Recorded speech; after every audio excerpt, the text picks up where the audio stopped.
favor, no intenten hacerlo por accidente, ¿ok? Gracias por vuestra cooperación. Bonjour à tous. Nous vous souhaitons tous les bienvenus à cette audience organisée par le New York City Council sur l'immigration. Donc, en ce moment, nous vous demandons de garder votre téléphone sur silence afin d'éviter toute interruption de cette audience. Si vous souhaitez apporter votre témoignage, nous vous conseillons de vous adresser aux agents de sécurité qui se trouvent à chaque portillon, qui se trouvent à chaque coin de cette salle. Vous devez remplir un formulaire et votre témoignage sera apporté. Mais si vous souhaitez également enregistrer votre témoignage, vous pouvez le faire soit par email à testimony@concil.nyc.gov. Donc, n'hésitez pas à demander également les traductions parce qu'il y a des appareils d'écoute qui sont mis à votre disposition et vous avez plusieurs langages de disponibles. Merci pour votre coopération.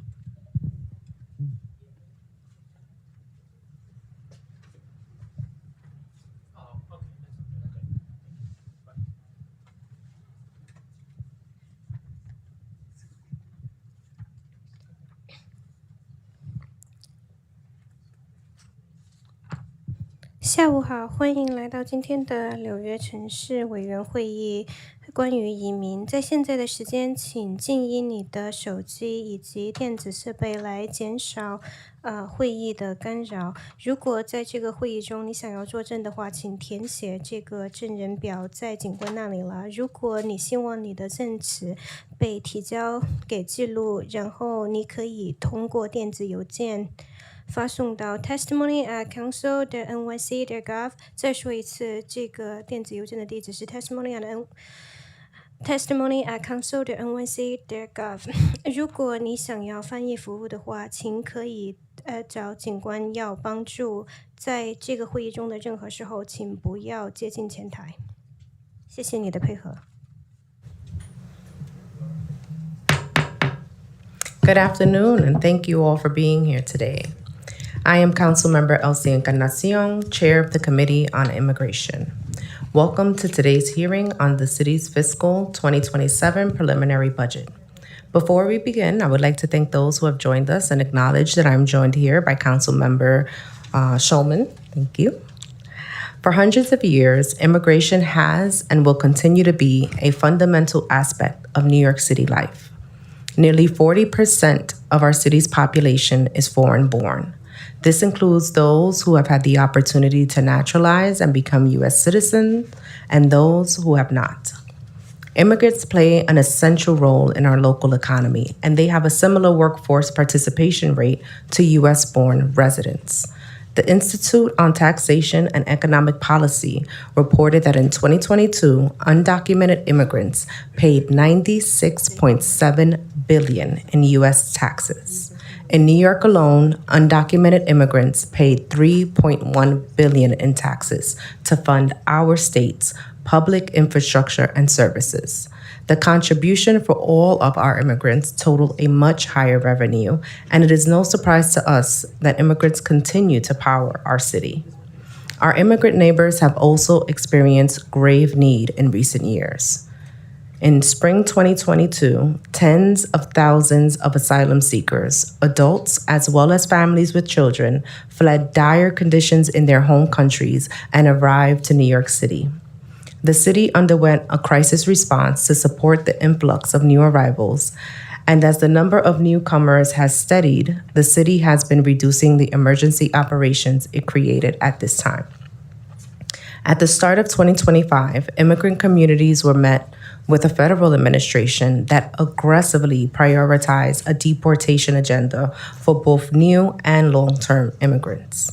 In 2025, New York City experienced an increase in ICE enforcement activities across immigrant neighborhoods, including a surge in ICE arrests at 26 Federal Plaza, targeting immigrant New Yorkers during check-ins and immigrant court proceedings.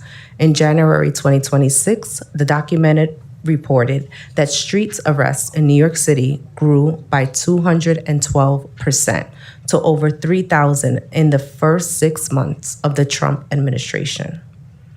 At today's hearing, the committee will examine the fiscal 2027 preliminary budget and evaluate how the budget prioritizes immigrant services and how the city intends to maintain and expand on last year's investments in immigrant programs. We will be asking the Mayor's Office of Immigrant Affairs, you will hear me refer to them as MOIA, for accountability, transparency, and action. We will examine MOIA's collaboration with other city agencies and how that office carries out its roles and responsibilities. We will go over the various programs that MOIA manages, including the funding levels and number of individuals served, and we'll get a better understanding of the new and emerging needs of our most vulnerable New Yorkers. MOIA is the backbone of immigrant services in the city. However, this office is currently operating with an unacceptably low headcount. In the current preliminary plan, MOIA's budget totals $782,000 to cover 5 staff positions. MOIA's budget under the mayoralty does not provide a full picture as the office coordinates and collaborates with other city agencies to manage MOIA programs within their agencies and their budgets, including HRA, DYCD, H&H, and CUTE. How can we expect an office to meet our immigrant community's growing needs when it lacks sufficient centralized personnel to do the job? It is now more important than ever that we take the time to strengthen and expand our city's infrastructure to support immigrants for the years to come. As chair of the Immigration Committee, I am encouraging OMB and MOIA to work towards creating a dedicated city agency for immigrant affairs. I also want to take the opportunity to say that the committee and I are looking forward to hearing from advocates and the community during today's public comment period. Given the limited time we have, I encourage you, please focus your oral testimony on the community and budgetary needs, and know that we will review your written testimony to understand the full breadth of work your organization does after the hearing. Lastly, I would like to thank the committee staff, the dream team here, Florentine Cabor, Navi Baines, Nicole Kata, Rebecca Barria, as well as my staff, Stephanie Herrera and Adam Bernstein, for their commitment and hard work. And as always, the amazing Sergeant-at-Arms that help us get through the day. Before we hear from Faiza Ali, the Commissioner of the Mayor's Office of Immigrant Affairs, and her team, the committee council will swear you in. Thank you, Chair. We will now hear testimony from the administration. We will hear from MOIA Commissioner Faiza Ali, as well as Lorena Lucero and Jasnia Sanchez. Before we begin, I will administer the affirmation. Panelists, please raise your right hand. Do you affirm to tell the truth, the whole truth, and nothing but the truth before this committee, and to respond honestly to council member questions? Thank you. You may begin when ready. Good afternoon. Thank you to Chair Encarnacion, members of the Immigration Committee, as well as Chairs Lee and Deputy Speaker Natasha Williams, who I know are diligently across the street talking to our colleagues at OMB. I also want to extend my thanks and gratitude to the Committee on Finance for the opportunity to testify today. My name is Faiza Ali, and I am the new Commissioner for the New York City Mayor's Office of Immigrant Affairs, or MOIA. I'm joined today by Lorena Lucero, Deputy Commissioner of Program and Policy, as well as my colleague Jasnia Sanchez, Acting Chief of Staff and Deputy Commissioner of Immigration and Strategic Initiatives. As a proud daughter of immigrants from Azad Kashmir, Pakistan, my intersecting identities have shaped how I think about the role of government and the responsibility it carries to serve every community in this city fairly and with dignity. As immigration and customs enforcement has sowed fear and chaos in diverse cities across the country, I want to make clear that New York City remains committed to the protection of all New Yorkers, regardless of immigration status. But this moment requires more than words. It also requires local government to provide us with a budget, operational capacity, and support that help us meet this goal. For today's testimony, I will provide a brief update on MOIA and highlight key areas of our work that include Immigration Legal Services, MOIA Immigration Legal Support Hotline, our Rapid Response Legal Collaborative, Language Access, and Community Engagement programs. We have all watched, some of us in shock or disbelief, as an aggressive and indiscriminate detention and deportation campaign played out on our screens. Over the last 14 months, we've seen horrific reality of that agenda. Routine immigration court dates now often result in arrests by masked agents waiting outside of courtroom doors. Temporary protected status and other pathways for dignity and work authorization have been closed off without taking into account the dangerous conditions that precipitated the arrival of people to our country in the first place. ICE is being deployed to quell free speech, with its officers launching indiscriminate raids like those that are targeted our street vendors on Canal Street just this past October. The color of someone's skin, the language that they speak, and the religion that they practice have been justifications for arrest and detainment. Our immigrant communities and local economies are suffering from these inhumane actions. Many of our neighbors worry about taking the subway to work or to school. The usually bustling streets of some of our most vibrant neighborhoods are eerily quiet. Students in our public school system see the empty seat in their classroom and worry whether or not they will be next. Given this moment, immigrant communities need reassurances that city government will protect them. Mayor Mamdani was elected by New Yorkers in part to address the growing apprehension and anxiety among immigrants regarding their place in our society. It is our mission to affirm our city's support, to rebuild public trust, and ensure continued access to schools, healthcare, housing, and city services. New York City is powered by immigrants. Through this year's city budget, we have the opportunity to show that we will protect and prioritize our immigrant communities by investing in services and the support that they deserve. Moya's city charter mandate is to serve immigrants and non-English speaking New Yorkers by developing and implementing policies designed to assist them, a responsibility we maintain and remain steadfast in fulfilling. My team, which is currently resourced with a budget of approximately $42.3 million for FY26, will continue to go above and beyond to elevate the needs of immigrant communities. We currently have more than 70 contracts with nonprofit organizations, many of whom are in this room today, that service and immigrant communities throughout the city. Given the recent rise in ICE activity, Moya has stepped up to provide more investment in legal immigration services than ever before. Over the past year, Moya has risen to the challenge to strengthen our legal infrastructure during this time of greatly increased need. Moya's immigration legal programs include Immigration Legal Support Centers, the Immigration Legal Support Hotline, the Moya Legal Technical Mentorship Program, and the Rapid Response Legal Collaborative. Together, these programs and initiatives expand access to immigration legal support, which has increasingly grown in demand.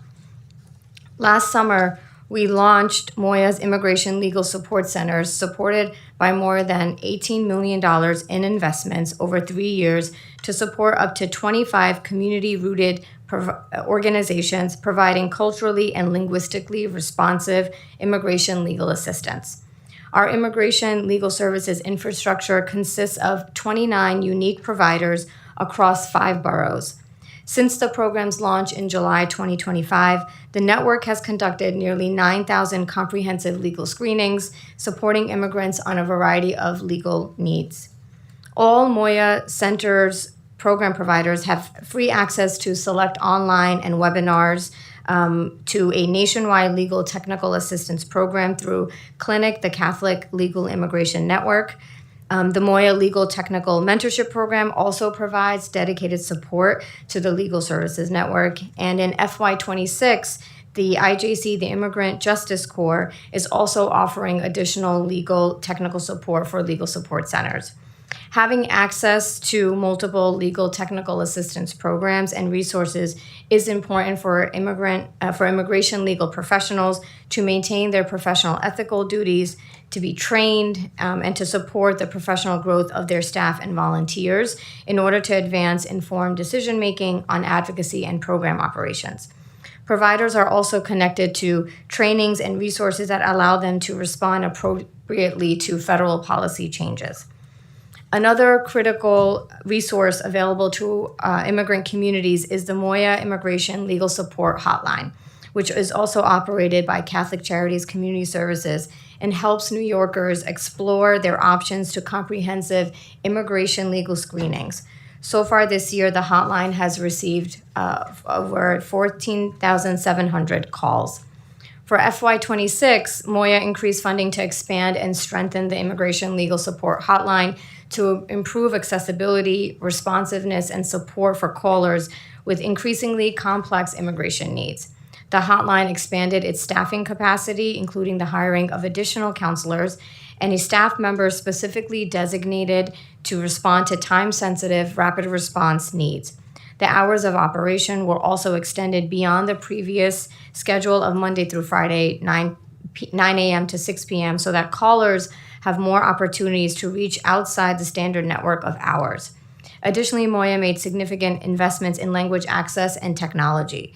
The hotline launched WhatsApp communications, expanded reporting from 4 to 10 languages, and is currently adding 3 new interactive voice response language prompts, which are expected to be completed in the spring. Finally, Moya has made use of our Rapid Response Legal Collaborative, or the RRLC, which provides legal assistance to immigrant New Yorkers who are detained or at imminent risk of detention or deportation. To adjust for the current need, Moya increased our investment in rapid response legal efforts by $3 million this fiscal year. Moya has also coordinated rapid response efforts in schools to ensure immigrant families receive timely information and support when immigration enforcement activity occurs in or near their communities.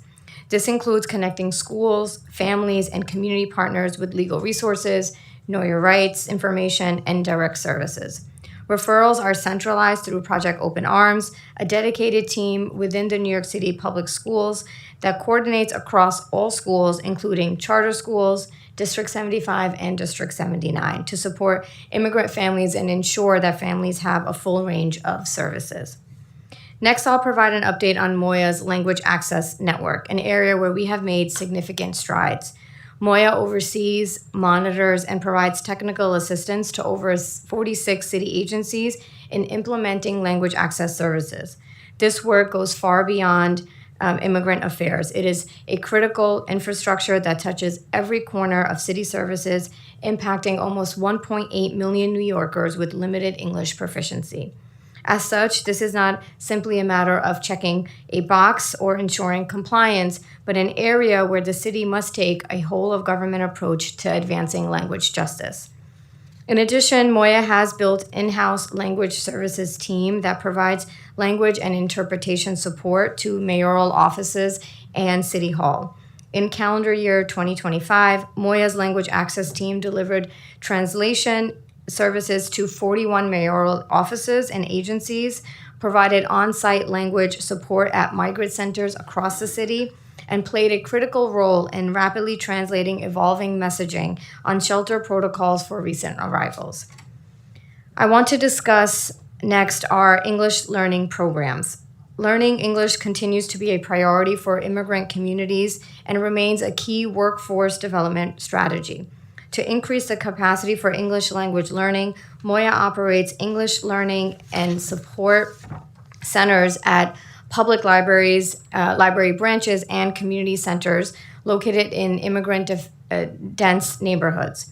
In FY26 so far, the program has served nearly 3,000 unique learners and has seen 800 graduates. These centers use our award-winning We Speak curriculum to host in-person English classes. Additionally, we have developed comprehensive beginner-level materials which have been frequently requested by communities and advocates. Our curriculum aims to improve access to both English language learning and familiarity with city services. Finally, Moya's community engagement work creates pathways for immigrants to navigate and access city services and to know their rights during this perilous time. Through our immigrant rights workshops, our team has made presentations that serve as additional entry points for community organizations and their clients to connect to free, high-quality immigration legal services. In fiscal year 2026, this program delivered nearly 300 presentations that reached nearly 6,000 people across the city, continuing our critical role to reach our diverse communities where they are.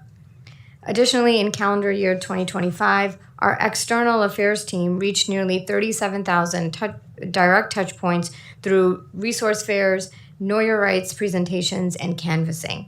Over the past 4 years, resources at Moya's website were also downloaded over 142,000 times by nearly 79,000 users. In calendar year 2025, Moya has led 10 community and ethnic media roundtables to share vital information with our immigrant communities through hyper-local newspapers and TV stations in their own languages. These roundtables further strengthen city government's relationships with immigrant-focused, trusted media outlets that deliver accurate and timely news to New Yorkers. Finally, I wish to thank the city's hardworking public servants who have responded to the needs of both recently arrived and long-standing immigrant New Yorkers. And thank you, of course, to our chair, Encarnacion, members of the Committee on Immigration and Finance for calling today's hearing. I look forward to working with the council to fund and strengthen the programs that serve our immigrant communities who are indeed the backbone of our city. Thank you. Thank you, Commissioner. I'd like to acknowledge Councilmember Gail Brewer for joining us and give the opportunity for our public advocate to say a few words. Thank you, Madam Chair. As mentioned, my name is Jemani Williams, Public Advocate of the City of New York. I'd like to thank Chairs Encarnacion and Lee and the members of the committees for holding this important hearing. Chair Lee's always great to see you, so it makes me smile, as well as having an administration that will actually let you do your job. So I'm very excited about that. New York City is home to more than 3 million immigrants, even more if you count sons and daughters of immigrants and grandsons and granddaughters of immigrants and grand siblings of immigrants. And it is this diverse tapestry of people that makes our city so special. Immigrants are our friends and families, neighbors, our teachers and business owners, civil servants, our neighbors and friends, and so much more. And right now, they are under an unprecedented attack on their civil and human rights, as each of us have a responsibility to protect them. Similarly, cities' sanctuary laws are also under attack. New York City has had laws in place that limit how the city can interact with federal immigration enforcement since 1989, when Executive Order 124 was first enacted by then-Mayor Ed Koch. City agencies are prohibited from sharing information about immigrants with federal officials unless they are suspected of criminal activity. ICE is not allowed to arrest immigrants at courthouses or other state government facilities, and the NYPD and DOC are barred from honoring quote-unquote detainee requests from ICE, except in some limited circumstances. Our sanctuary laws do not shield criminals, as many claim. In fact, the city is allowed to honor detainee requests for individuals convicted for more than 170 different crimes, including rape and murder. Despite all of the fear-mongering about sanctuary cities, these laws make us all safer. These protections allow immigrants to report crimes, serve as witnesses, and access schools and city services without fear. These large-scale immigration enforcement operations also divert resources away from initiatives that actually promote safety. The focus on detaining people from following immigration proceedings and check-ins has turned the immigration process, even the people who do it in the quote-unquote right way, into a minefield. I personally witnessed federal agents seizing people as they exit their immigration hearings, and it's very devastating. It teaches people to fear appearing in court or attending the check-ins, these disincentivizing complying with the law and attending these hearings. With this last danger at courthouses, it is most important than ever to robustly fund immigrant legal services. Last year, Mayor Adams and the City Council nearly doubled the amount budgeted for legal services, including lawyers for unaccompanied minors who are often representing themselves, including preschool-age children. We must continue this commitment to legal services. I'm glad to see that the preliminary budget increases funding for deportation defense, Moya legal support centers, and other legal services in FY 2027 and future years. Moya also offers connections to a range of services for immigrant New Yorkers that are now more critical than ever, including English classes, mental and medical health care, food and housing assistance, and ID NYC cards. This is crucial in ensuring that immigrant New Yorkers can support themselves and their families and integrate into their new communities like many have done before them. With many avenues for federal assistance cut off or too risky to apply for, city support can fill those gaps. A budget is a moral document. We have to step up with the federal government and step back. City agencies are for the people who live and work in New York City, not to serve dubiously legal, dangerous, and wasteful immigration enforcement operations. Every person in our city and in our country has an inalienable human and civil rights. We cannot let the inhumanity of the president erode our own humanity. Now we're even more concerned with ICE agents at our airports, trying to take over from TSA agents who haven't been paid in a while. All this is only getting increasingly terrifying, and I'm hoping the city can do even more to address that fear. Thank you. Thank you very much. Hello. So we're going to go right into it. The preliminary plan includes about $780,000 for Moya in fiscal 2027, mainly for the 5 positions that it in-houses. And this funding really hasn't changed, nor has the headcount changed since we adopted the budget last year. We also know that additional staff located under several different agencies are dedicated to supporting Moya, and I'm assuming that that's what you referred to when you talked about that your organization is resourced by $42.3 million. So I wanted to get an idea of what exactly the titles and responsibilities for the 5 positions that are shown in Moya's budget, what they do, what are the positions and their responsibilities. Yeah, thank you, Chair. So currently, 2 of those 5 lines are active. They're being occupied by, one is myself as commissioner for Moya. The other is for my director of communications. I am, to your question about staffing, I started a little bit less than a month ago. And right now we are currently assessing our vacancies, the number of vacancies we have, and the process to help backfill those to build support up for Moya.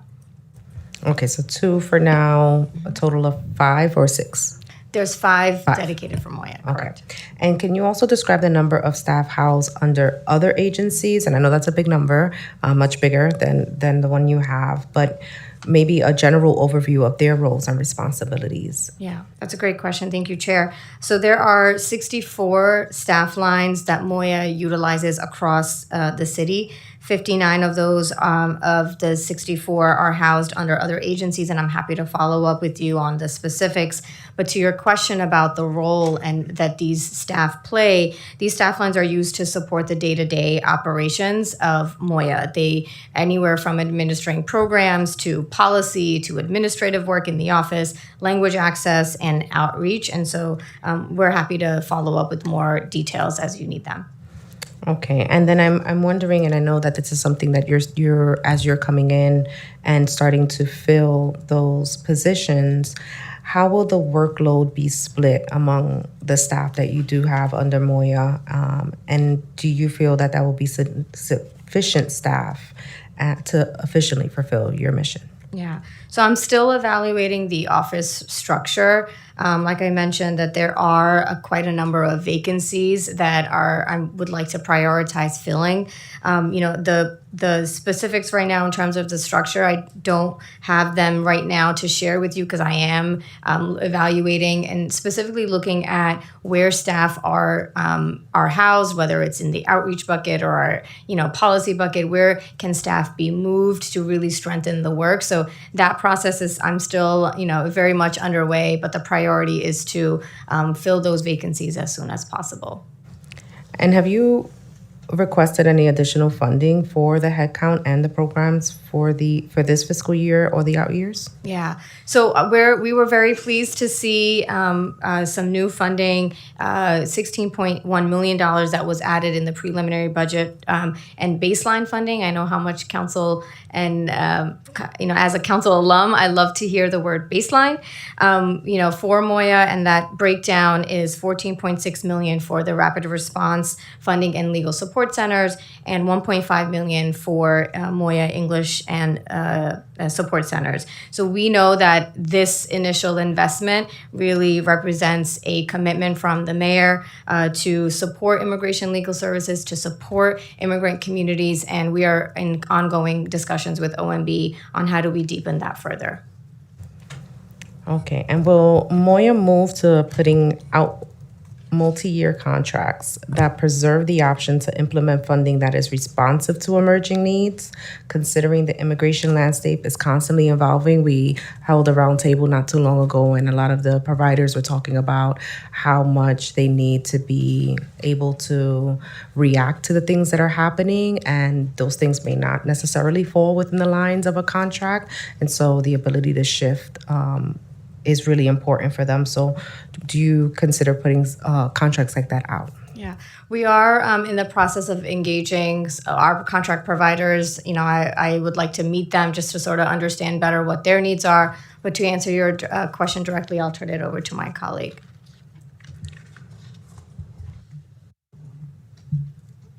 No, it's fine.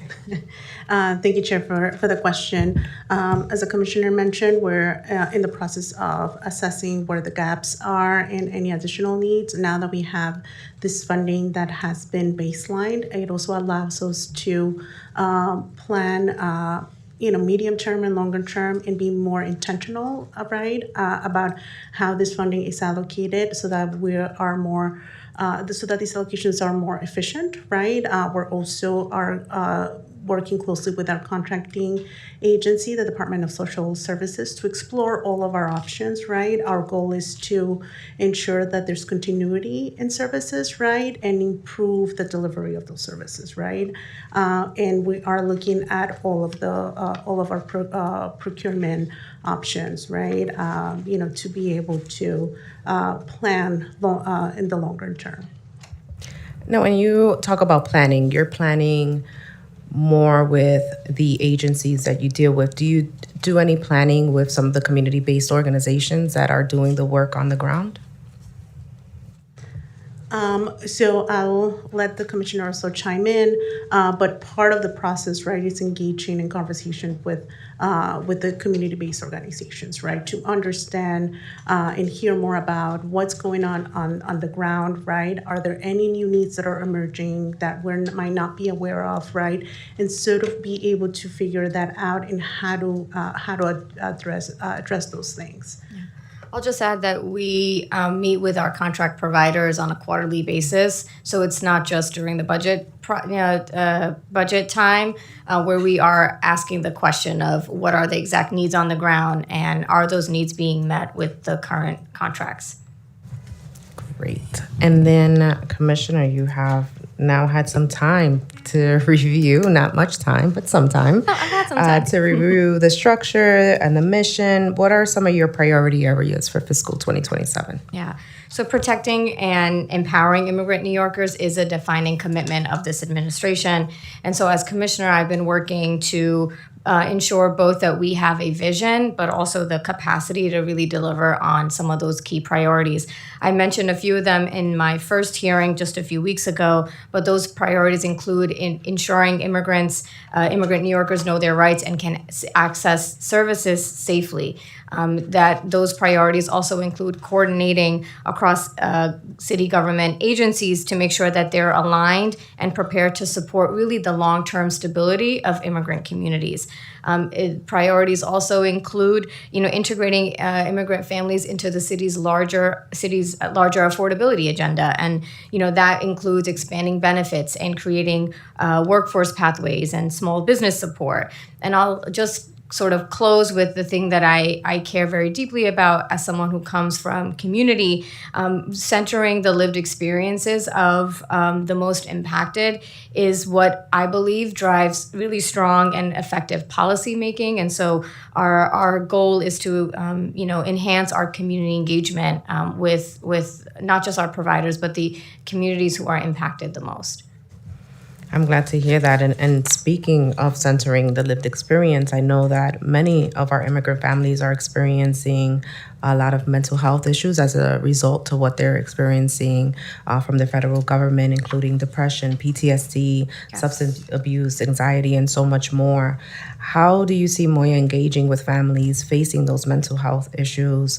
Are there any specific ad programs, outreach, engagement tools that you may be using to inform immigrants about mental health services? Yeah, thank you, Chair. Moya has recently been in touch with the Office of Community Mental Health NGBV, the Academy. These are partners that we work very closely with to really better understand the landscape of resources that are available for immigrant New Yorkers. That work is ongoing, and we really look forward to identifying ways that we can help bridge that gap and support mental health. I'll highlight just a few things that we are currently exploring and working on, specifically working with the hotline to incorporate our learning into the scripts wherever there may be a gap, identifying more collaboration between MOYA, the Office of Community Mental Health, NGBV, and really the stakeholders, outside organizations. And then finally, developing new and uplifting existing resources for immigrant New Yorkers in partnership with the partners I've mentioned. Do you use any ethnic media for ad campaigns and stuff like that? Can you speak a little bit about that? So MOYA hosts monthly ethnic media roundtables on a variety of topics. We hosted 10 ethnic media roundtables last year, and one was dedicated to mental health. We've also included other topics around back to school and labor rights. So it's quite a variety. We have 2 upcoming roundtables as well. So I'm really proud of the work that our team does to really engage the ethnic media community.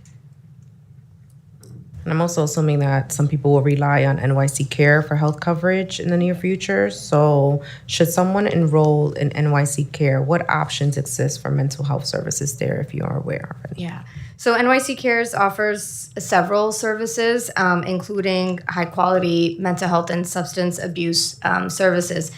They also offer a primary care provider, and so that provider can refer individuals to appropriate resources, which can include a social worker, a therapist, a psychiatrist. So that we know includes in-person screenings, but as well as virtual health and mental health services. We, as MOYA, and I've said this previously as well, we continue to encourage New Yorkers to enroll in NYC Cares. All city residents are welcome to apply regardless of immigration status. We also, I'll add one last thing, that we also provide NYC Cares flyers at our outreach events that are translated into a variety of languages. We include information in our English language classes. So there are quite a bit of ways that we actually promote NYC Cares, and just to encourage the participation.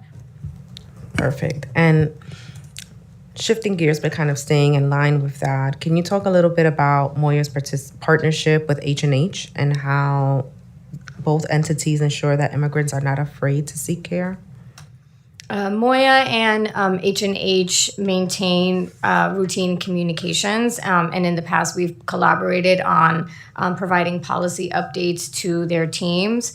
Last year, our office worked with H&H and DOHMH to publish an open letter to immigrant New Yorkers, really emphasizing the need for them to seek care, explaining the various options that are available to them as well, regardless of status. So we have a good working relationship with H&H. H&H also, like many other agencies, sits and is part of our MOYA's interagency task force on immigration. So that is routinely where we share best practices, changes to policies, things that impact immigrant New Yorkers.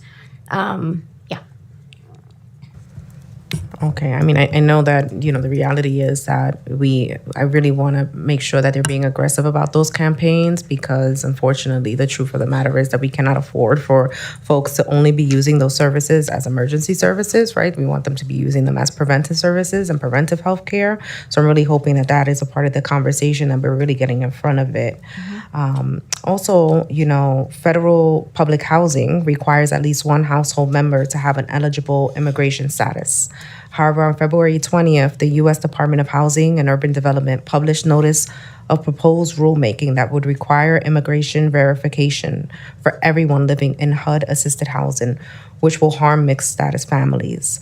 Can you talk a little bit about what steps MOYA has taken to collaborate with NYCHA? We just had our NYCHA hearing yesterday. I asked this question of NYCHA, and while they seem empathetic, they are fully funded by the federal government, and so it is quite a cause for pause. So can you talk a little bit about your collaboration with NYCHA? Yeah, and specifically as it relates to this proposed change, Moya is working with NYCHA and other agencies to submit a public comment in response to the proposed change. And I'll add again that NYCHA also sits on our Moya's interagency task force. So we look forward to to continuing to engage them on how do we respond to this potential change. Okay, yeah, I would love to see some, regular policy updates, making sure that they're aware of that process, and also for them to do maybe a visual campaign. I have 23 NYCHA developments in my district, and I would know if there was one, so very, very clearly. So I know that 311 is also one of the main ways residents report issues, ask questions about city programming, and getting help accessing city services. What is your partnership with 311? We have a great working relationship with 311. We coordinate with them on calls related to immigration. So calls that are made to 311 are either routed to our legal services hotline that's run by Catholic Charities, or they're routed to the general Moya hotline. We engage with 311 on an as-needed basis as well, just to address any sort of trends that we may be seeing. Both Moya's hotline and Moya's hotline and our legal services hotline also keep track of calls that are coming in. They can, in fact, actually track those calls and can identify when someone has called from 311 as well. And If I may, colleagues. Chair, Yes, add one please. thing. I would also just add to what the commissioner laid out. We have been very intentional about meeting with them and providing them up-to-date policy changes. So when our website was updated with resources, we ensured to walk them through that. And we have continuously relied on them too on best practices and guidance even for our own Moya Legal Support Hotline. They've also flagged if there are, like the commissioner mentioned, spikes on specific issues. They report them to us, and we work with them to identify, where to go, things like that. yeah, I've been seeing an influx of reports of housing conditions as one of the main issues that people are really afraid to mention that their status, but they're living in really deplorable conditions because of it. And so I just want to make sure that we're doing everything that we can to track those 311 calls, especially when it's heat, hot water related, and, all of those things, because there may be underlying issues that are not specifically talked about as immigration related issues, but it could definitely be a part of it. I'm going to go to one last topic before I open up to my colleagues who are here, because I know that they have some time, but I wanted to talk a little bit about the immigrant survivors of domestic violence. Between 34 to 50% of immigrant women in the U.S. have experienced domestic violence. This figure increases to 77% for immigrant women whose immigrant status is dependent upon their spouse. They have really experienced a lot of gender-based violence at extremely high rate. Given that survivors of gender-based violence are at an incredible, vulnerable subset of the immigrant population, how do you prioritize supporting that specific demographic? Thank you, Chair. In my last hearing, and I think I mentioned this up top as well, one of my current priorities is to really increase our policy team's capacity to expand reach of our efforts. Our office is a member of the Brooklyn Human Trafficking Task Force, and so through this, we are engaging with other city and state stakeholders around servicing this population. We are also in close communication with the mayor's office to end gender-based violence on really a variety of topics, but we are actively looking for ways to expand work with specifically this population as well. And I'd also like to add the other subset, the LGBTQIA plus community as well. Mm-hmm. Can you give me a little bit about what you've worked on there? Yeah. So this, we're very excited to work with Director Taylor Brown of the new Mayor's Office of LGBTQIA Affairs. This is another area, Chair, that we are hoping to really increase our work and explore more partnership. I If I may- encourage that. If I may add, Commissioner, there was also a local law that was passed last year. I'm forgetting the number, but Moya is also working with, in consultation with MOERJ to conduct an assessment right now in regards to resources and gaps for transgender, non-conforming, and non-binary folks. So that's work that's ongoing right now. And I would also say with the new rollout of the legal support centers, there are also providers there that are increasing touch points with folks who self-identify, and that's another area that we're also exploring and working on. That's great. And so I'm going to pause there to give my colleagues an opportunity, but I'll be back. So Councilmember Shulman. Thank you very much, and I just want to say it's really nice to see the commissioner here, and I couldn't think of anybody better to fill that role. So congratulations, and look forward to working with you. So a couple of questions I have. One is there was a report recently about task forces in the different agencies around the sanctuary city law. Is that new staff? Is there extra money for that? I'm just curious how that's going to work. Yeah. I believe you're referring to the Interagency Response Committee that came from the executive order that was signed by Mayor, Executive Order 13. That task force is a combination of both the FDM's office, the chief counsel's office. Moya has a leadership role at the table as well. In terms of staffing, I believe that is outside of Moya. But it's something that the special advisor to the FDM is currently working on. I will say that we are in close communication and working very collaboratively with our partners on the IRC. When it's finalized, if you can get us that information, that would be great. Also, I know you talked about, you have a comms director, and I know you talked about earned media. Do you have any paid media that you do? So we are currently exploring a Know Your Rights campaign that will include a combination of both paid and unpaid ads that will be dispersed throughout the city. So the question I have, so as you know, ICE has been dispersed to the city's airports as part of the TSA issue, whatever.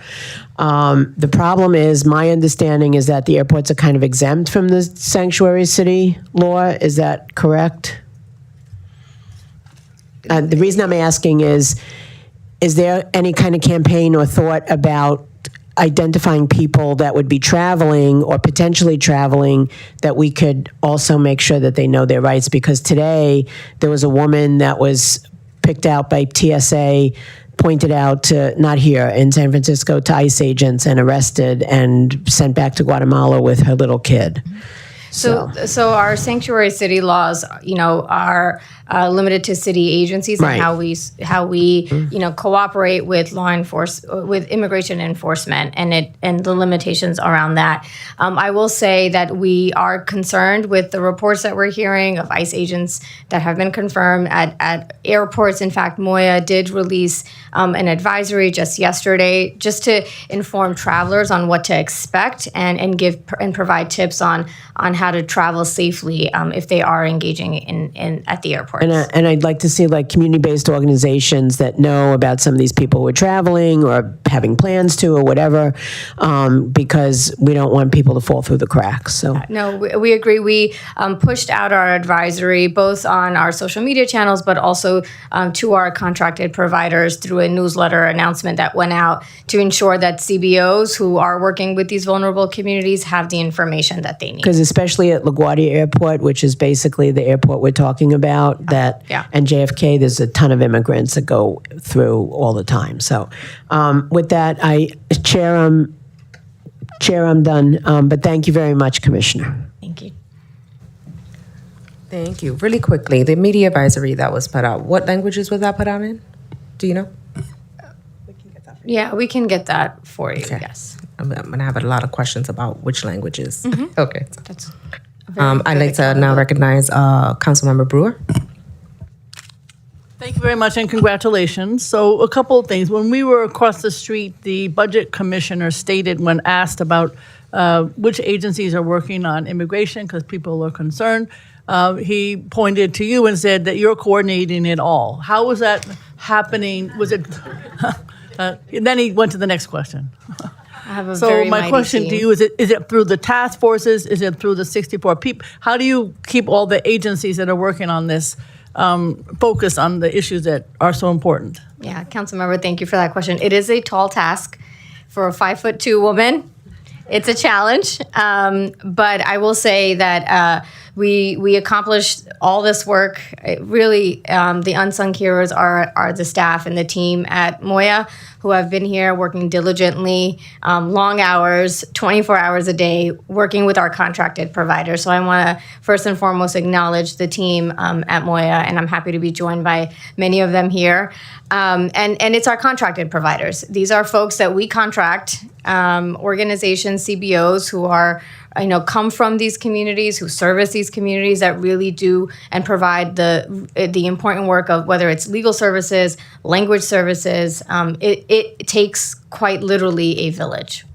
Okay, so I think I agree with that, but I think he was talking about the other agencies. So that's also part of what you're talking about. So the I can give you all know, Department of Education, Department of Health, the list goes on. Right. And we mentioned there are a few different avenues where we work with other agencies. The interagency task force is one where, we have partnerships across the board. We provide policy updates. We share best practices. That is one avenue. And then we have individual projects. I know I'll turn it over to my colleague to talk about some of the partnerships that we have with the DOE. Thank you, Commissioner. We mentioned this briefly in the last hearing as well, but we are working with the Department of Education, and we incorporated one of our programs into the schools. So we are working with them on the Rapid Response EU Collaborative in Schools.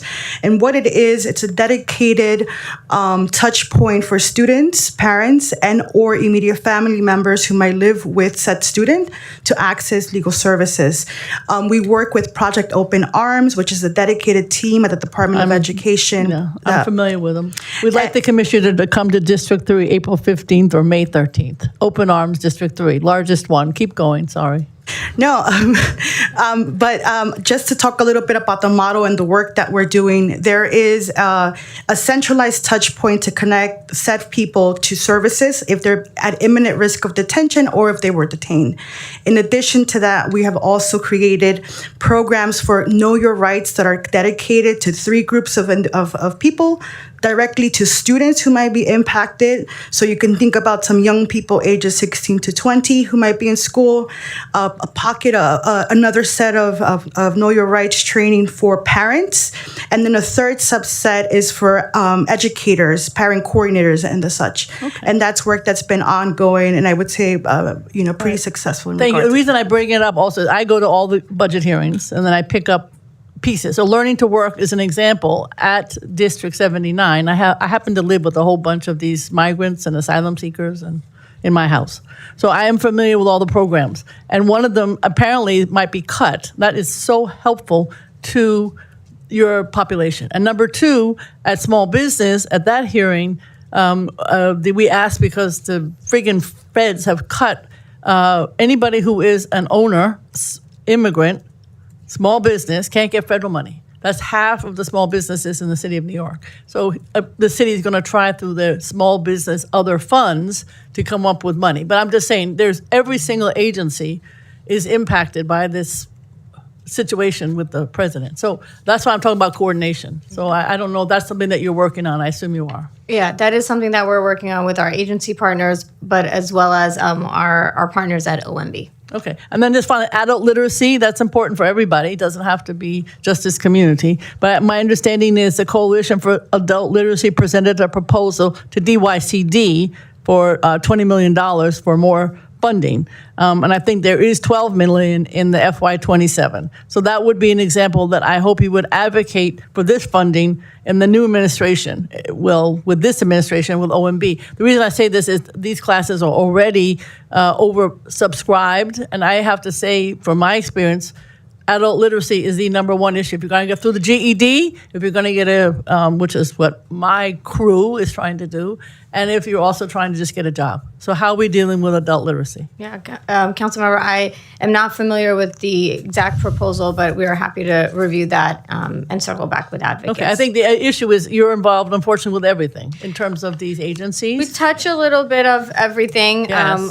and we have good partners at agencies who are ready to do the work. Okay. And if I can add really quickly with regards to adult literacy, as part of the preliminary budget, we have now an additional $1.5 million that was baseline for our English classes, right? So that will also allow us to continue programming. We currently are collaborating with all three library systems in the city. So we have ongoing classes all throughout the 5 boroughs in multiple library branches in immigrant dense communities. Thank you very much.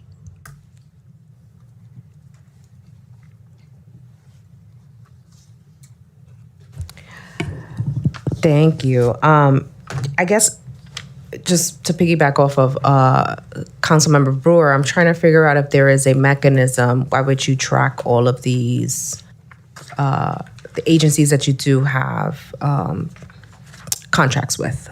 So not just through meeting and touching base, but how are we necessarily tracking what they're doing, what they're working on, when they're working on it, if they've accomplished the mission, who they're contracting with? Is all of that funneled through that interagency conversation, or is there like some kind of mechanism which that is tracked? Yeah, I can walk you through some of the work that we've been doing on the legal service side. And I think that this is really sort of lessons learned from the last couple of years in regards to new arrivals coming in and really trying to figure out and hone in on how we centralize and streamline services, right? So we have regular meetings and communication with other agencies that provide legal services for immigration legal services. So, for example, the Department of Social Services, NGBV, DYCD, and I think I always miss one. But we touch base in regards to our new programming, so they're aware of what we're having.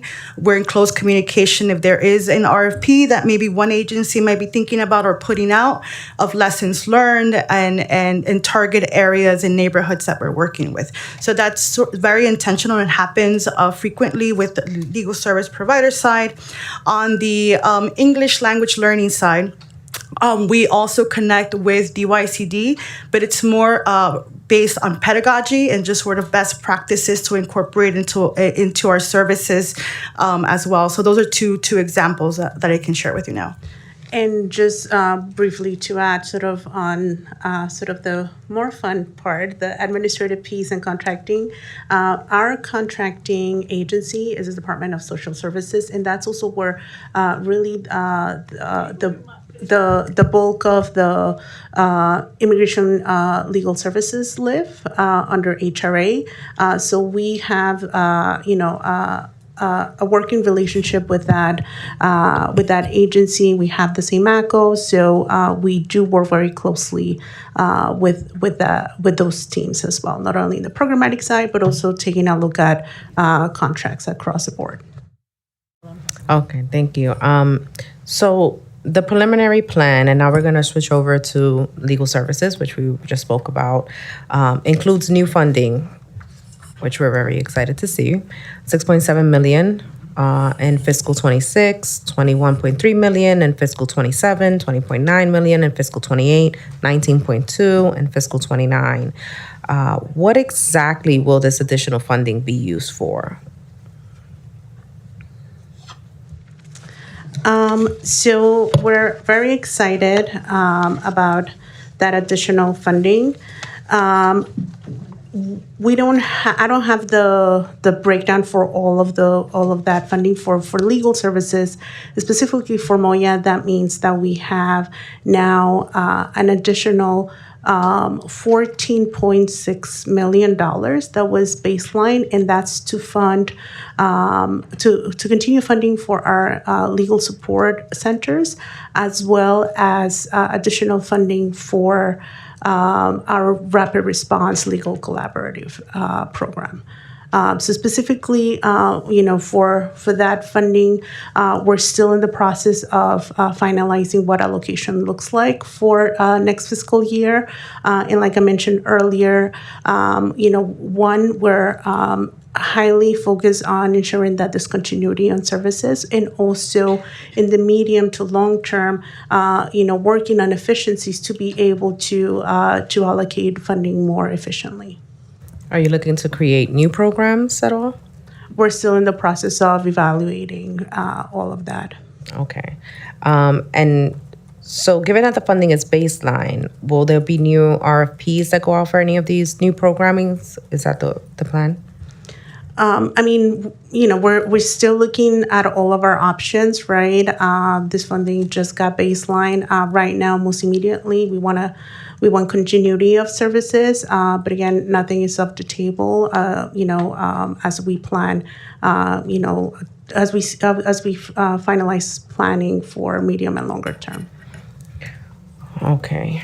And so now I'm going to switch a little to start talking about our city's sanctuary policies. It's something that we had our first hearing on. We'll continue to talk about it. There'll continue to be legislation about it. But on February 6th, the mayor issued Executive Order 13 to strengthen the city sanctuary protections, right?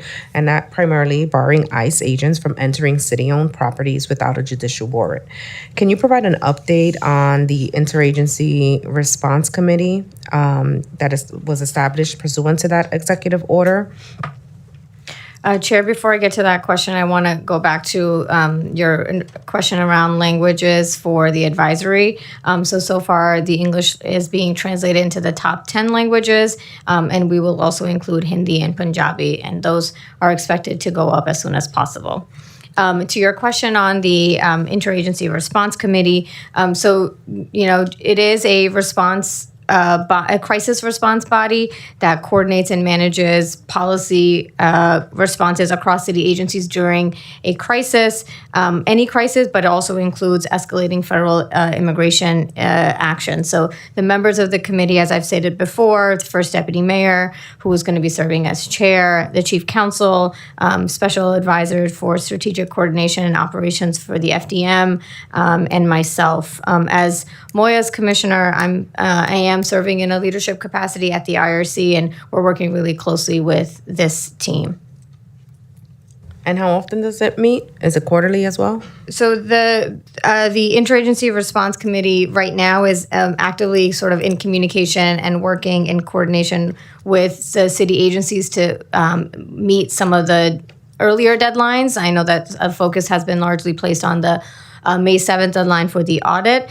So we know that work has begun. The IRC is also beginning to meet with stakeholders actually this week. So that work has commenced. Okay, I'm going to take a pause to acknowledge my colleague, Councilmember Joseph. Ready? And she'll ask you some questions. Oh, wow. I like that. Okay. Good afternoon, everyone. Commissioner, always great to see you. Thank you for being here. And on the record, just also want to thank the administration for the great partnership we did on the TPS video done by the mayor. I thank him for that. We want to talk about HRA. I know it was baselined. We want to find out, are there going to be an expansion? Or is there going to be other Haitian-led organization? As you may know, TPS is currently now in the Supreme Court.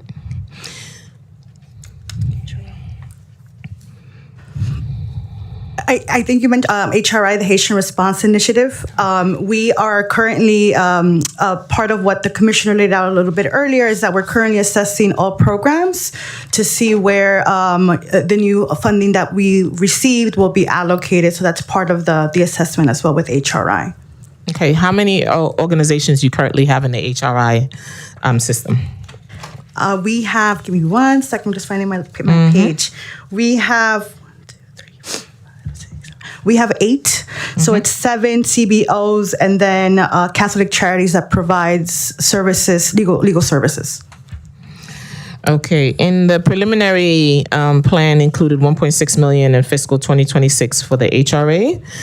For fiscal 2026, the council added an additional 600,000 in discretionary funding to further support 6 Haitians serving non-for-profit organizations. Can you provide an update on this program, including the number of people served in 2025? So for the council's additional funding, I don't have that number, and for the program that we oversee in FY26, 333 individuals have been screened and 120 cases have been filed. And what is the projected budget for the Haitian Response Initiative in 2027? It has been baselined as of this fiscal year at $1.6 million. Have the needs of the Haitian community shifted or evolved in the past year? We know it has. We have 300. I've done videos. I've been outside rallying and doing press conferences as 350,000 lives are looming, because now we're waiting for a decision. Any other plans to support the community in helping maybe change some of their statuses? Yeah, there's that's a great question and something we've been thinking a lot about. Part of what we've done to tackle some of the issues, particularly with the looming or potential end of TPS, is that we have shifted some of the services. Currently, what we are doing, well, one, we're bringing clinics into the neighborhood. So they are now, and this is during FY26, we've made that change where they're coming into the CBOs directly, as well as supporting individuals who might be having a check-in or having to go to court for their asylum appointment. And what's happening now is that people are supporting them and training them and reviewing their applications and helping them and walking them through the types of questions that are being prepared, as well as we're currently working on providing resources. We know that with TPS looming, there are a lot of issues that have come up regarding housing, work, and things like that. So there are resources that we're currently producing and putting together for that community as well.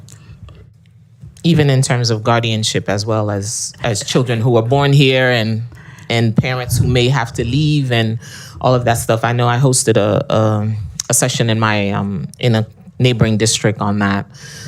Yes, so we have, just generally, we have standby guardianship information for the general public on our website.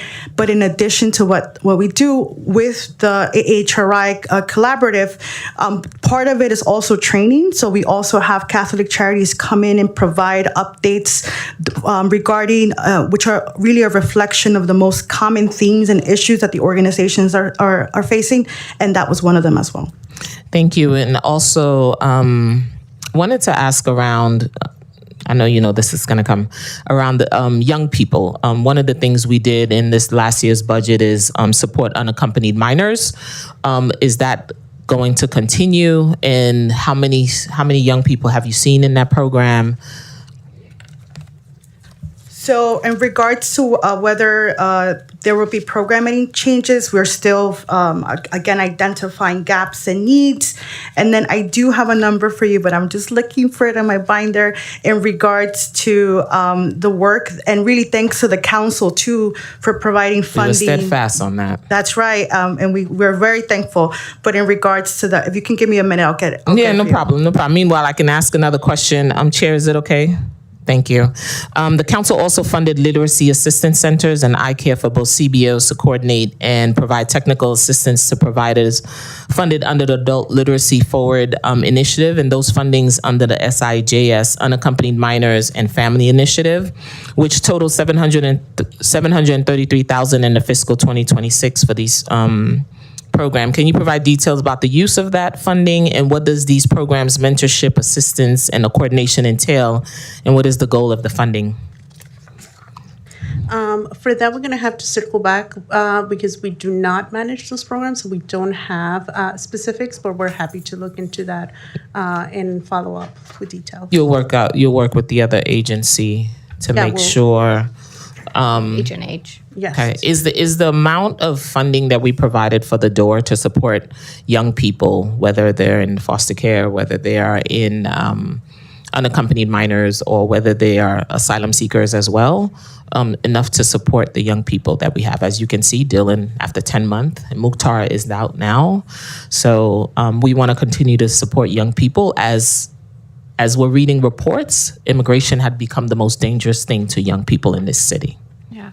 As part of our process between preliminary and the executive is to actually evaluate some of these programs and see where the gaps and opportunities are and work with our partners in ONB to address some of those needs. And is there any other agencies that we're doing interagency work with? You know, I think other agencies should be talking, like New York City Public Schools, DYCD. There should be interagency conversation about a comprehensive plan for our young people in this city. I can jump in here. We are in active conversations with DYCD, ACS, and the Department of Education on issues regarding youth. And then to give you the number, because I found it, and as you talked about it sort of the funding that came in from City Council. We don't have clear oversight on that in numbers, but I could share in regards to numbers that we supported with the transition of the Asylum Application Help Center and young people that were supported.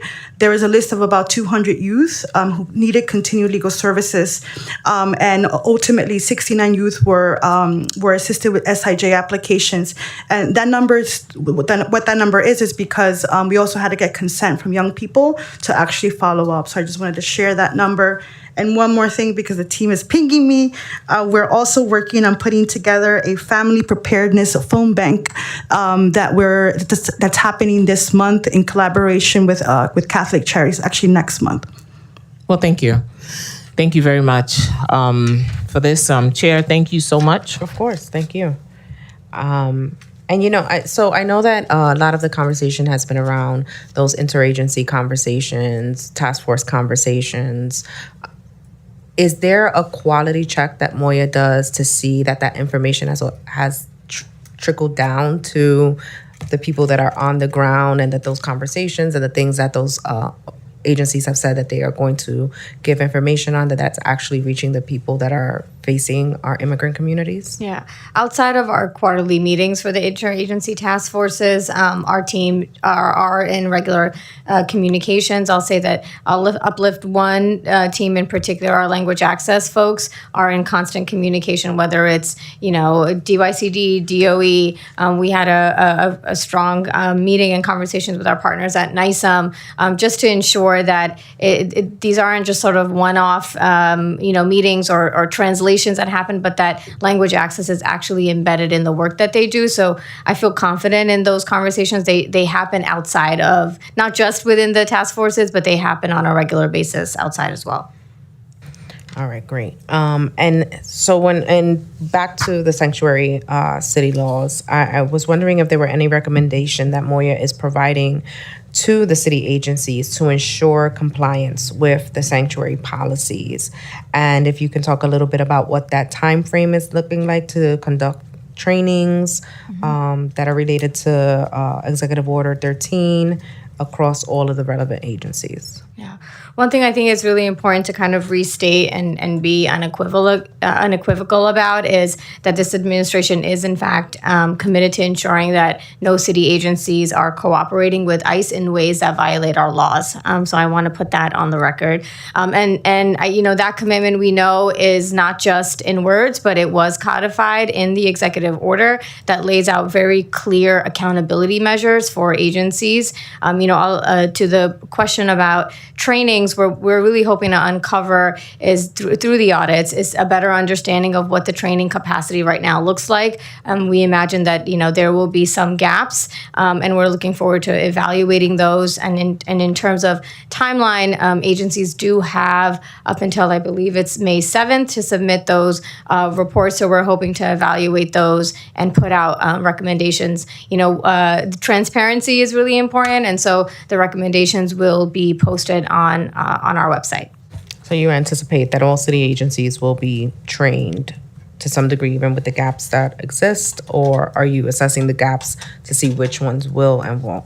Yeah, we are planning to assess the gaps first and then move forward with our series of recommendations. But there is a commitment for sure to make sure all city agencies are trained and know exactly how to, interact with the public, how to interact with agencies, and know their responsibilities under the sanctuary city law. Can you describe a little bit about your model for rapid response outreach? I know you spoke about it a bit, but maybe talk a little bit more in depth about the model for rapid response. Yeah, it's really twofold. I'll start with sort of looking in-house within Moya. One of the things that I really would like to sort of see reflected in some of the changes that within Moya is a more robust rapid response capacity that we have. That means building sort of stronger systems. That means faster coordination with our legal service providers and also training some of our own staff. We have a number of I believe it's 10 community liaisons right now that I really would like to see trained as organizers who can, go out into the community and should there be a need and work with our partners on the ground. We also have a dedicated team that is providing information to the community through our external affairs and community engagement work. These folks are out, they're tabling, they're conducting really important know your rights trainings and working really closely with our partners. So that's sort of on the in-house side. Externally, the great work of our providers is I think can't be overstated. The folks who manage our rapid response legal support hotline, the rapid response legal support centers, but our hotline as well. I mentioned this in our testimony. The staffing capacity has expanded, and there is a dedicated person specifically for any rapid response concerns that may arise. So it is a all of the above approach to rapid response. Thank you for that. I mean, I think that's one of the things, like even on the ground in my community, there are many, many community members that want to get involved and sometimes are forming their own rapid response networks. It's very difficult for them to get proper education, make sure that they're doing correctly so that we are not kind of chasing our tails in a moment of extreme need. So I'm really hoping that we can make sure that any community member that wants to be a part of this can know where to go and get those resources. How does the administration propose delivering services to detained and non-detained immigrants facing deportation? So when cases are flagged to Moya, whether it's through the hotline, through direct interaction with constituents, or we actually get oftentimes referrals from council members and other elected officials, we connect those individuals to our legal service providers based on sort of the specifics of their case. If a constituent reaches a general Moya staffer, then that staffer also connects them to our program team. And so we have like a tree within Moya to one, evaluate sort of the case and make the referrals appropriately. And have you found any need for additional resources? How much of an expansion do you think would it take to adequately meet the needs for legal services? Yeah, I'll say this, that there is always a need to fund and support more organizations doing really critical work. Historically, many of these programs that support immigrant communities have been funded, through one-shots or 1 year at a time in the adopted budget. But seeing there, a new commitment from this administration in the preliminary $32 million overall to support or expand services is very promising. And so we are very grateful for that investment. We know that there is a long-term commitment to immigrant legal services, that these are unprecedented levels of need. And that is something that we are constantly sharing and flagging for our colleagues at the mayor's office as well as OMB. Mm-hmm. Okay, great. I'm going to pause. My colleague has thought of another question, so I'm going to give her an opportunity to We're ask. taking a commercial break and back to me. When I spoke about the Moya Technical Mentorship Assistance and Central Coordination, that is your program. And I know that you're outsourcing through IDP and IARC. I wanted to know what type of work or coordination will you be doing with these vendors? Yeah, you're correct. I think we were responding to the iCare program. So for LTM, we introduced a legal technical assistance model in FY26, and it provides individualized legal assistance to our support centers that are part of 3-year contracts. So you are correct. Teacher Rita's always keeping me in order, that IARC is our lead provider. They've focused training on really emerging issues, including habeas corpus trainings. They are really responding, I believe, to whatever needs come up in that current moment. We also have another legal technical assistance program called LTA. Big fans of acronyms, that really expands also on the immigration legal training, resources, technical support for Moya-funded organizations. Thank you. Gotcha.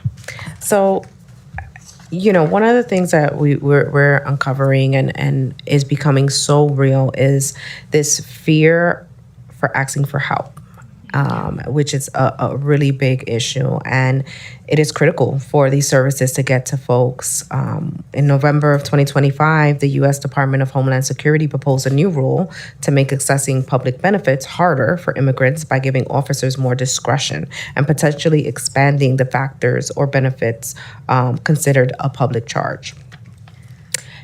Are you collaborating with HRA on developing guidance around potential changes in the public charge policy?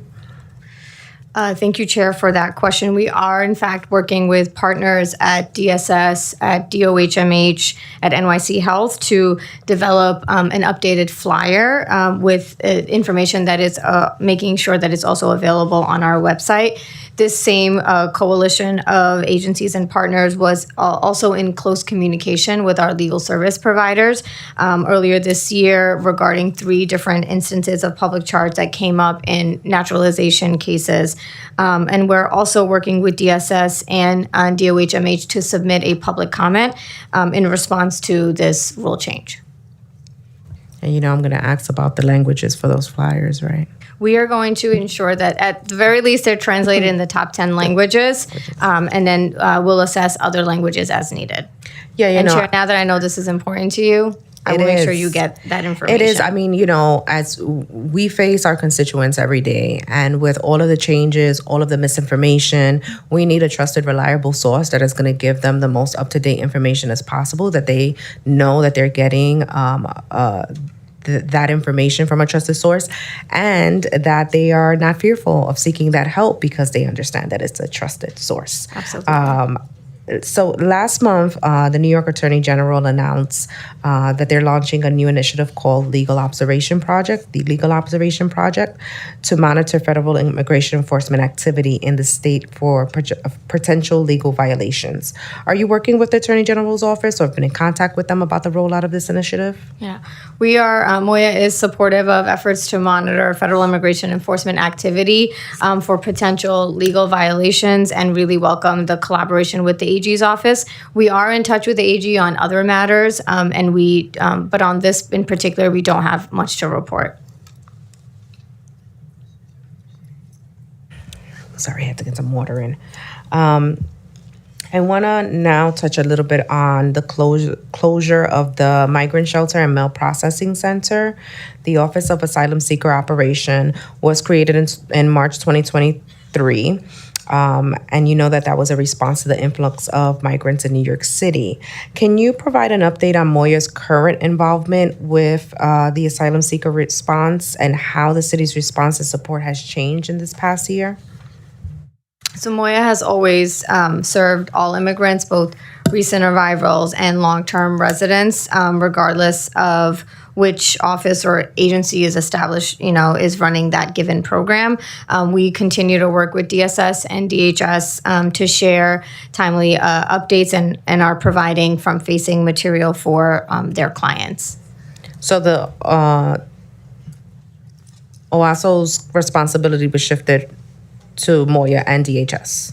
I can jump in here. I would say that as the commissioner laid out, Moya has also always been central, and this is sort of a central theme of today's hearing in regards to many responses that impact immigrants. I would say that when Owasso was closing, we worked collaboratively with them to ensure that there were access points for subset populations for legal services. So the example that I spoke about a little bit before in regards to young people who were identified as potentially SITch eligible is a group of individuals that we worked with to ensure that services continue to be provided. As Owasso was closing down, or the Asylum Application Help Center in particular, because that's where we had more of a role, we ensured that folks who were being served by them had access point to legal services. Now, the last remaining shelter for migrants is planned to close by the end of 2026. This will result in roughly 2,000 plus people being dispersed throughout the DHS system. How is the administration ensuring that the immigrants affected by shelter closures receive timely and clear information in their preferred language about their options? So we've been working with DSS and DHS on language access, in particular issues at Bruckner, and continue to work with them as the need changes. And we also learned that the administration is closing the centralized mail center for asylum seekers, which is located in the migrant shelter in the South Bronx, which is in my district. The mail center is scheduled to close at the end of this month in March. Do you know if the admin has a solution on how people will continue to receive important immigration court documents? As you know, this is very important, right. Especially those who have used that address and are waiting for mail. So as individuals are reintegrated into DHS, they will receive mail at their assigned sites. We also understand through DHS that they have been communicating with impacted individuals about mail forwarding. On sort of the exact details, we would defer to DHS for the most current information.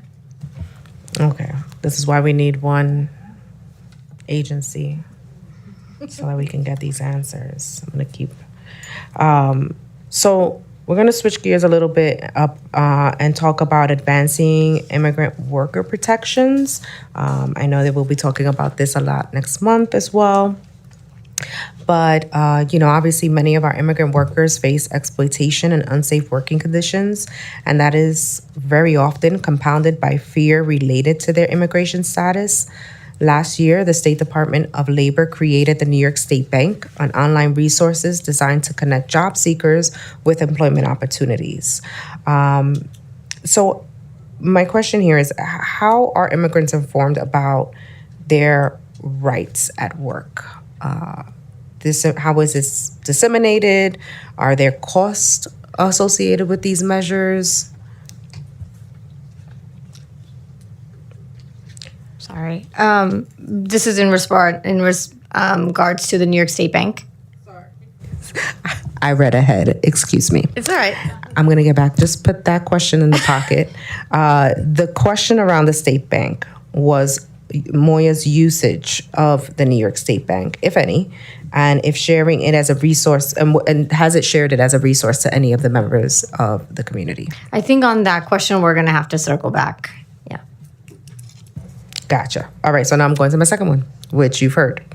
How are immigrants informed about their rights at work, and how is that information disseminated? And are there any costs, more importantly, with those languages other than English? Yeah, so Moya's working really closely with Deputy Mayor Sue and her team to really further integrate Moya into the economic justice portfolio, which we're very excited about. We're looking to, exploring opportunities and looking to expand collaboration with some of the other agencies in that same vertical, including DCWP, SBS, and DOB. One of my priorities, as I've mentioned earlier a few times, is really to bolster the work of our outreach team, and we really look forward to sort of work with our partners at the Office of Mass Engagement and other agencies to really best determine how do we conduct outreach to this particular population. Yeah, I think we'll learn, especially next month, about the impact that has on our small businesses, on our business communities, our commercial corridors and what we're really seeing out on the streets. I'm going to take a pause to recognize Council Member Krishna. Do you have questions? No, not right now. All right, he's thinking on it.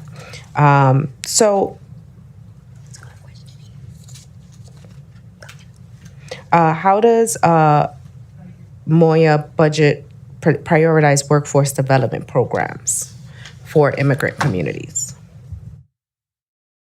So currently, Moya's program focuses on immigration legal services, know your rights, English classes, and other support services.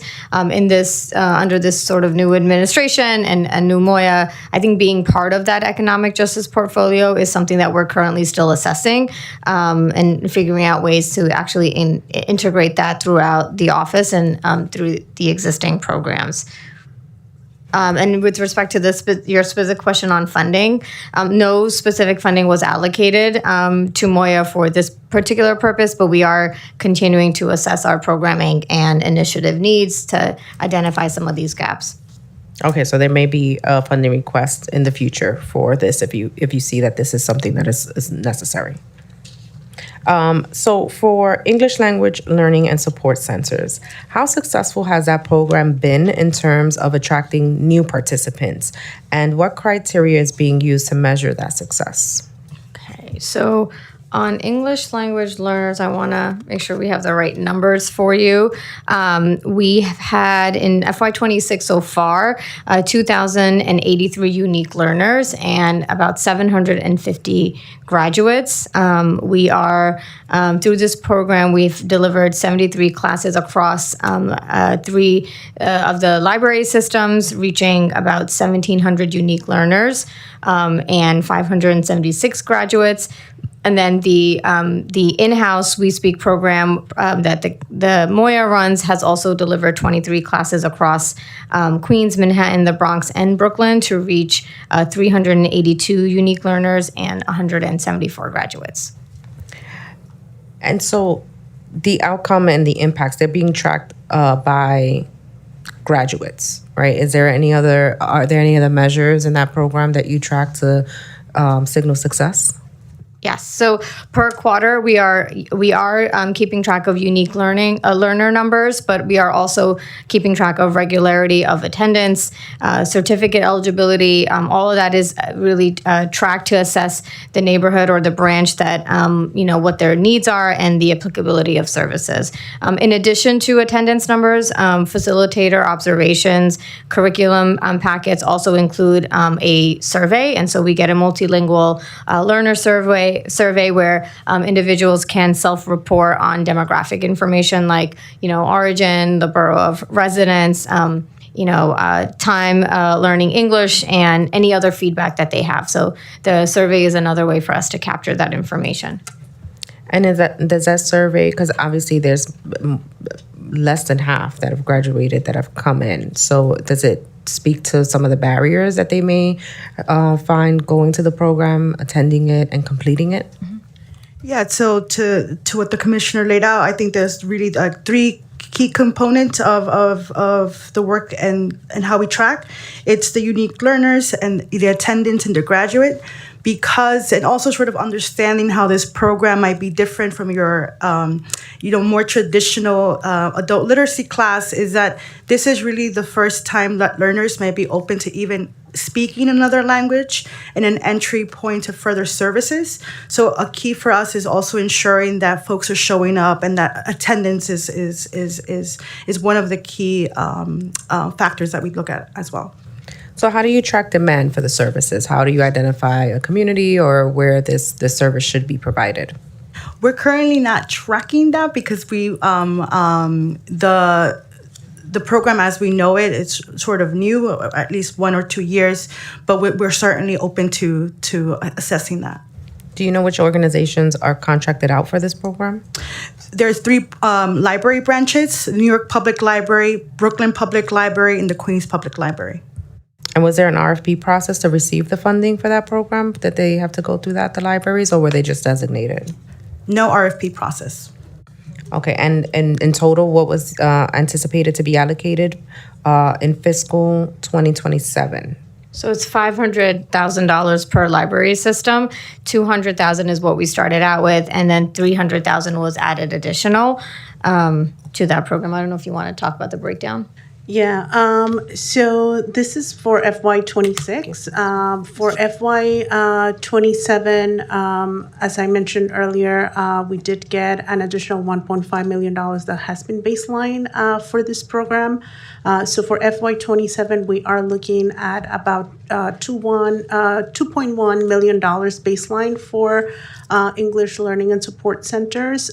We are still in the process of figuring out how all of that funding will be allocated. And just very briefly to go back to your question about the RFP, the libraries were designated this funding when we first launched this program because we had already had a partnership with them to provide programming. This also allowed us to have to meet the demand for the asylum seeker community that was asking for all of these classes to be readily available for them throughout the city. So it did allow us as an office to meet that demand. Again, now that we have baseline funding, we are going to be evaluating all of our programs and then making an assessment, short-term and long-term in terms of allocations. Yeah, I hope so because, I love my libraries and I think that they're a great place to house this, especially when you're trying to turn it over really quickly with an organization that you trust, that can provide the services.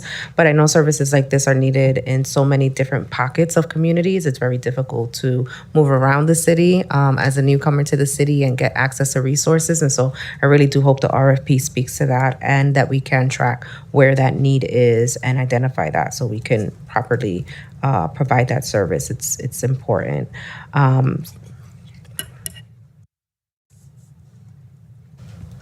And so before I move into the next topic, which will be around some of our legal support centers and Action NYC, I'm going to allow our amazing Councilmember Joseph has another question for you. A quick commercial break, as we called it. It's along the lines that you were asking. Perfect. Right? So I know about We Speak, because I taught that program.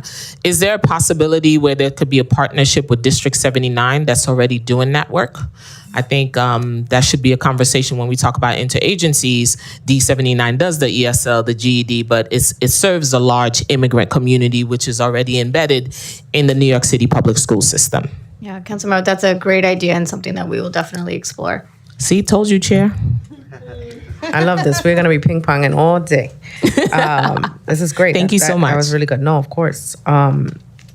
So for the immigration legal support centers, we know that the preliminary plan includes $11.6 million in baseline funding for legal support centers. The former commissioner changed the program's name from Action NYC to Moya's Immigration Legal Support Centers. Can you explain the changes in the new model and how have they improved services? Yeah. So I'll start and I'll kick it over to my colleague as I'm also learning the sort of shift and change. Some of the changes, as I understand it, include adjusting really the number of contracted providers, funding levels, deliverables, the target population, and the geographic reach. And so that is included. It was not just a name change. I think there was also a more holistic, deliberate approach to this. I think at the heart of the redesign was the goal of embedding legal service providers within immigrant-dense neighborhoods, alongside organizations that are equipped to really deliver immigration services in a culturally and linguistically informed way. And so, the question of, whether this has, what the shift was, and, I think the shift, into communities that can service and have longstanding sort of relationships is where you saw a large sort of shift in the actual programming. And how many centers are currently open? We have 29 unique providers across 38 contracts. So there are 25 legal support centers that are working with a 3-year contract, and then there's an additional 13 that were sort of former Action NYC partners who were also given an opportunity to apply for funding in FY26. So will there be additional centers that possibly open under this program? I think that's part of the assessment that we're working on and figuring out what has been working and what hasn't. And if you would allow me, because I think the numbers speak for themselves, but the program is we still haven't hit our first birthday yet. So we're getting there, and we're working to closely assess the needs and if the model is working or not. But I just wanted to give you the number because to date, there has been significant across the legal support centers. The program has recorded 8,756 screenings and 3,727 filings through the first half of FY26 and into quarter 3. If you compare this to 7,656 screenings and 4,684 filings that were done for all of FY 2025. So just to say that the providers have been going above and beyond and working, and also the demand, of course, to acknowledge the increase. But I just wanted to share that with you because we found that number to be an important indicator. Of course, there's other assessments and things to that extent, but I wanted to share that number with you. I know, I appreciate that number. Can you talk about some of the other assessments? I know that there's a lot of assessing going on at this time. So if you could talk to some of what are some of those things that you're looking at? Yeah, I mean, we have direct communications with our providers, and we are about to start and roll out our quarter 3 combos with them. Parts of the conversations are whether or not, we're on track to meet deliverables, but also if there are additional services that they want to provide, additional needs that they're seeing on the ground, things like that, as we're sort of doing this massive look under the hood with all our programs at Moya. And kicking the tires too, I'm assuming, right? So the council has provided Moya with $850,000 to cover fees for applications and other operational expenses for Moya-funded legal providers. Can you provide us a status on how that funding is being used? So that particular funding was allocated across 27 providers.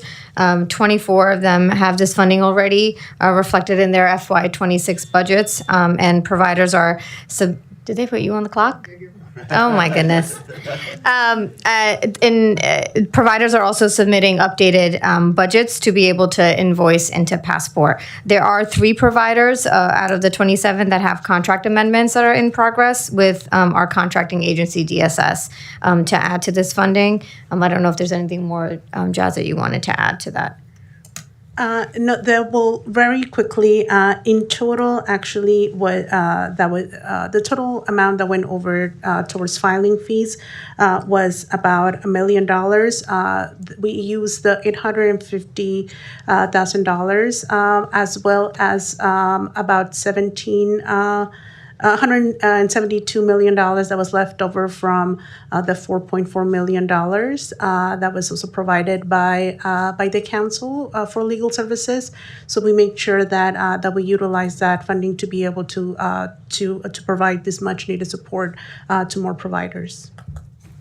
Okay, great. And so for the Rapid Response Legal Collaborative, the preliminary plan includes $2.2 million in fiscal 26 for the Rapid Response Legal Collaborative Program. I know we've spoken a lot about this, but are there specific immigrant populations that are facing more challenges than others that were reported by the collaborative? And if so, how are you supporting them and prioritizing? Yeah. So we touched a little bit on this earlier with folks who have lost TPS, but there are several populations that are facing a number of challenges, including those who have lost TPS or whose status is really in limbo. Those are the key populations that we are currently focused on. There are undocumented individuals more broadly are facing increased fear and uncertainty because of the intensified federal enforcement. So that we know, as Chair, you mentioned, has had a chilling effect on their willingness to access city services. So we're focused on undocumented individuals as well. And then we're also seeing a significant need as we talk to our contracted providers amongst unaccompanied minors and mixed status families who are navigating this, very hostile federal landscape. Sorry. So in terms of the immigration legal support hotline, the budget also is allocated for legal support. It includes $632,000 roughly in fiscal 2026. How many people currently staff the hotline? So the hotline employs 7 full-time counselors. The counselors at the hotline speak English, French, Haitian Creole, Spanish, and Urdu. And what are the hours of operation? You said it was... So they've been expanded beyond our typical Monday through Friday, 9 to 5. So the expanded hours right now are Monday and Wednesday from 9 a.m. to 8 p.m., Tuesday, Thursday, Friday from 9 to 6. The last Saturday of the month has been added, and the hotline is available from 9 to 5. So as we know, part of the defense here with imminent deportation is that people may need to get to somebody really quickly. So what should someone do outside of those operating hours? I think directly with providers, they should be engaging with them. I mean, we're currently providing, materials and listing that is available to both the providers and connecting individuals, both about Knife Up and the RRLC, and that information is in fact available in top 10 languages. If a caller calls the hotline during operating hours, we know that they're going to be directed to staff. And if they call, I think there is an option, if I'm correct, staff can correct me, there is an option for folks who call outside of operating hours to leave a message and have their call be returned. Are they connected in any way outside of operating hours? Like press 1 to be connected to? Yeah, to add to what the commissioner said, after hours, they're just asked to call back during the normal operating hours. But it's an issue that we're going to bring back because I know there were flags about after-hour services, so it's something that we are looking into. When a caller dials in, and I'm going to try to get it right, they are prompted to an IVR system, which asks them like what language they want to choose. Right now, we have Spanish, English, Haitian Creole, and I think one more. And we're working on rolling out additional languages by the end of the spring.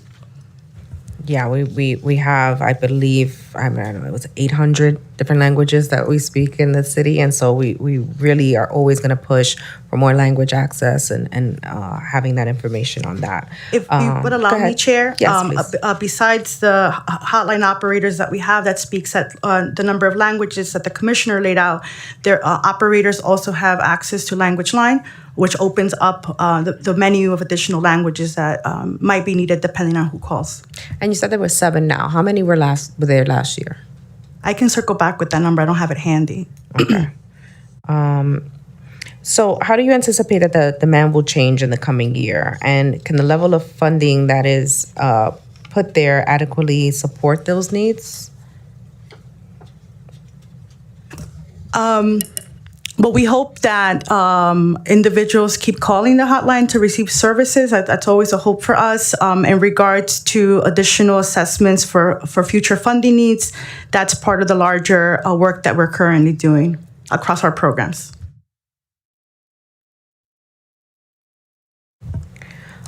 Alrighty.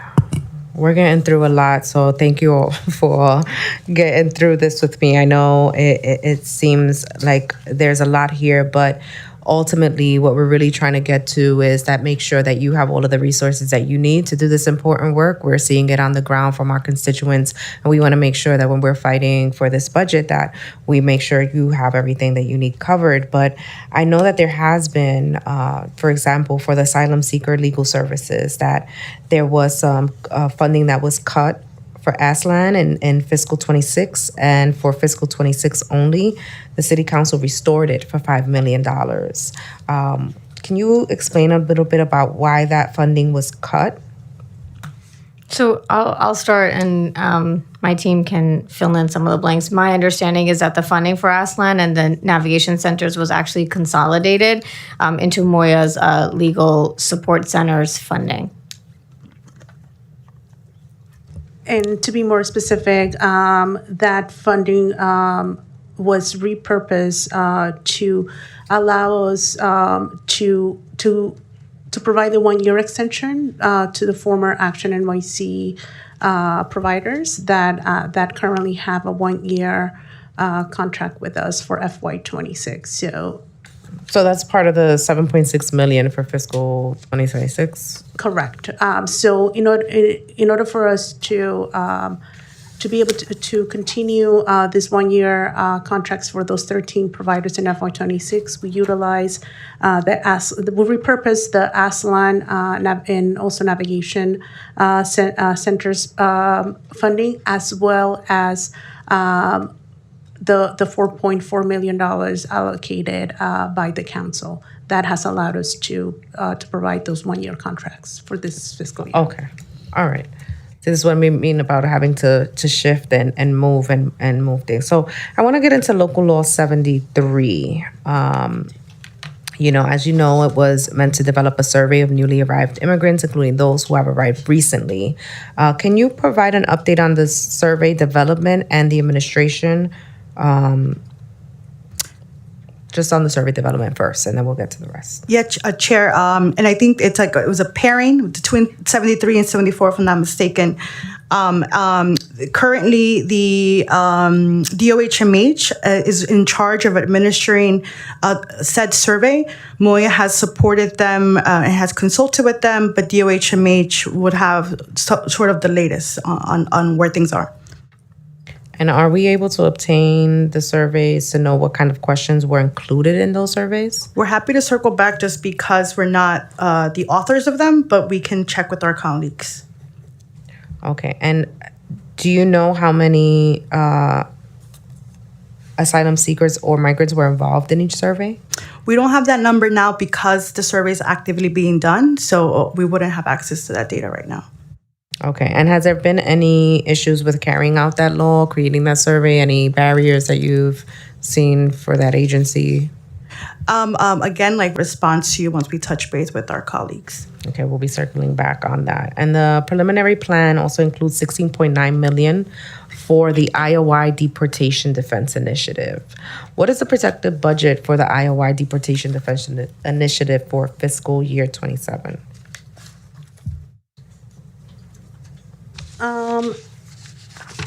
We are going to have to confirm that for you. That program is actually managed by DSS, so we don't have oversight over that particular program. Okay, so I'll hold it for that, but just so that you know what I'm asking, it's both for the projected budget for IOI Deportation Defense and also for the IOI Immigration Opportunity Initiative for fiscal 27.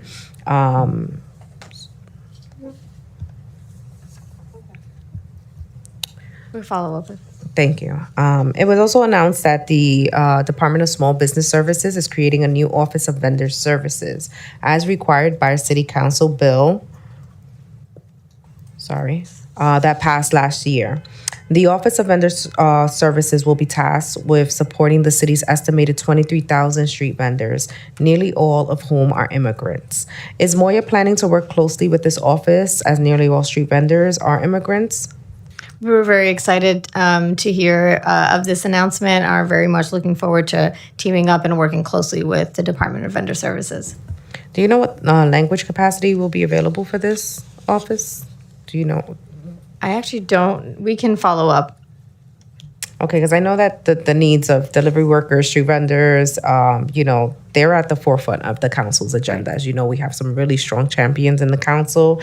And so we want to understand, can you describe how you partner to support coalitions of delivery workers, street vendors, small businesses? Yeah, I think part of what we're also excited about is that we're under this new portfolio with Deputy Mayor Sue, and we're looking forward to building more robust relationships across agencies, but also with organizations. I would say that we have been in touch with the deliveristas in the past, particularly when issues connected to legal issues came up, and we have been in touch with them. But as the commissioner said, there's more intentionality that we are hoping to move forward with, especially with some of the new offices, or the new office that was created with the Street Vendor Project in particular. I am excited as well as most of the champions and the city council. We'll be tracking this, and we're looking forward to, continuing this work and having you back to ask specific questions around small businesses and how we support them, as well as a number of other topics that we'll be working, much like you, in collaboration with my other council team in terms of committees. So there'll be some of that happening in the near future. For now, I want to thank you for your time and your testimony. We are going to be moving into the public comment section. We don't have anyone else here. There's no one online, council members. So we will be taking a short break for those of you so I can move my feet around. And thank you so much, Commissioner. It'll be about 5 to 10 minutes. Chair, we want to thank you and your team as well. Thank you.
Ladies and gentlemen, just a quick PSA. No one is to approach the dais. If you would like to sign up to testify in person and have not filled out a slip, you can do so outside at the table at the Sergeant Arms. Thank you for your cooperation.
Quiet down.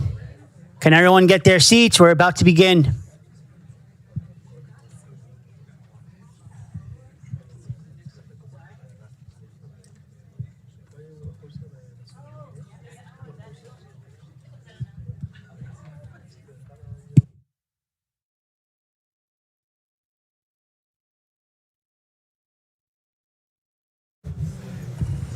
Thank you so much for coming back.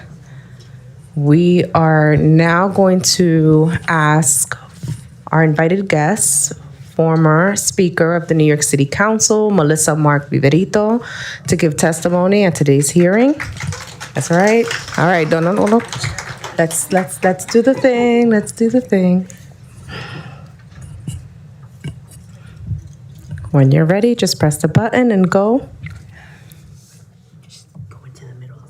Okay, go to the middle, okay. All right, well, good afternoon, buenas tardes to everybody. It really is wild to be here. I've not been in this building since I left office, and it's wonderful to see the upgrades and everything, and to everybody that's in this room, all the advocates that do the work each and every day on behalf of our immigrant communities. I commend you all for the work and for being here. It was a pleasure when I was in office to be able to work side by side with many of you. Good afternoon to the chairwoman of this committee, who happens to be my councilwoman, Elsie Encarnacion. We all know that the dark times that we are living in. There's a national siege on immigrant families and the communities we are a part of, and it's upon us. This moment demands more from us. New York and other cities must stand strong for the human rights and values at the core of our local policies. This city does not buckle under pressure. We act. Our upcoming budget negotiations are a critical opportunity to aggressively meet these dangerous times, including by bolstering offices and services on the front lines of work and leadership.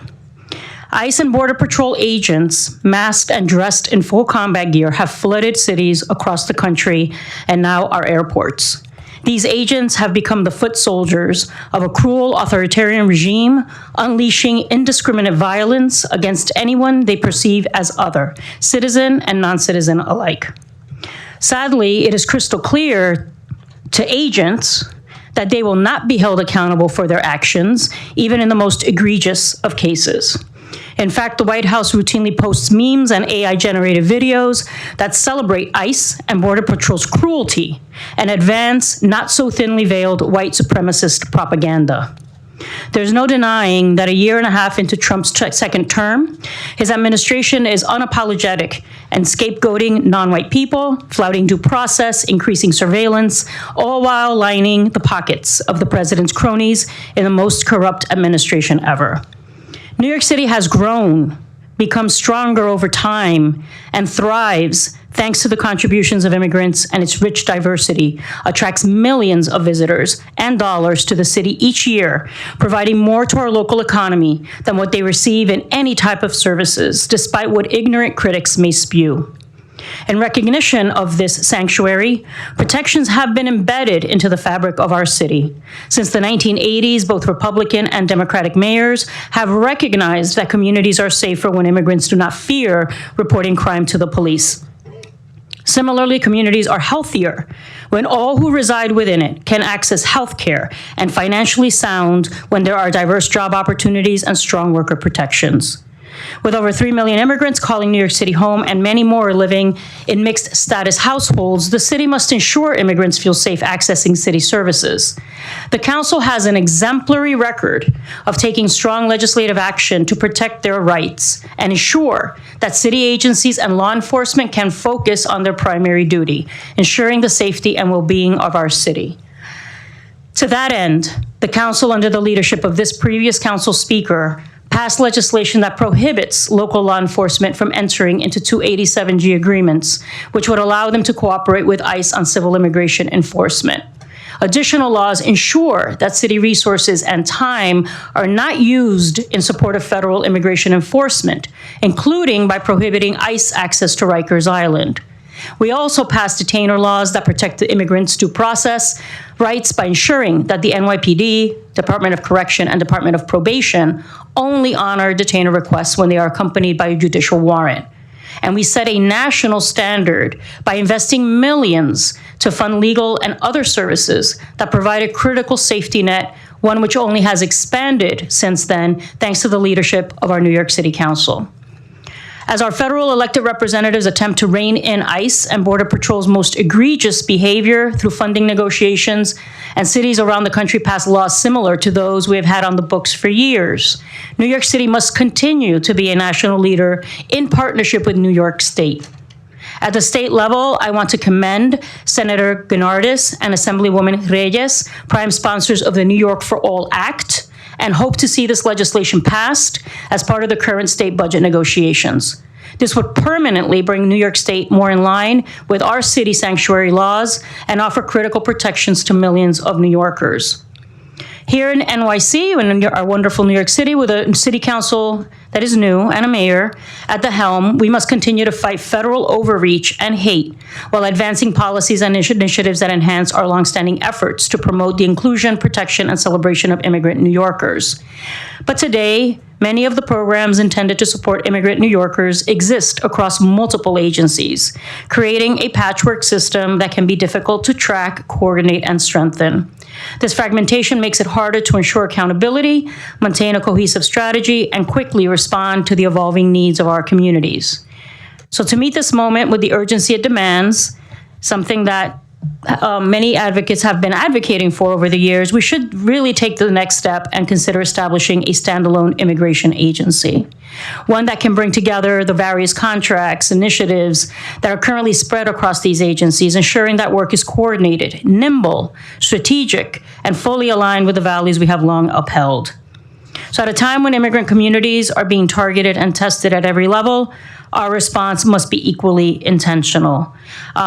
Obviously, as part of that demand is also the fact that all the services that are currently financed and funded should not see a dollar withheld. If anything, and understanding we have difficult times, we should see an expansion, if possible, of some of those critical services. I'm sure many of which you'll hear from the advocates today. But I think that having this comprehensive and city agency and the weight that comes and brings with it is really imperative, again, so that the agency can be nimble and deal with what is to come. We know that New York City is going to be on the front lines of that.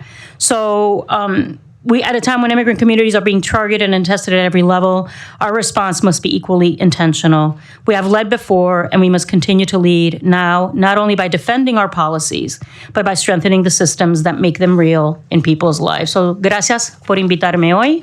Thank you for inviting me here today, and I appreciate the opportunity. Thank you.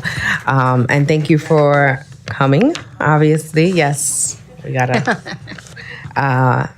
Obviously, you know, for those of you who don't know, I served under council member when she was council member, not a speaker, for 6 years. And so you do this work day in and day out from the day you stepped into office to the day I left your office.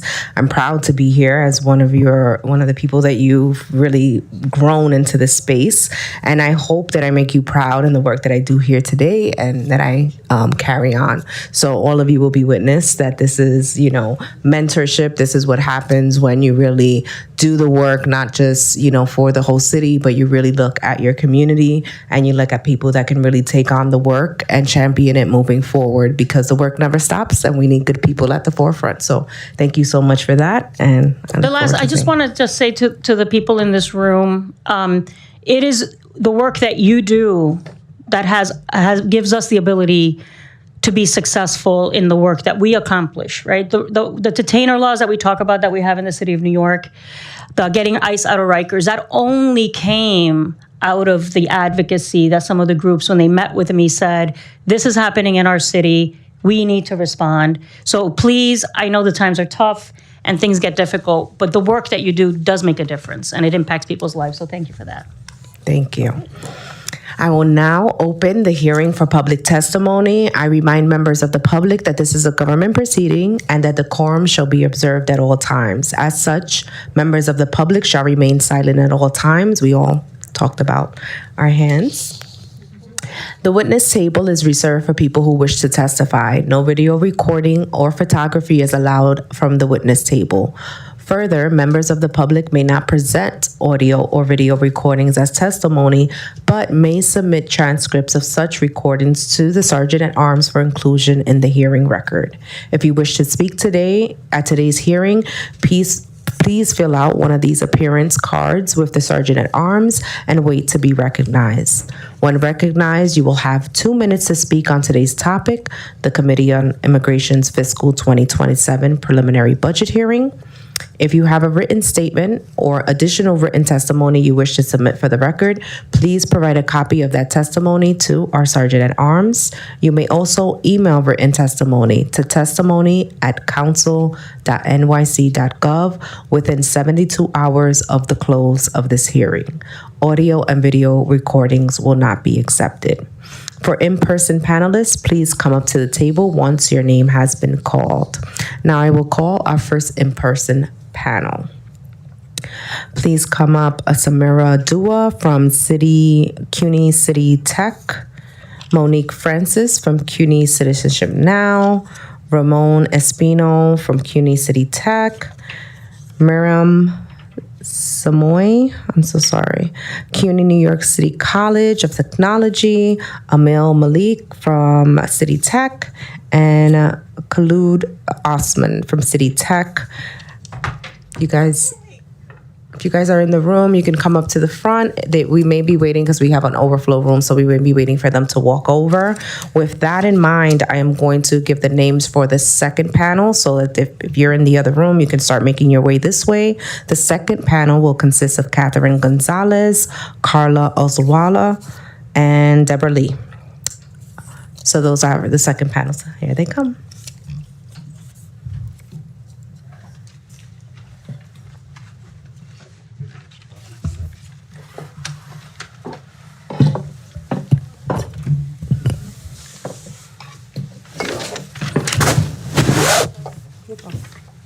Need one more?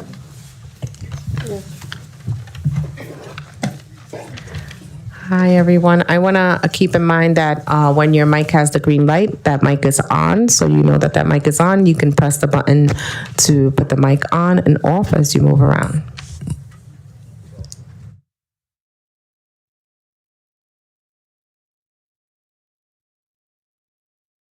You may begin.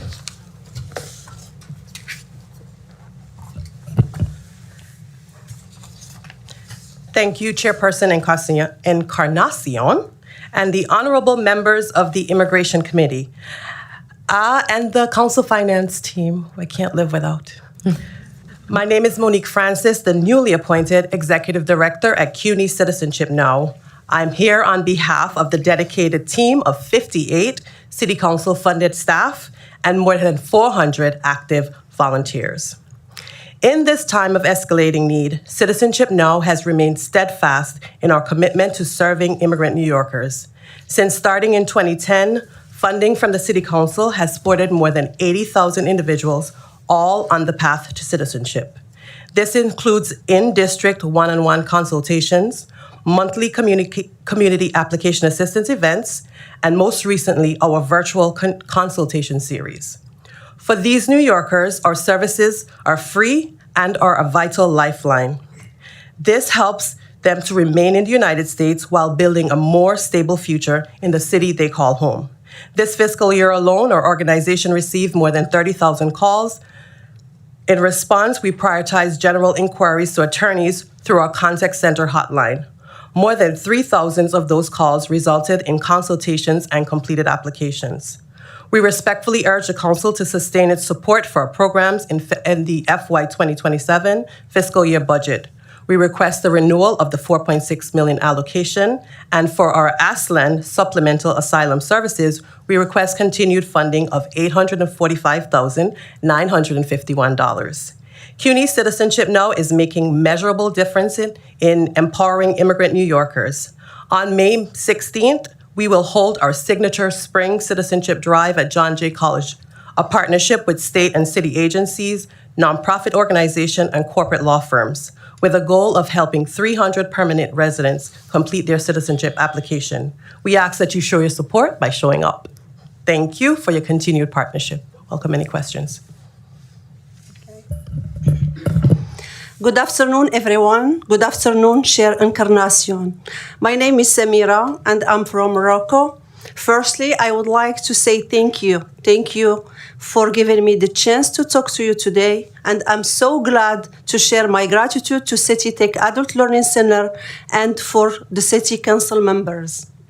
As one said, one teacher, one book, and one pencil can change the world, which means that education is a power tool to change lives. As many immigrants, including myself, the hardest part of starting a new life is the language. Language is truly a bridge to integration. As a mother, not being able to communicate made it hard for me to support my children in some things like reading, helping with homework, connecting with teachers, and getting more involved in school projects. I have experienced that feeling when I know what to do, but I do not have the right words. Feeling frustrated and unable to help motivates me to work on my language and improve it. Once I started learning English, everything began to change. I became more confident in communication by overcoming the language barrier and was able to support my children towards success. I'm glad today to say that City Tech Learning Center made it possible for me and for many immigrants who cannot afford English classes in private institutions. Without this program, immigrants might lose the chance to be included and connected to their communities. On behalf of all my classmates, I would like to say thank you, City Tech Adult Learning Center, for offering this program. Thank you, City Hall, for funding and supporting it. You are not just in helping with money. You are opening wide doors for immigrants to a brighter future. Thank you all for your attention.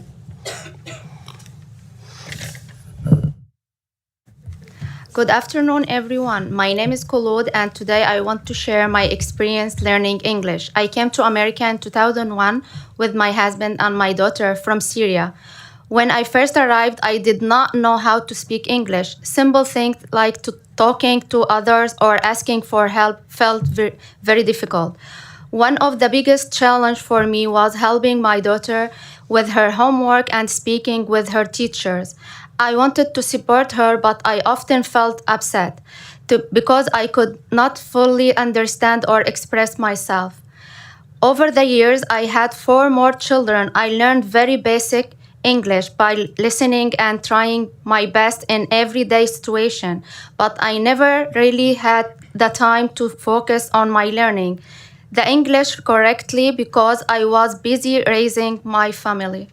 Now that my children are older, some in college and some in middle school, I finally felt motivated to learn English. I want to be more independent and understand everything around me. I was referred to this program by my friend Miriam and decided to sign up. I hope it would help me improve my English and enjoy it even more than I ever imagined.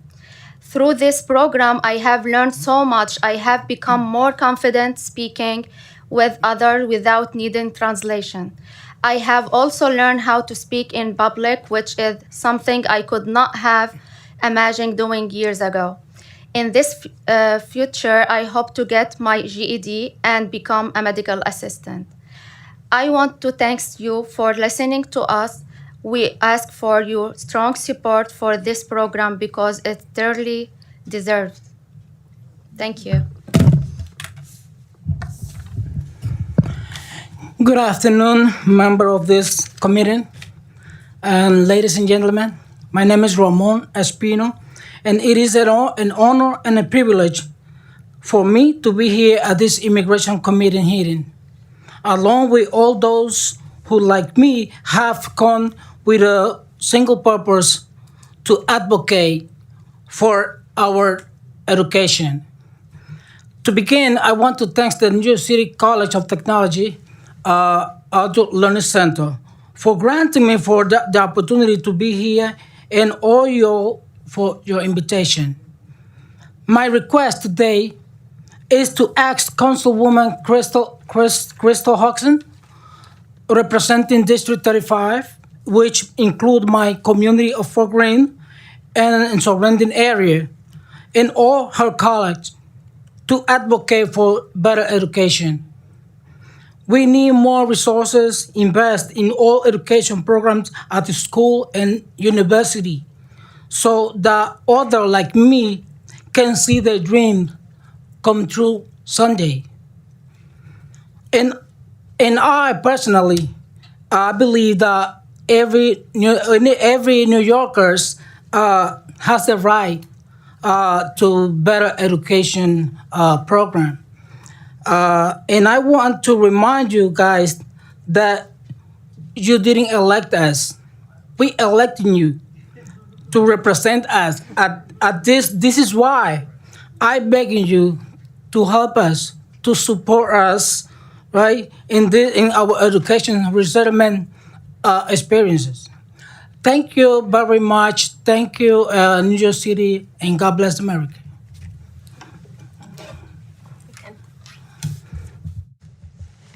Good afternoon, everyone. My name is Amal Melak, and I'm one of many immigrants who has had the privilege of attending the ESL program at City Tech. I arrived in the United States 1 year ago from France. Today, I'm in my third semester, and I stand before you to share with you why this program means so much to me. When I first come here, I felt lost. The language barrier was not just a challenge, it was isolating. I struggled to communicate, to express myself, and to find my place. Then I joined the ESL program at City Tech, and everything started to change. Step by step, I gained confidence in speaking English, and with that confidence come new opportunities. Recently, I started interviewing for jobs, something I could not have imagined when I first arrived. That is the true power of this program. It does not just teach English, it empowers people. It restores confidence, it opens doors, and gives us the ability to build a future and contribute to this country. For every dollar invested in this program, you are investing in someone's future. Please continue to support and fund City Tech ESL programs, because they are not just changing lives, they are building them. Thank you. Hello, everyone. Okay. Hello, everyone. My name is Mariam Samawi. I have 2 years here in New York City. In the first, I want to thank City Hall for this opportunity, and I want to thank City Tech, New York City College of Technology, adult learner, for her support. When I come to United States, I can't speak or understand any word in English. Life is so hard, but adult education helped me to change my life. I learn English step by step, and I become more confident and independent. At that time, I start to looking for something to practice my English. So I start working volunteer work with the City Tech to translate, to help students for register and translate for them from Arabic and English from Arabic and French to English, to help him to register there. Later, I start with my friends to create small platform like Zoom to make conversation club to practice more. We start like 3 students, and now it's become more than 100. So today I am a student in City Tech, and I work part-time with this program. My goal is to continue improving my English and help more immigrants succeed. So adult education made all this possible. That is why we kindly ask you to support this program with funding, so it can continue and welcome even more immigrants who need this opportunity. Thank you so much. I want to thank each and every one of you. You did an amazing job. I'm very proud of you. You are really stellar examples of what that program has done. So thank you so much. And I have some questions for CUNY Citizenship Now. And you've also all did it before the time ran out. So you should all be an example for everybody that comes after you. So great job being that first panel to do that. So for CUNY Citizenship Now, have you been able to serve all of the people who have requested service through your program? Yes. So anyone who calls us or requests a call back online or texts us gets an appointment within 2 weeks. Within 2 weeks. And we call them back within 24 to 48 hours. Okay, good. And is the current funding level for CUNY Citizenship Now adequate to address the community needs, do you feel? Yeah, so we got an increase last year of an additional 1.6 million, yes. Okay, perfect. Well, that was it. That was easy peasy, right? Take it easy on you. Thank you so much, and I'll be calling up the next panel. Thank you. Just to remind the next panel, it is Catherine Gonzalez, Carla Ostolaza, I'm sorry, I messed that up, Ostolaza, and Deborah Lee from the Legal Aid Society. The following panel, which would be panel 3, we have Sierra Kraft, Allison Cutler, Tanya Matos, Rachel Jordan, Janet Miller, and Kelly Barajas. That is for the third panel. Just want to make sure you know, so when you're ready to come in. This was on the page? No. I'll make sure we have it. Yeah. Okay, you may begin. Thank you. Good afternoon, Chair Encarnacion and members of the committee. And thank you for the opportunity to testify today and for the Council's consideration of our renewal request for the New York Immigrant Family Unity Project, or NYFUP. My name is Catherine Gonzalez. I am Associate General Counsel at Brooklyn Defender Services. Alongside the Bronx Defenders and Legal Aid Society, we serve as the city's defender organizations providing free legal representation to detained immigrants through the NYFUP program.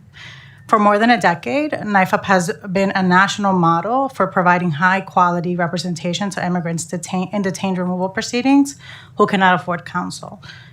Thank you to City Council funding, New Yorkers facing deportation have had a lawyer by their side.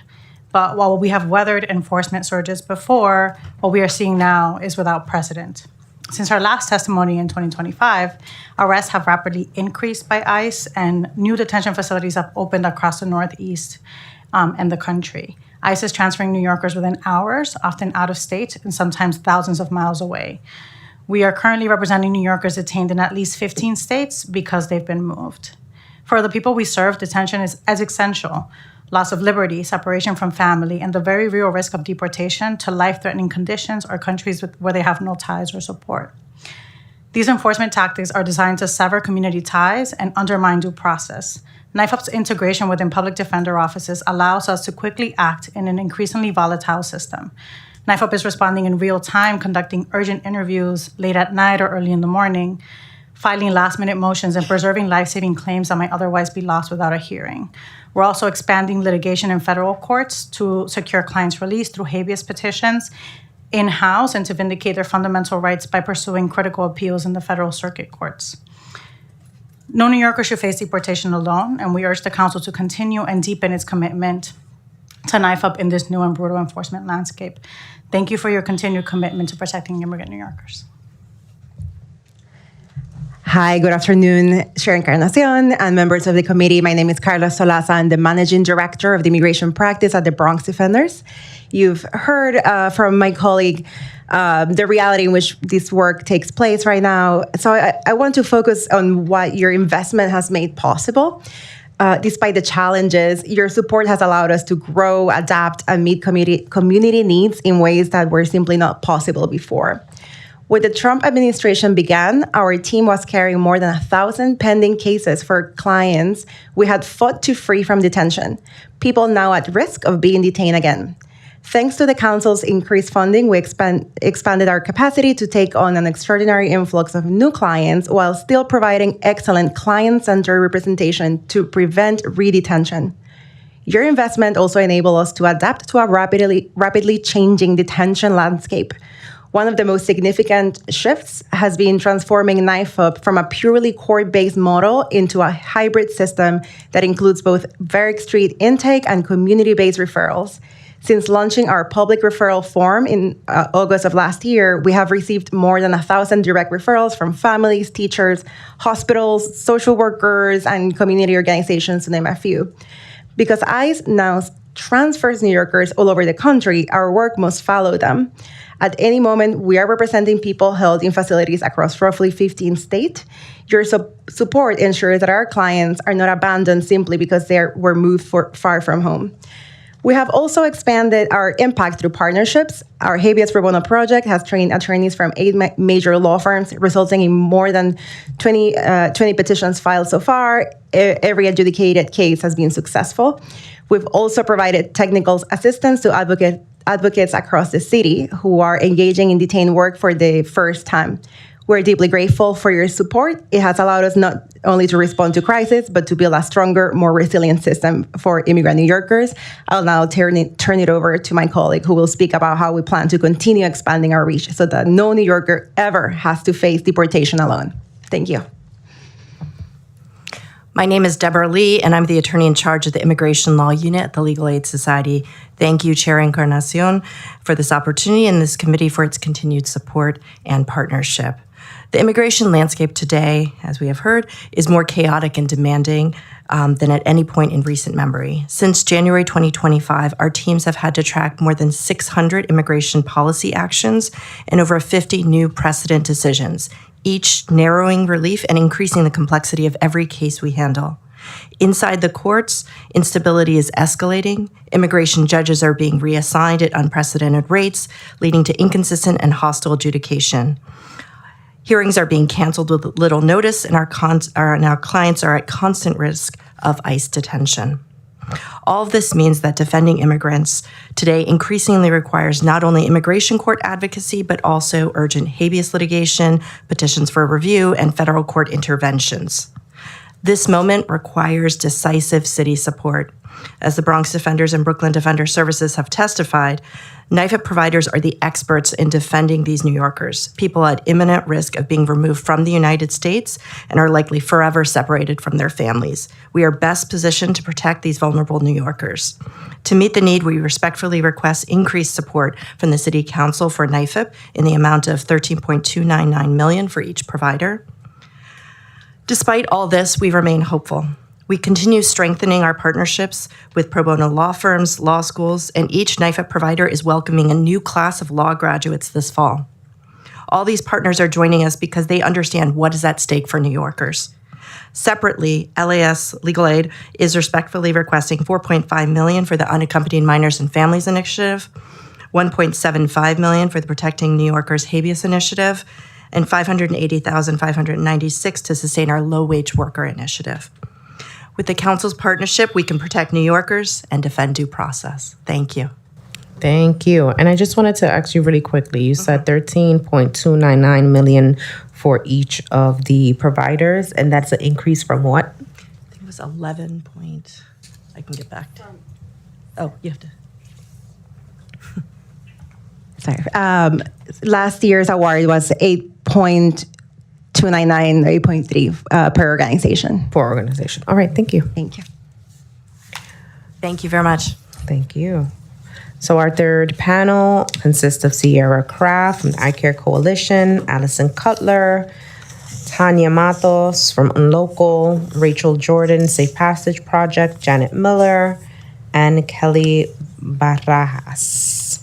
And our fourth panel, for those of you who may be outside of the room, if you could start making your way this way, is Desiree Hernandez Sanchez, Bethany Dill, Aracelis Lucero, Christina Garidi, Ralucia, I can't see the last name, Onkolku, and Chad Bourne. That is for the fourth panel. Oh, this panel. Great. All right, you may begin on this end, please. Or do you want them to begin on this end? Sure. Hi. Okay. Good afternoon, Chair Encarnacion and members of the Immigration Committee. My name is Tania Matos, and I am the Executive Director of Unlocal, an immigration nonprofit dedicated to serving New York's immigrant communities through immigration legal services and community education. Our team of lawyers, advocates, organizers, and social workers provide free services to immigrants across the 5 boroughs, including Know Your Rights and deportation defense workshops, New York State DREAM Act application support, and workforce development support, as well as direct legal representation. Through programs including our Pro Se Plus project that is housed under the Aslan Network, the Rapid Response Legal Collaborative, and the Queer Immigrant Justice Project, and our general practice, we take a holistic anti-detention approach to the immigration legal services work that we do. We not only represent clients in proceedings, we equip communities with the tools and emergency preparedness and resources they need to respond safely and effectively when federal immigration enforcement comes to their door. As ICE actively intensifies in our streets and our airports, the demand for these services has never been greater. I'm going to skip forward. Beyond legal representation, the RLC trains legal practitioners on cutting-edge immigration strategies, strengthens the entire legal services field, and also provides rapid response social work services, offering direct support and counseling to individuals facing deportations and the families they leave behind. What I urge the council to provide is maintain funding for the Rapid Response Legal Collaborative Services and commit to multi-year stable funding so providers can plan and serve clients reliably. And I'd like to share a very quick story of a family of 4 who unfortunately his father his limbs were lost in an accident, but we were able to provide rapid response legal services so they can focus on the emergency care that they needed and not focus on their removal orders. And that's just one quick story I wanted to share. Thank you. Thank you.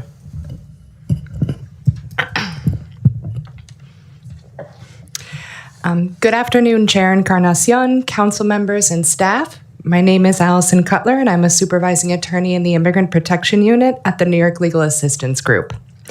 Thank you for the opportunity to testify today on the preliminary budget for fiscal year 2027. I supervise the Pro Se Plus project, which has evolved from pro se application assistance to in-court advocacy for families facing the harshest aspects of immigration enforcement. My team is regularly at 26 Federal Plaza, helping individuals who are there for routine check-ins and court hearings, providing safety planning, appearing as friend of court, intervening when appropriate while individuals are being wrongfully detained, notifying families, and connecting them to vital post-detention support. NYLAG is grateful for the city and council's continued commitment to New York City's immigrant communities. Today, we find ourselves in a terrifying moment. Our immigrant neighbors are being torn from their homes, families, and lives. Long-standing pathways to relief have ended, and enforcement is intensifying. These rapid changes underscore the need for increased, flexible, multi-year funding that allows providers to be innovative in our response. New York City legal service providers have a long history of meeting the moment with innovation, working with the city to create programs like iCare, the Rapid Response Legal Collaborative, and Pro Se Plus project. Today, I'm testifying to ask the city to double down on your commitment to our immigrant communities through expanded and flexible funding for immigration legal services.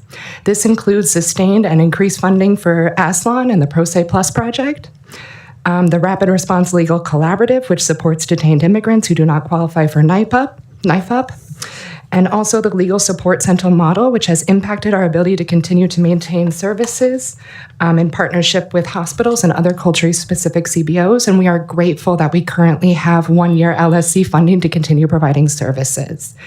We are so appreciative for your support, partnership, and advocacy. Thank you. Good afternoon, Chair Encarnacion, members of the Immigration Committee, and the Finance team.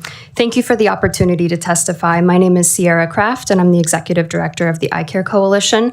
We're dedicated to ensuring unaccompanied immigrant children in New York City have access to free legal representation.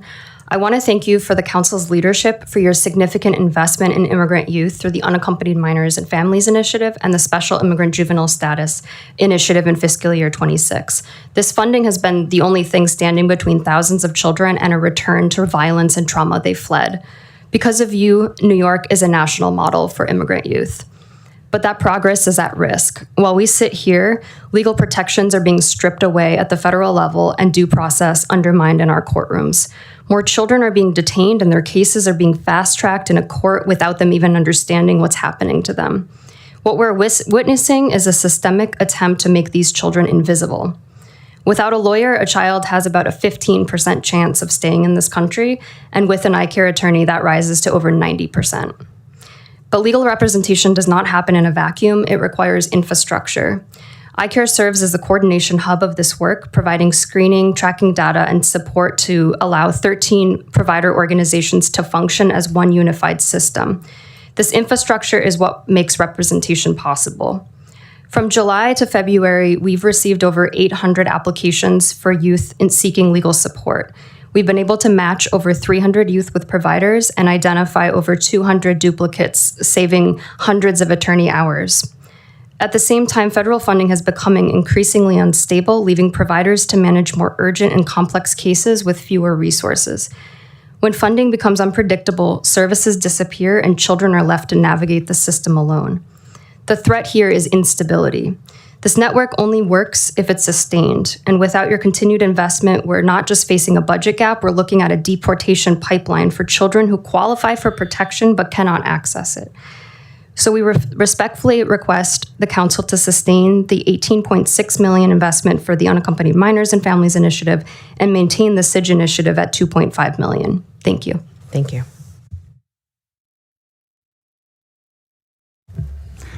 Thank you to Chair Encarnacion and the other members of the committee for the opportunity to testify today. My name is Rachel Jordan. I'm the Managing Attorney for Partnerships and Advocacy at Safe Passage Project.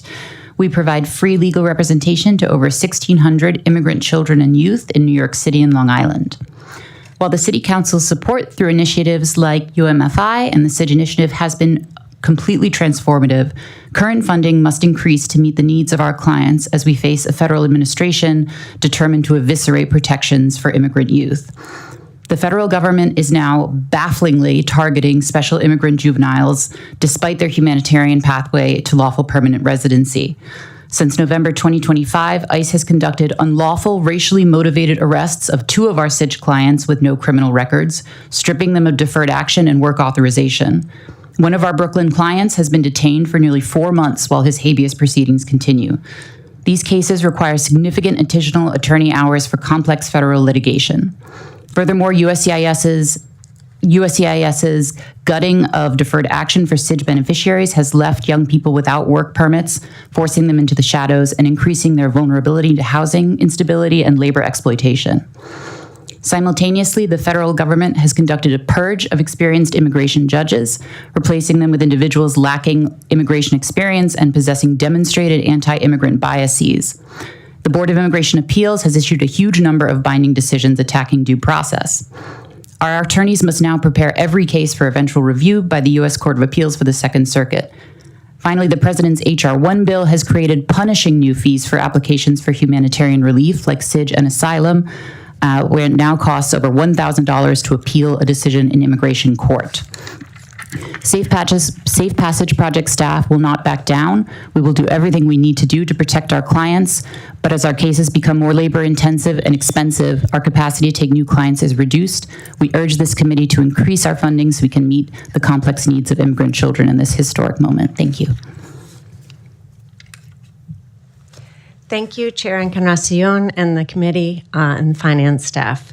for the opportunity to testify today. My name is Janet Miller, and I work at CAMBA. I'm here to request your support of two critical programs. First, a $1 million investment in the New York City Immigration Resettlement Initiative, a coordinated citywide effort led by 5 trusted local resettlement organizations: CAMBA, Catholic Charities, Church World Services, Common Point, and the International Rescue Committee. Collectively, we have responded to nearly every major migration and displacement movement impacting New York City over the past 5 decades. This critical support will serve approximately 4,000 vulnerable immigrant New Yorkers citywide. NYCERI, as we call it, is uniquely positioned to deliver holistic, resettlement-informed case management services addressing both immediate stabilization needs and building long-term pathways to integration and self-sufficiency. Second, the Legal Services for the Working Poor, a coalition of CAMBA, HCC, Mobilization for Justice, NIMIC, and Take Root Justice.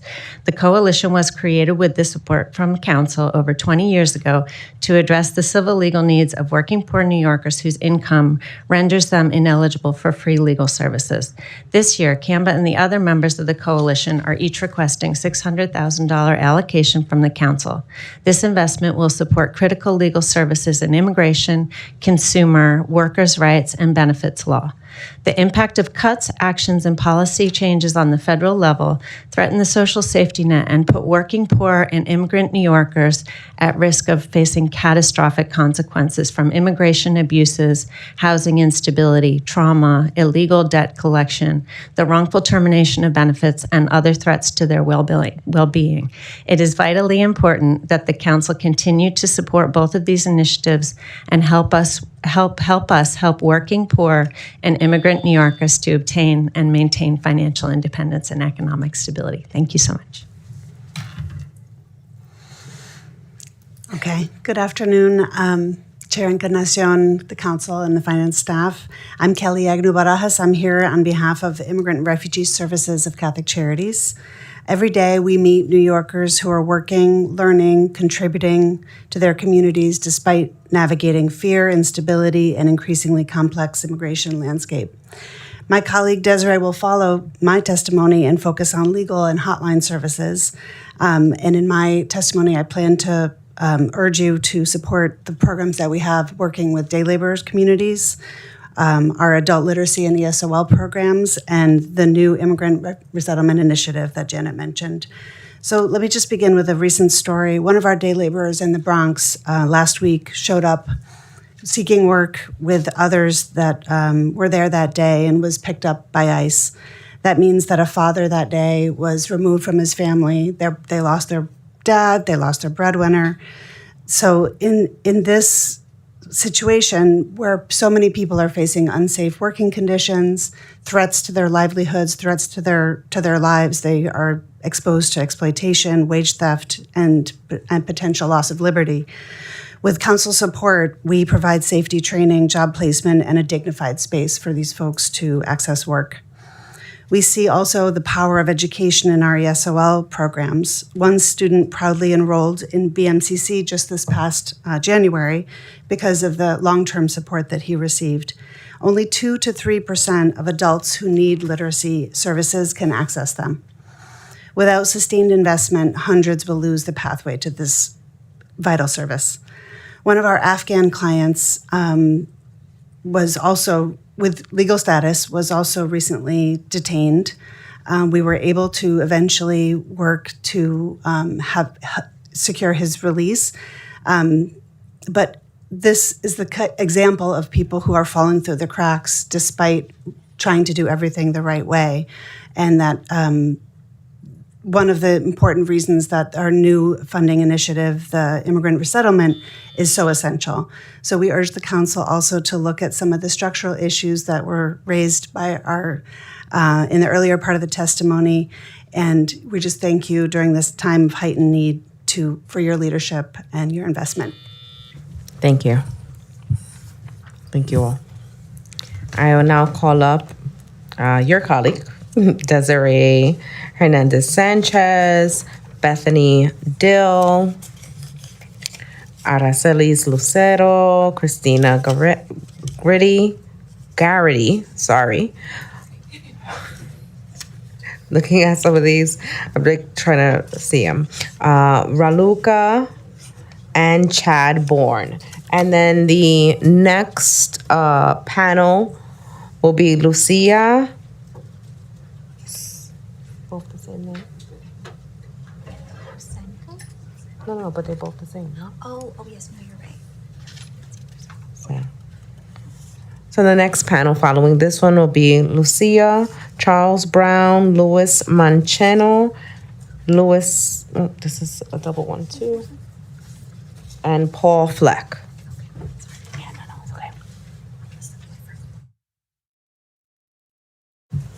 Hello. You may begin. Good afternoon, Chair Encarnacion and members of the Immigration Committee. My name is Christina Garrity, and I'm the coordinator for the Pro Se Plus project, otherwise known as PSPP.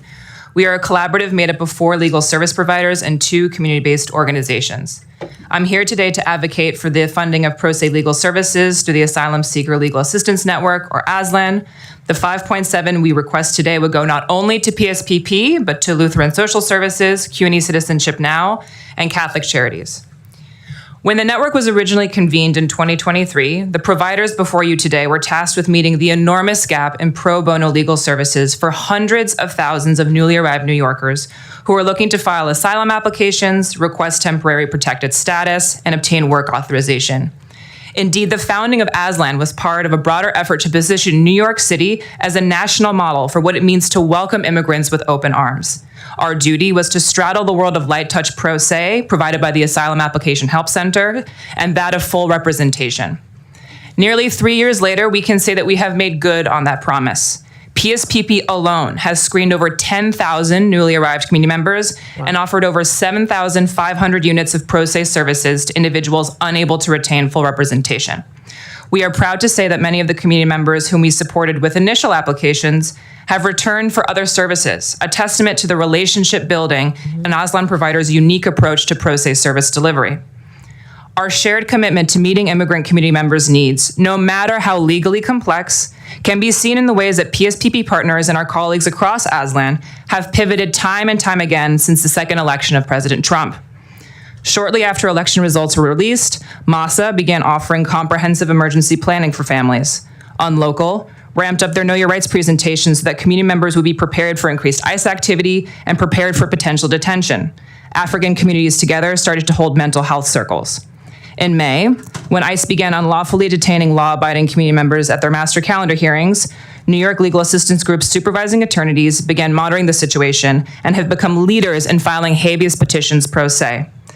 Since the implementation of pre-termission and asylum cooperative agreements this past winter, Central American Legal Assistance and Catholic Migration Services have worked tirelessly to file responses to pre-termission and pro se appeals. Our multi-year track record proves that we can be trusted to meet the needs of immigrant New Yorkers, regardless of how quickly they shift and evolve. Pro se respondents often belong to the most vulnerable immigrant communities. At a time when such communities across the country are under attack, it is critical that we continue to provide them with much-needed legal support. Funding established pro se service providers gives us the flexibility necessary to respond to the demands of the moment and to prevent and reduce the harm of today's violent federal immigration policies and practices. Finally, given that the current scapegoating of immigrant communities is an integral part of the federal administration's increasing turn towards authoritarianism, funding pro se services stops just being about ensuring that all New Yorkers have access to justice. It's about standing up for our city as a sanctuary and our country as a democracy. Thank you for this opportunity to testify. Thank you. Good afternoon. Excuse me. Thank you to Chair Encarnacion, the committee and committee staff. My name is Charles Brown. I'm the director of the Immigration Legal Program at Lutheran Social Services of New York, and I'm here to testify in support of continued funding for immigration legal services, including funding for the ASLAN partners here today and listed a moment ago in Christina's testimony. Lutheran is a proud member of ASLAN, and we continue to witness the profound effect that our limited scope of pro se services have on immigrant New Yorkers. Right now, immigrant New Yorkers seeking asylum, special immigrant juvenile status, or other relief are up against a complicated and confusing system increasingly designed to forcibly remove them from the United States without any consideration of whether they meet the definition of a refugee or are eligible for another form of relief. Indeed, immigration law and process has grown ever more complicated under the current administration, as the federal government increasingly relies on complicated procedures, confusion, and high costs to deny immigration applications. City Council funding for Aslan helps to lower or eliminate some of these barriers for our immigrant neighbors who may otherwise be denied due process, enabling us to assist them with immigration applications, application fees, filing for appeals, filing motions to prevent their removal to a third country, information sessions, and much more. Indeed, Aslan's pro se services go far beyond simply filing one application. Youth come to our offices seeking assistance with SIDGE, sometimes weeks or days before they age out of eligibility. We help that young person to file in family court, to file with USCIS, and to respond in immigration court. People come to our office after an immigration judge has denied their asylum case. They haven't had a full hearing. They don't know why they were removed or even to where they're being removed. Aslan helps that person. We help them to figure it out. We help them to file an appeal, to stand up for their right to have a full and fair hearing. We need City Council to stand up for us, for Aslan and PSPP, as we fight for and with our immigrant neighbors, providing them with comprehensive pro se legal services at a crucial time in our nation and city's history. Thank you. Good afternoon, Chair Encarnacion, Council members and staff. My name is Raluca Onchoyu. I know it's a hard name. And I'm the managing attorney of the Immigration Unit at Catholic Migration Services, or CMS for short. Thank you for giving me the opportunity to speak to you today about PSPP, Aslan, and process services in general in these uncertain times. Every week, CMS staff meets New Yorkers who carry the world on their shoulders, fear, hope, and the weight of impossible choices. Many fled violence, persecution, or crushing instability. They come to the U.S. seeking safety and instead find themselves alone in one of the most complex legal systems. As the number of unrepresented immigrants in removal proceedings has surged in recent years, the need for legal support has reached a level I have never seen before in more than 2 decades of this work. Our collaborative Pro Se Plus project was born out of this need, to give people at least a fighting chance. What began as a program centered on helping eligible individuals apply for asylum before their 1-year filing deadline has now become a lifeline. In 2023, the city funded PSPP as part of Aslan. Over the last 3 years, Aslan and PSPP partners have built long-standing trust with the community, with individuals and families returning to us for services and information over and over again, sometimes close to a deadline. At this point, the plus in Pro Se Plus might as well mean rapid and constant response, because that's what we do. Since January 2025, as the pace of new arrivals slowed and hostile immigration policies ramped up, the needs of immigrant New Yorkers have changed. People who filed their applications a long time ago need help preparing for their next stage of their cases. Meanwhile, heightened immigration enforcement has created fear and chaos. In the face of this, PSPP teams have stepped up with all the tools we have at our disposal: emergency family planning assistance, accompaniment to sensitive appointments, motions for remote hearings, responses to pretermission, and appeals of removal orders, as well as pro se habeas petitions. We also provide community presentations to counter misinformation, prevent fraud, and equip community members with a better understanding of their rights and how legal developments affect their cases. Just one last point, full representation is always the gold standard. But the truth is that demand far outpaces available capacity, and that's where Pro Se Plus services come in, and we hope that City Council will continue to fund them. Thank you. Good afternoon. Thank you to the Immigration Chair, Encarnacion, the Immigration Committee members, and the Finance Committee staff here, and for the opportunity to be able to testify today. My name is Araceli Lucero, and I am the Executive Director of MASA. We're a community-based organization in the South Bronx that supports Latin American and Indigenous children, youth, and families to develop as strong learners and leaders. MASA has over 2 decades of experience supporting immigrant communities, navigating the complex immigration system, informing hundreds of thousands about their rights, and providing emergency planning support. I'd like to share a MASA PSPP story to help illustrate the impact of the Pro Se Plus project. Maria, which is not her real name, migrated from Nicaragua in pursuit of safety. Unfortunately, she became the victim of immigration fraud. She paid $5,000 to an individual posing as an attorney and had a fake hearing scheduled with a fake judge, only to discover the documents and the hearing were all falsified. The emotion and financial devastation was profound. She faced not only legal jeopardy, but also loss of trust in the legal system. Nonetheless, she arrived at MASA for a mini consult with an attorney from Co-Counsel NYC, where the immigration fraud and the existence of a removal order were verified. With an ICE check-in for her, her husband, and her young son scheduled for the next morning, an interdisciplinary team of 5 MASA and co-counsel advocates sprung into action and within just a few hours had prepared, filing an emergency motion to reopen, notified ICE of the automatic stay of removal, completed and filed her asylum application, translated dozens of messages and documents from the scammers, and created an emergency plan with guardianship and travel documents for her 8-year-old son should she and her husband be detained. This illustrates the power of PSPP, where organization is able to provide a full suite of services in an emergency situation. We urge the City Council to fund Aslan at $5.7 million in fiscal year 27 so that we can continue to help immigrant communities who cannot find or afford direct legal representation. Good afternoon, Chair Encarnacion and members of the committees. Thank you for the opportunity to speak with you today. My name is Bethany Dill, and I'm the Community Engagement Coordinator with the International Rescue Committee, or the IRC. I'm grateful to be here today along our partners, who you heard from earlier in the New York City Immigrant Resettlement Initiative, or NYCIRI.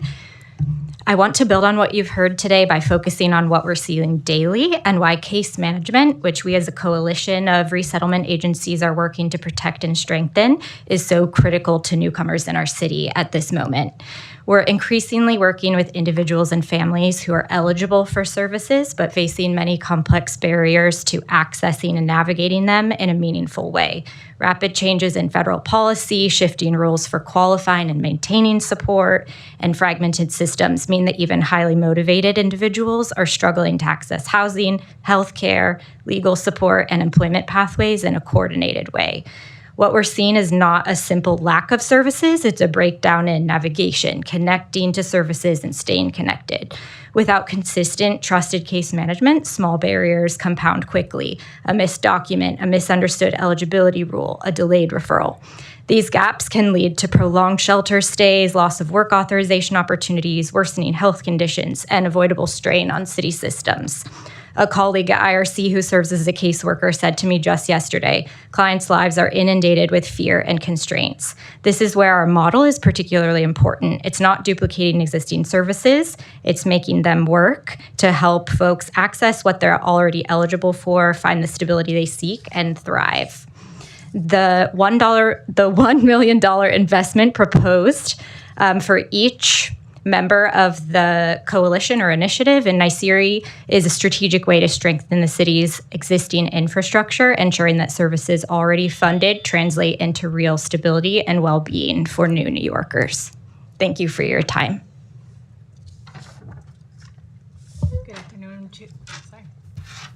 Good afternoon, Chair Encarnacion and members of the committee. My name is Desiree Hernandez-Sanchez, and I am the Legal Director at Catholic Charities Community Services.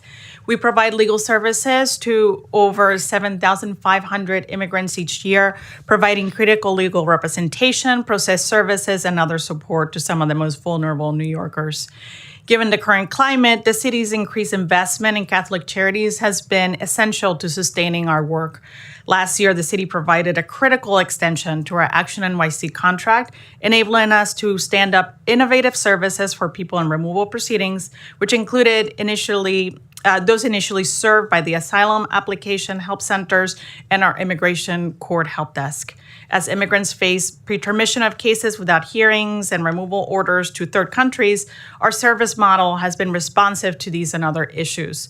We have implemented comprehensive clinics to assist with asylum application filings and declaration writing. We also reviewed and helped strengthen filed applications, develop country conditions evidence, and prepare people for their trials. We have asked Moya to continue this funding for FY27 so that we can continue to build on this impactful model. As a 10-year provider of legal services in New York City public schools, we have also requested $1 million from City Council for FY27 for a dedicated program to provide on-site services within school communities. While we have continued this work, our capacity is limited and demand is high. With this funding, Catholic Charities will build on existing partnerships with over 125 schools. We are also seeking an increase in funding for the Haitian Response Initiative, which is a lifeline for Haitian immigrants who have been disproportionately attacked and impacted by changes affecting TPS, humanitarian parole, and other access to legal relief. To meet this moment, we urge the city to continue investing in and adequately funding our legal programs that include iCare, Decision Initiative, and Moya Hotline, so that we can continue to sustain services and deliver meaningful outcomes. Thank you. Thank you so much. Thank you all. Now calling up the next panel, Luis Mancheno, Lucia from NYLPI, Charles Brown from Lutheran Social Services, Paul Fleck from Immigration Law and Justice New York, and you added this one? Yeah, okay, that's great. Lehia Hulpa from Workers' Justice Project. 1, 2, 3, 5. No worries. And the next panel, if you're in the other room, please get ready, is Z Jack from Chinese American Planning Council, Nikita Boyce, Young Kim from Asian American Federation, Mia Deline from Arab American Family Support Center, and Timothy Fallon. That is our next panel. Please be ready. Oh, yes. You may begin. Thank you. Thank you. Good afternoon, Chair Encarnacion and members of the committee.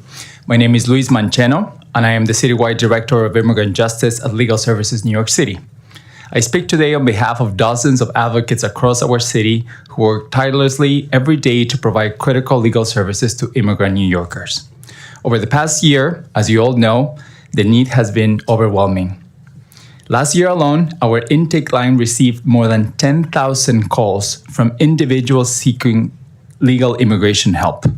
Because of capacity constraints, we were only able to open a couple of hundred cases out of those 10,000 calls. At the same time, the work has become more urgent and more complex than ever before. This year, for the first time in our organization's 60-year history, we represented detained clients through habeas federal litigation, and we prevail. Our advocates are also on the ground every week, accompanying clients to ICE check-ins, standing beside them in moments of fear and uncertainty, and advocating to prevent their detention and removal. And yet, despite these victories, we're also confronting a painful truth. For many of our families, we may not be able to prevent what is coming. That is why we have begun conducting family preparedness clinics, helping parents and children prepare for the possibility of separation. During one of those clinics, I personally had to hold a mother's hand as she signed papers away, awarding temporary custody for her 2-year-old son-child in case she would be abruptly detained and deported. No mother should have to plan for that. No child in New York City should have to live with that reality. We understand that the city is facing serious financial constraints, but failing to invest in immigration legal services will come at a far greater cost. We urge the Council to fully fund the budget request put forward by immigration legal services providers. Specifically, we request that the Council awards the $1 million that Legal Services New York City has requested in order to attempt to meet the need for legal services in the immigrant community. Thank you so much. Good afternoon, and thank you to the Chair, Encarnacion, and the members of the committee for holding this public hearing. My name is Lucia Cuenca, and I am the immigration attorney for New York Lawyers for the Public Interest Health Justice Program.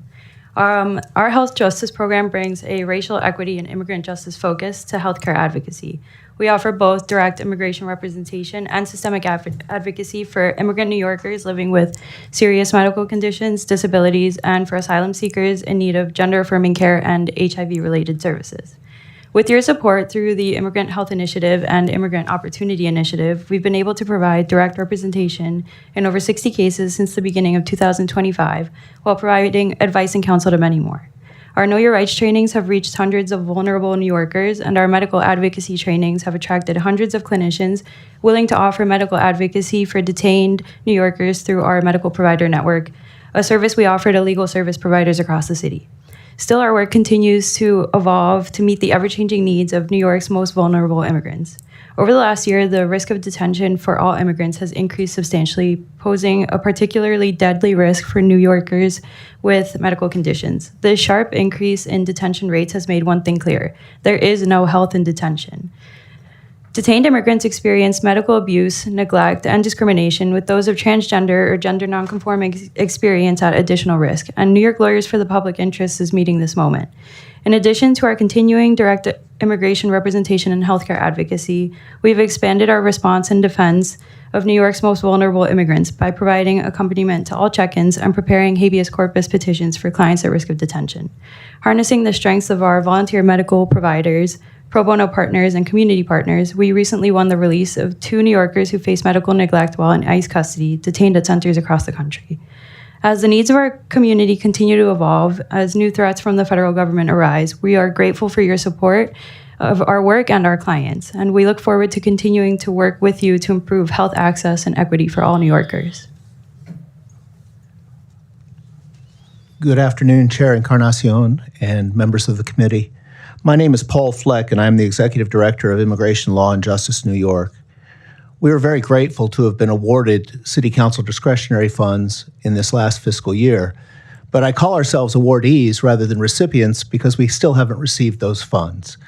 Being somewhat of a newbie in the City Council discretionary funding ecosystem, I've really found it odd and difficult to navigate. I want to start out by saying that the various city staff working on this are not to blame, because I've found them to be, in a world that has been devaluing public service, they have been exemplary public servants. I think specifically of Cornelia Branzan of the Department of Social Services, who contacted me the day of the first snowstorm on a Sunday in the afternoon. That's real dedication. All of these folks inherited a strange system not of their making. I will use our Special Immigrant Juvenile Status Award as an example. We received an email notifying us that we'd been accepted for the award in mid-August. That same email said we were to begin the work effective July 1st. Being a rather tiny organization with attorneys who have maxed themselves out in terms of their caseloads, this was daunting. I wanted to hire and begin to take on additional SIDG clients immediately.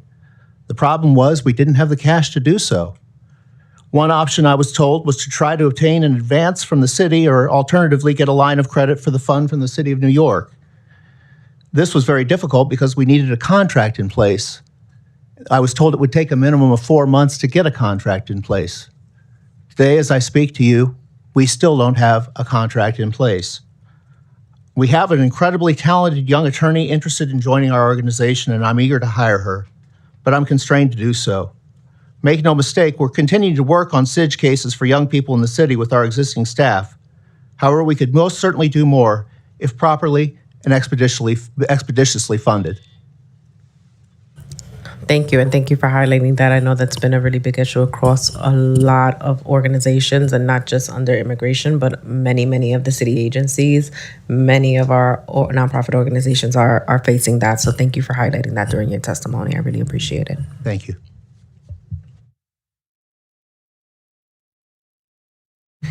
Okay, we have a bit of a change for the next panel. We swapped one person out, but it is still Z Jack from Chinese American Planning Council, Nikita Boyce, Young Kim, Timothy Fallon, and Nelvia Coyote from New York Immigrant Community Empowerment. Nice.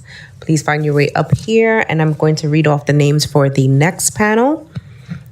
Maya Delaney, Ira from Adult Literacy, Keva Sartehoy,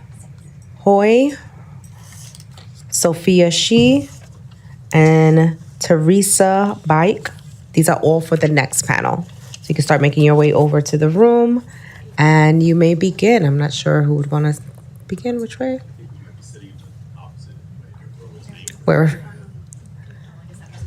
Oh. Thank you, Chair Encarnacion and members of the City Council for the opportunity to testify today. My name is Jack Shah, and I am an immigration attorney at Chinese American Planning Council, one of the largest providers of social services to immigrants in New York. I would like to tell you all about the story of one of these incredibly resilient families in a CPC after-school program and why we need more investment in holistic immigration and legal and social services. In 2023, Mr. and Mrs. Chen, their young daughter Annie, fled China in order to apply for asylum here. They moved to New York, where despite the language barrier, they found restaurant jobs, an apartment to rent, and Annie began attending elementary school.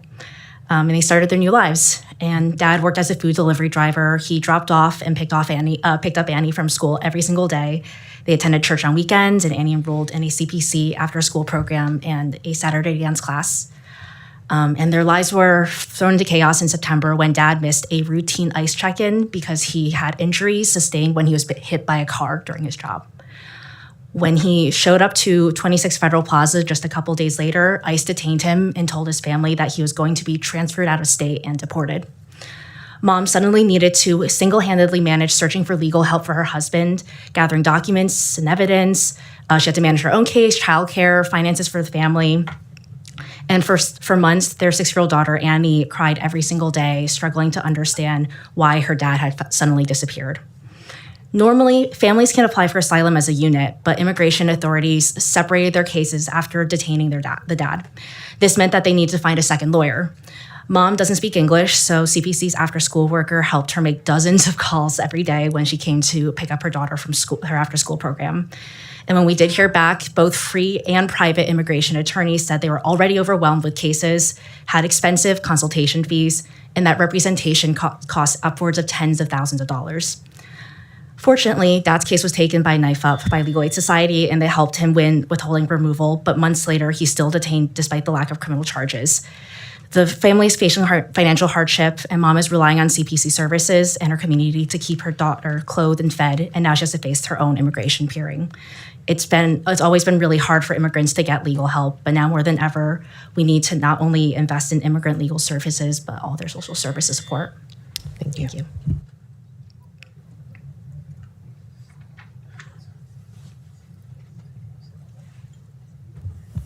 Hi.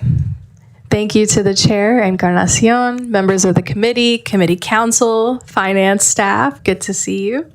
My name is Nikita Boyce. I'm the Budget Policy Coordinator at the Coalition for Asian American Children and Families, where I lead the 18% and Growing campaign, which is a city-based campaign for budget equity, specifically for Asian American organizations.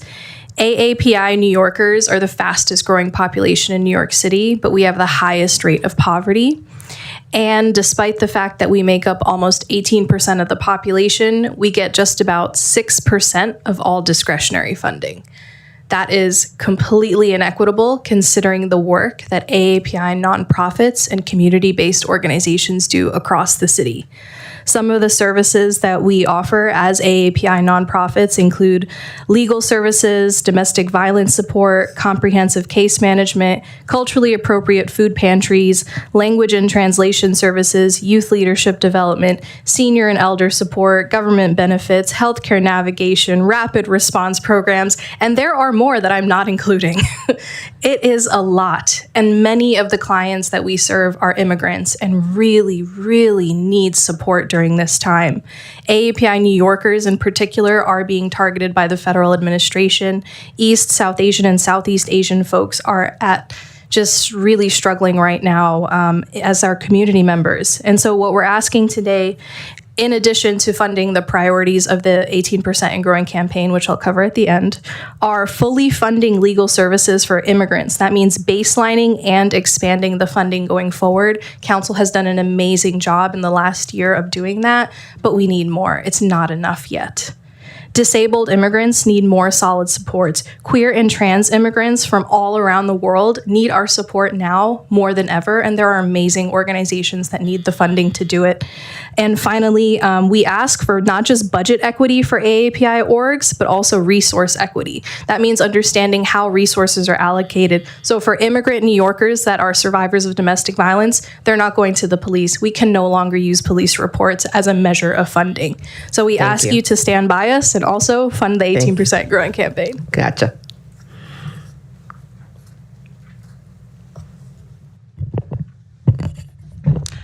Good afternoon, Chair Encarnacion and the members of the committee. Thank you for this opportunity to testify. My name is Ayoung Kim, and I serve as the Director of Programs at the Asian American Federation. We work with over 70 organizations across the city that serve 1.5 million Asian New Yorkers. New York City calls itself a sanctuary city, but for many Asian immigrants today, as you have so far heard today, that promise is increasingly fragile. We are seeing rising fear driven by aggressive federal immigration enforcement, including expanded ICE presence in airports. Families are afraid to travel or to seek services, and parents are afraid to accompany their own children to immigration hearings. You have heard many stories today where individuals and families are making impossible decisions because of where we are falling behind. And I'm here today to ask for the council to continue the support to make sure that the Asian communities have the services and resources that are important for making sure that our immigrants and vulnerable New Yorkers know of their rights and have the basic services they need to live in dignity in our city. One of these services are the Council Initiative for Legal Services for AAPI communities. We're asking for $3.5 million in funding to this initiative so that we can continue to support the Asian American Federation's Rapid Immigrant Support and Empowerment Initiative, which we also call as RISE. Under this initiative, we have gathered 16 organizations in New York City that can bring more legal services to their constituents. But more importantly, Chair, we're making sure that our member organizations are aware of what each other's doing. Right now, organizations are unaware of what resources are available, what information is most updated, and they don't know who has the capacity to cover for each other when there is a need for referrals. We need to make sure that there is a system in place to make sure there's communication and efficiency in providing these essential services and making sure that our community members are not wasting time looking for more resources or whoever can help. Secondly, we're also asking, may I just finish? Just 10 seconds. We're also asking for $5.8 million in support of the Language Justice Collaborative. The Federation was really excited to launch the Asian Language Workers Collaborative. I'm going to ask you just for the numbers so that we can move forward, okay? So the 5.8 million. 8 million. Yes. Okay, perfect. Thank you. Good afternoon, Chair Encarnacion, members of the committee, council, and finance team. Thank you for including me to testify in this very powerful panel. My name is Nilvia Coyote. I am the Executive Director of New Immigrant Community Empowerment, NICE, located in Jackson Heights, Queens, probably one of the most diverse neighborhoods in the country, not the only one. For over 26 years, NICE has been a trusted community organization and a frontline responder for New York City immigrant workers during some of our city's most difficult moments, as well as moments of opportunity and growth. Our deep roots in the community allow us to reach immigrants who are often considered hard to reach, but who are in reality simply underserved, overworked, and navigating complex systems alone, as well as the current affordability crisis in our city. Today, NICE's core purpose is to drive economic mobility and community integration among immigrant families through our workforce and life skills model that we call the pre-apprenticeship program for life and work. This program reflects what immigrant New Yorkers continue needing, job and legal services, but also the tools to build stable lives, such as English and digital literacy, and knowledge to navigate critical life skills and systems such as transportation, housing, health, finance, and identification to support their families and become long-term contributors to our city. We were encouraged to hear today about the importance of protecting and empowering immigrants through safe access to services and better coordination across agencies so immigrant families are included in the city broader affordability agenda, regardless of immigration status. These priorities are fully aligned with the work that we do every day at NICE. This is why we respectfully ask the City Council to continue championing immigrant workers by renewing initiatives such as the Day Labor Workforce Initiative and enhancing our collective ask to 4.9, but also other initiatives such as construction site safety training, Welcome NYC, legal services for low-income immigrants, adult literacy forward, and many speakers initiatives. Just 5 seconds. We also urge the council to consider new funding opportunities for immigrant workers, such as digital inclusion and greener NYC workforce, so immigrant workers are not left behind in the future of our city's economy. Thank you so much. Thank you. Thank you for the opportunity to testify today. I am Timothy Fallon, Managing Attorney of the Immigration Practice at Her Justice, a nonprofit organization that has advocated with and for women and gender minorities living in poverty in New York City for the last 30 years. In fiscal year 2025, Her Justice served more than 4,000 women and their children across all 5 boroughs in family court and Supreme Court in areas including child and spousal support, custody and visitation, orders of protection, divorce, and immigration matters under the Violence Against Women Act. Our immigration practice provides free legal assistance to survivors of domestic violence, labor trafficking, sex trafficking, and other forms of gender-based violence as they seek to stabilize their immigration status in the United States. Last year, our legal staff provided legal information, advice, and representation on 2,058 immigration matters, securing legal status for 802 clients and their children. Our work emphasizes securing legal pathways to immigration relief through survivor-based affirmative applications such as VAWA petitions, applications for U and T visas.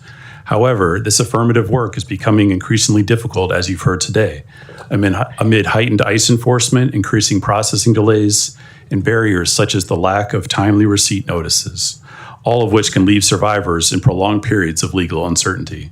Right now, many immigrant survivors are afraid to come forward and seek help. Heightened immigration enforcement has intensified fear within immigrant communities, deterring survivors from seeking assistance from lawyers, hospitals, and law enforcement. Many are avoiding critical services out of fear of detention or removal. These dynamics undermine access to justice and destabilize survivors seeking lawful status and safety. The specter of removal is increasing for our clients, as you've heard, citywide. Where appropriate, Her Justice represents clients in removal proceedings with the goal of seeking termination or admin closure of their cases. Motions to reopen and terminate removal proceedings are highly complex, and we're thankful for the opportunity to testify today and let you know about our services. Thank you. Thank you. Did everybody get to go? You skipped around, so I wanted to make sure. Okay, so I'm going to call up the next panel. Ira from Adult Literacy. I can't make out the last name. I apologize. Keva Sartenio from Literacy Partners. Sophia Shi. Teresa Bank. Is that an N? Bike. And Maya Delaney. And okay, so we can just hold. All right. Hi, everyone. All right, which way are we starting? We got the mic on, so you go. Good afternoon, Chair Encarnacion and finance staff. My name is Ira Yankwit, and I am the Executive Director of the Literacy Assistance Center. I am also a proud member of the New York City Coalition for Adult Literacy, or NYCAL. Currently, there are over 2.2 million adults in New York City with limited English language proficiency or who do not have a high school diploma. Yet public funding for adult literacy education is so limited that fewer than 3% of these New Yorkers are able to access adult basic education, GED, or ESOL classes in any given year. In total, there is approximately $103.5 million in federal, state, and city funding for adult literacy education in New York City. Over $24 million of this funding comes from the federal government, but right now, the Trump administration is seeking to exclude students from federally funded adult literacy classes based on their immigration status. Approximately 1.7 million of the 2.2 million adults in need of adult literacy services are immigrants, as are over 75% of current adult literacy students. Such restrictions could have a devastating effect on immigrant communities. In response, as Councilmember Brewer noted earlier, NYCAL is calling on the mayor to invest $20 million in a new city adult education funding stream, Education for Integration and Equity, that would provide new seats and unfettered access to English language, basic education, digital literacy, high school equivalency, and civics education classes for immigrant New Yorkers, regardless of their status. This investment would be in addition to the $12 million included in the FY27 preliminary budget to continue to fund DYCD RFP contracted programs. NYCAL is also calling on the City Council to increase council discretionary funding for adult literacy education from $14.5 million to $18 million and to consolidate the two current council discretionary initiatives for adult literacy under Adult Literacy Forward. This funding's become vital to the 63 CBOs, CUNY colleges, and library programs that receive it, and increasing the funding would enable these programs and potentially others to serve thousands more adults in need. Thank you. Good afternoon, Chair Encarnacion and members of the committee. My name is Kaveh Sarpajoy, and I'm the Executive Director of the Liz Smith Center for Adult and Family Learning at Literacy Partners, a 50-year-old nonprofit organization dedicated to strengthening literacy 2 generations at a time through educational media, community workshops for immigrant families that focus on early literacy, informal STEM, science of reading, and ESOL and literacy classes. We're also a proud member, thank you. We're also a proud member of NYCAL, New York City Coalition for Adult Literacy, a coalition of teachers, program leaders, students, and allies from community-based organizations, CUNY campuses, and libraries across the 5 boroughs. As I ever mentioned, 2.2 million adults have limited English proficiency, and only 3% are served through funding currently. In response, Literacy Partners also is calling on the mayor to invest $20 million in a new adult education funding stream. This investment would be in addition to the $12 million included in the FY27 preliminary budget.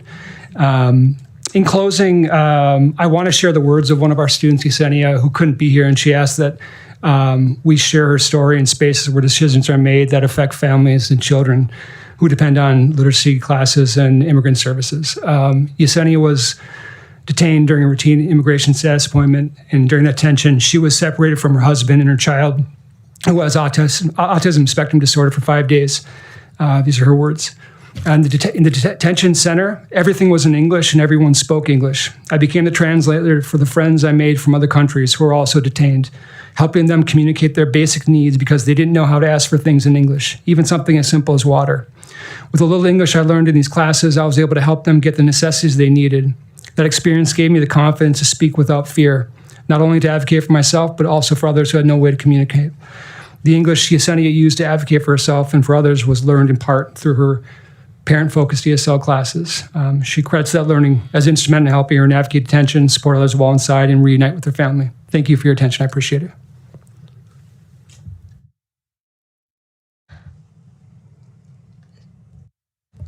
Good afternoon, Chair Encarnacion and members of the committee.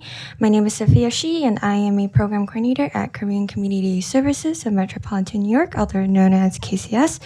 As a nonprofit, our organization has been providing a multitude of services to underserved communities across New York City for over 53 years.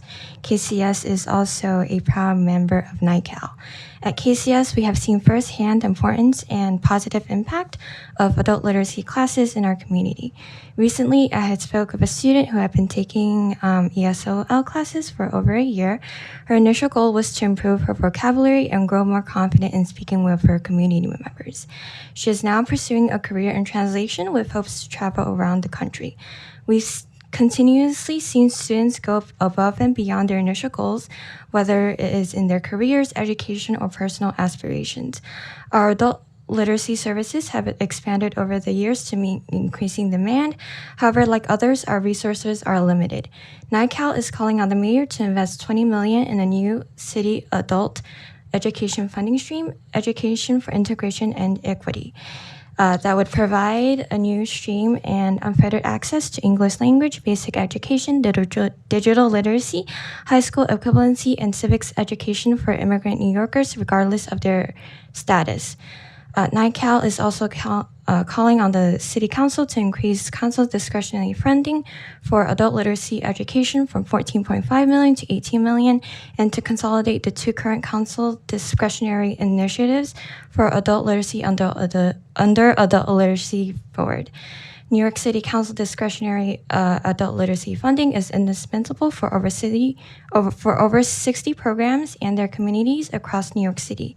An additional $3.5 million in funding would help these programs meet increasing demand and to show our community members that their interests have been heard. Thank you for your attention. Good afternoon, Chair Encarnacion and members of the committee. My name is Teresa Big, and I'm the Director of Education at KCS. KCS's mission is to be a nexus of services for the undeserved communities, helping them maintain their health and well-being. In addition, just like my colleague mentioned, KCS is a proud member of NICAL. For over 20 years, KCS has provided adult literacy classes through city funding. Each year, the steady increase in both our student body and the number of classes offered stands as a testament to the success of our ESOL program and the ongoing need for adult literacy services in our communities. To best accommodate our students' busy schedules, we operate in-person and virtual classes Monday through Saturday with flexible morning, afternoon, and evening sessions. The impact of these classes cannot be overstated. Our students are driven by a desire to engage deeply with their communities and neighborhoods, communicate effectively with family members, advocate for their children, particularly within the education system, ensuring they can stand up for their rights as parents, foster independence, reducing their reliance on others for daily tasks, give back through volunteering and civic participation. Your continuous support has been the catalyst for these transformations, allowing our students to lead truly empowered lives.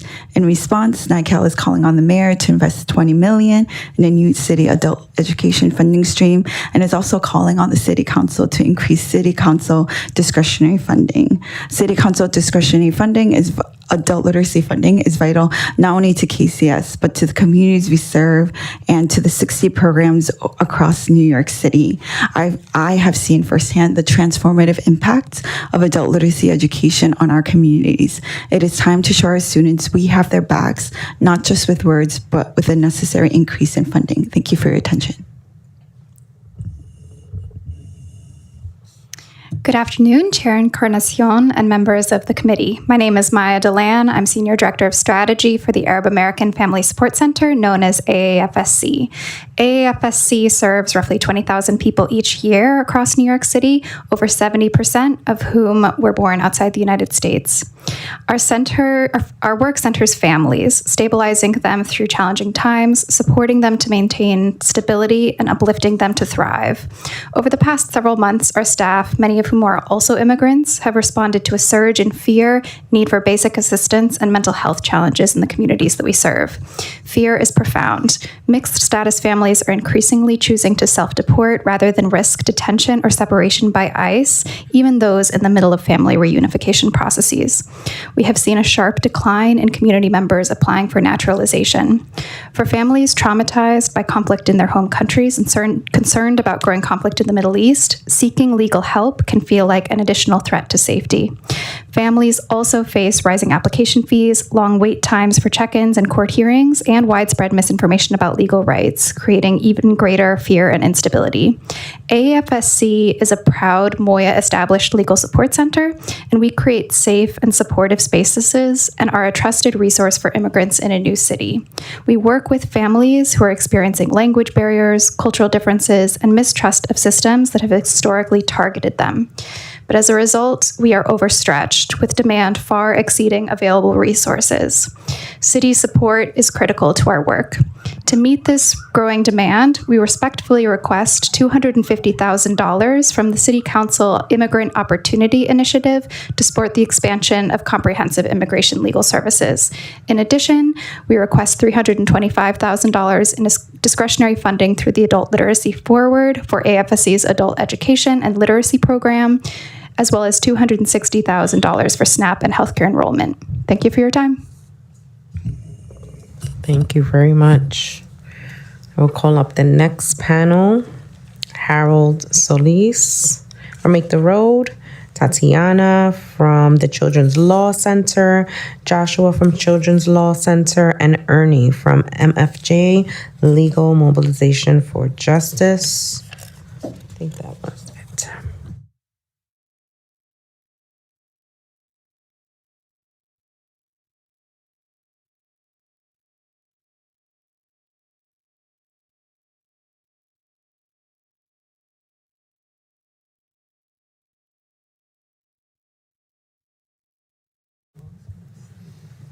Sorry. You may start. Good afternoon. My name is Ernie Collette, and I'm the supervising attorney of the Immigration Law Project at Mobilization for Justice. I'm here today to urge the City Council to significantly increase funding for immigrant legal services. While we applaud the Council's past support, quite frankly, the legal landscape has shifted dangerously, creating an unprecedented demand for complex litigation. Despite current appeals, recent federal court and BIA decisions have effectively eliminated judicial discretion for bond and expanded the definition of those who can be detained. This, combined with increased ICE enforcement, means that immigrant New Yorkers are facing mandatory indefinite detention. As of March 2026, over 26,000 habeas corpus petitions have been filed nationwide to challenge these unlawful detentions, while the number of people detained rose from 40,000 at the start of this administration to more than 70,000.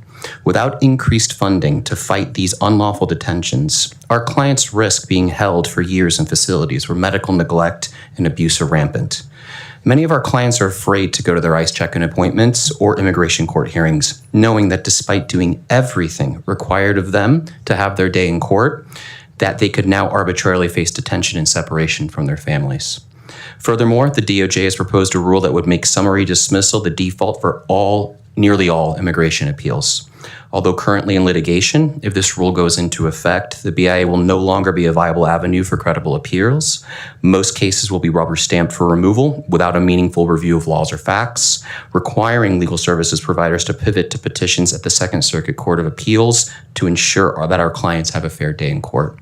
We ask the Council to continue funding initiatives like IOI and Legal Services for the Working Poor, amongst many others, and increase funding for specific support to habeas petitions, mandamus petitions, and federal appellate work. Our immigrant neighbors are working, paying taxes, and contributing to our city. We must not allow their lives to be upended by a system designed to remove due process and the rule of law. Thank you for your time. Thank you for allowing me to testify and for your continued commitment to all New Yorkers. Good afternoon, Chair Encarnacion and committee members. Thank you for the opportunity to testify today. My name is Tatiana Wolkowitz, and I'm a youth guardianship paralegal at the Children's Law Center, or CLC, a legal services organization in New York City that has represented over 185,000 children in child protective legal proceedings since 1997. Our driving purpose as an organization is to empower young people through legal representation and support, a mission we feel applies just as strongly to New York City's undocumented youth. As such, we are asking for continued IOLA funding, specifically for our special immigrant juvenile status work.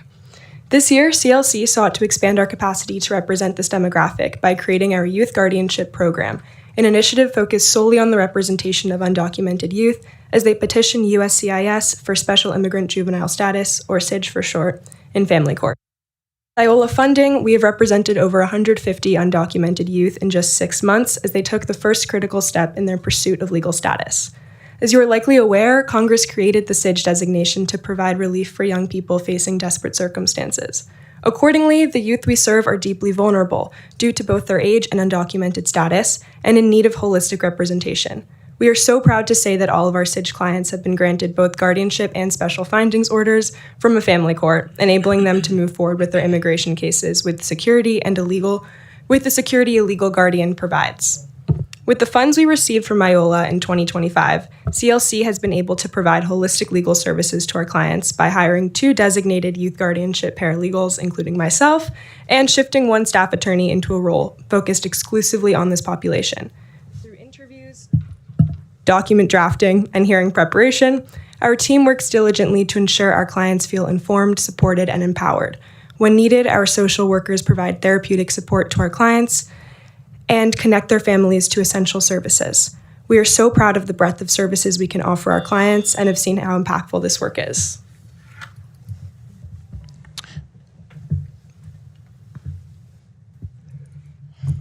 Good afternoon.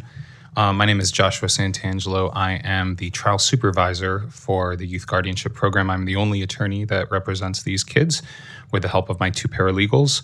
And while Children's Law Center has expanded our capacity to represent hundreds more children in their family court proceedings this year, as I'm sure you're aware, SAGE applications continue to rise citywide.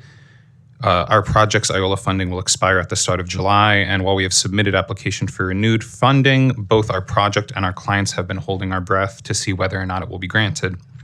With renewed funding, our team could continue to use our expertise in family court to maintain a space of dignity and support immigrant youth as they seek legal status while increasing our range of holistic support for our clients' emotional needs.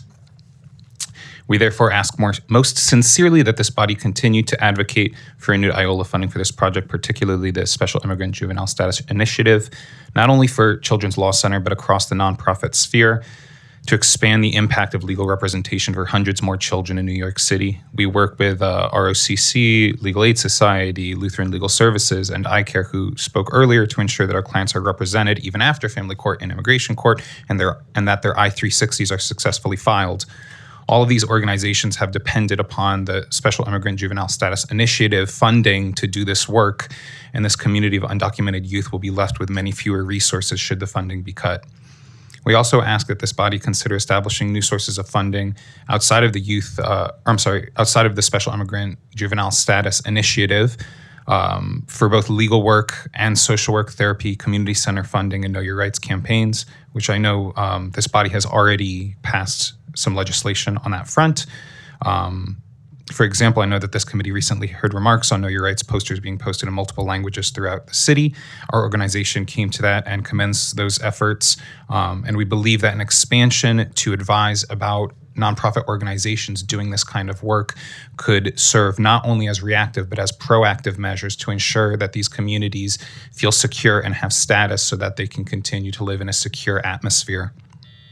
We thank you for the opportunity to contribute to your decision-making and to highlight our work, and we applaud your efforts and look forward to what this committee is going to continue to do.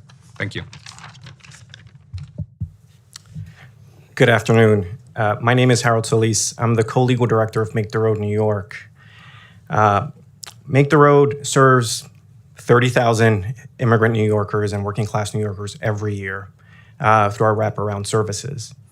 Out of our offices in Bushwick, Staten Island, places like Long Island and Westchester, we help individuals with all sorts of needs that they're facing on a daily basis.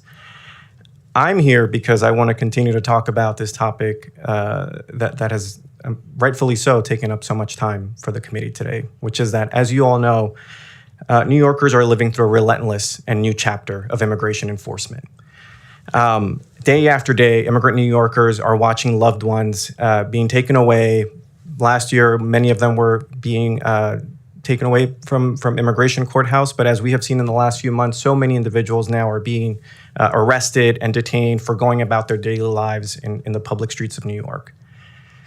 RLC, the Rapid Response Legal Collaborative, of which Make the Road is a part, has played a critical role in fighting back some of the most unprecedented and aggressive ICE enforcement tactics over the last year. Much of the work that we have been able to do has been in large part thanks to the leadership and support of the City Council. We have been there. We play a critical role in the city's response. We have a centralized system, and it's through that system that we have been there every time that ICE has taken a loved one at immigration court. Last year, when they decided to take a blind man out of Queens, just because of the way he looked, it was the RLC that was there in court fighting to secure his release through habeas litigation. When ICE first announced their unprecedented policy of ensuring that most New Yorkers would have to face mandatory detention, it was Make the Road that was there through the RLC last summer that fought back against that unprecedented and aggressive change in policy. We hope and believe that the City Council should continue trust and investment that it has made in the RLC, particularly now as we face an unprecedented and evolving landscape around immigration enforcement in New York. Thank you. Thank you all. Calling up the next panel, Hadijatu Mohammed from ACT, Zaniba Aiga, Ladies de la Rosa, Carolina Nareno, and Van from Mixteca as well. The Mixteca panel.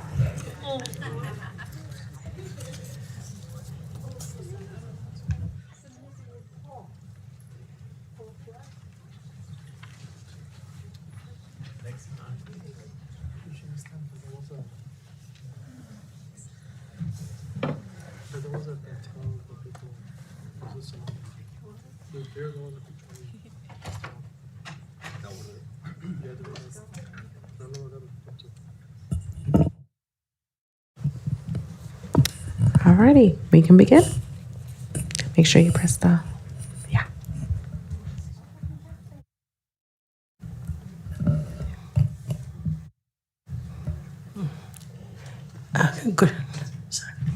Good afternoon. Thank you so much for having me.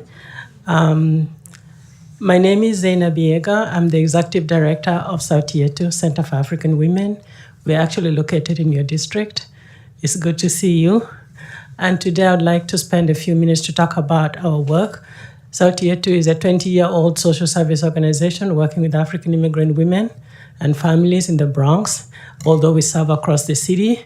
Across our 4 programs, we serve over 1,200 women and children a year, providing services in at least 15 different African languages, excluding French, Arabic, and Spanish. And today I'm here to ask for support from the City Council because for the past 3 years, we've not received any City Council funding and we've not been able to find out why, although we've applied several times for the past 3 years. And as all of you know, African immigrants and Black immigrants in particular are the highest group of immigrant populations that are deported easily.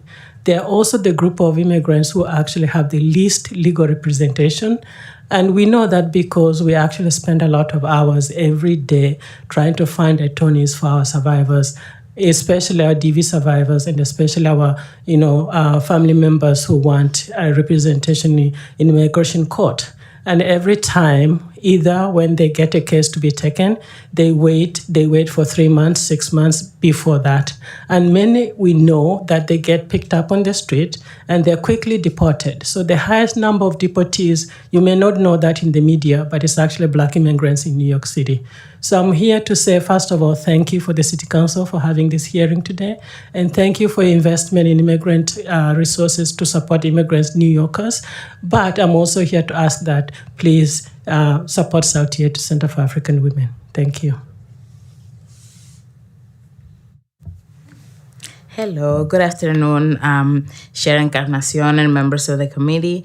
My name is Ladies de la Rosa and I am the Advocacy Coordinator at La Colmena in Staten Island.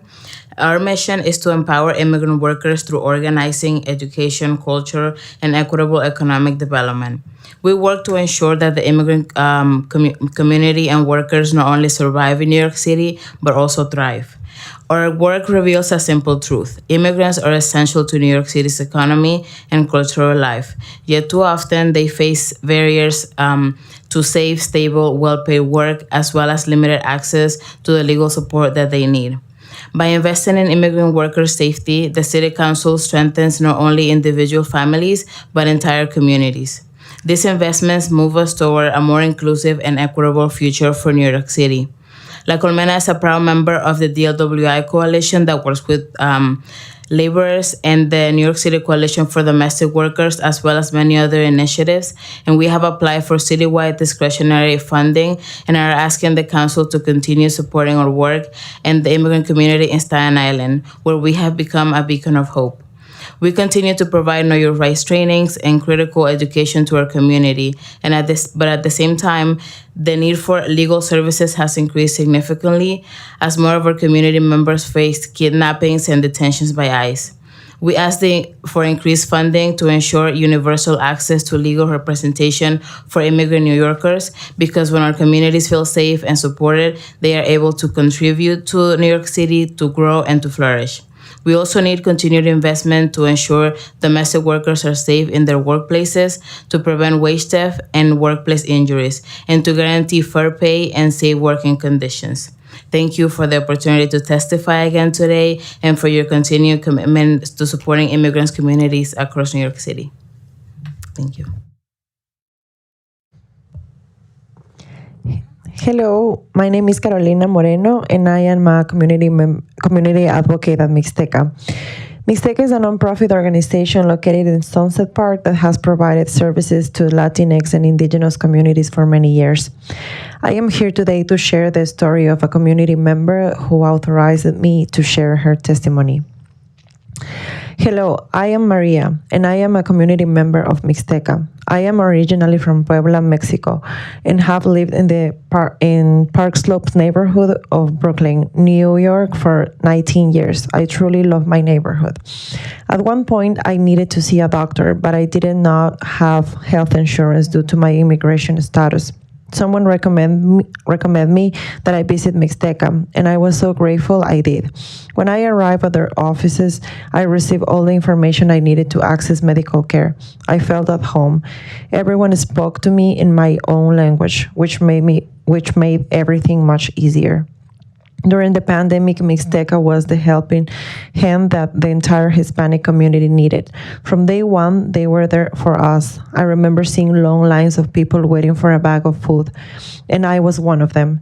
Mixteca brought joy to my Thanksgiving table with a large turkey. In 2025, while going through a very difficult time, I came across a post on Mixteca's social media about the program called Sobremesa, and I decided to attend. To my surprise, I found a strong support network of incredible women. I received emotional and even financial support. I was also able to access consular services at their offices, which saved me a lot of time. Additionally, the English and computer classes offered have been incredibly beneficial for me. After completing Sobremesa program, I was able to take on meaningful projects that have positively impacted my life. I currently continue to receive emotional support. Thank you. Hello, my name is Van, and I'm the community organizer at Mixteca. As a community-based organization that provides legal and social services, we hear daily from our community members how it impacts them on their daily lives.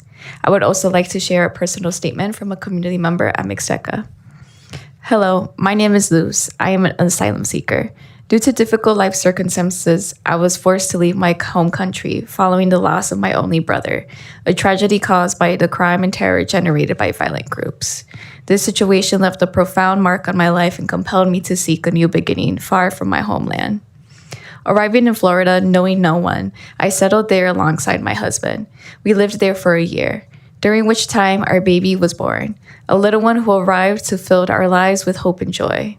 However, our entire immigration case was filed in that state. 9 months ago, we moved to New York, and through various means, we attempted to request a change of venue for our court case, as we lacked the necessary resources to travel all the way back to Florida. Along the way, we encountered numerous difficulties and unfavorable experiences, like limited access to health services and food when my family needed it the most.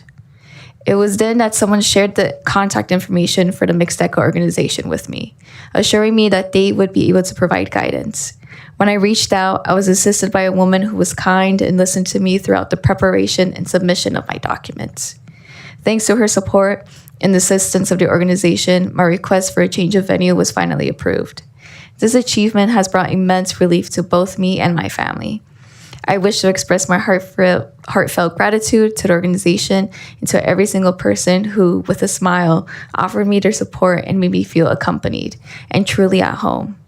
This story, like many others, is why the city should continue to fund and allocate as many resources as possible towards legal and social services for our immigrant communities. Thank you. Thank you so much.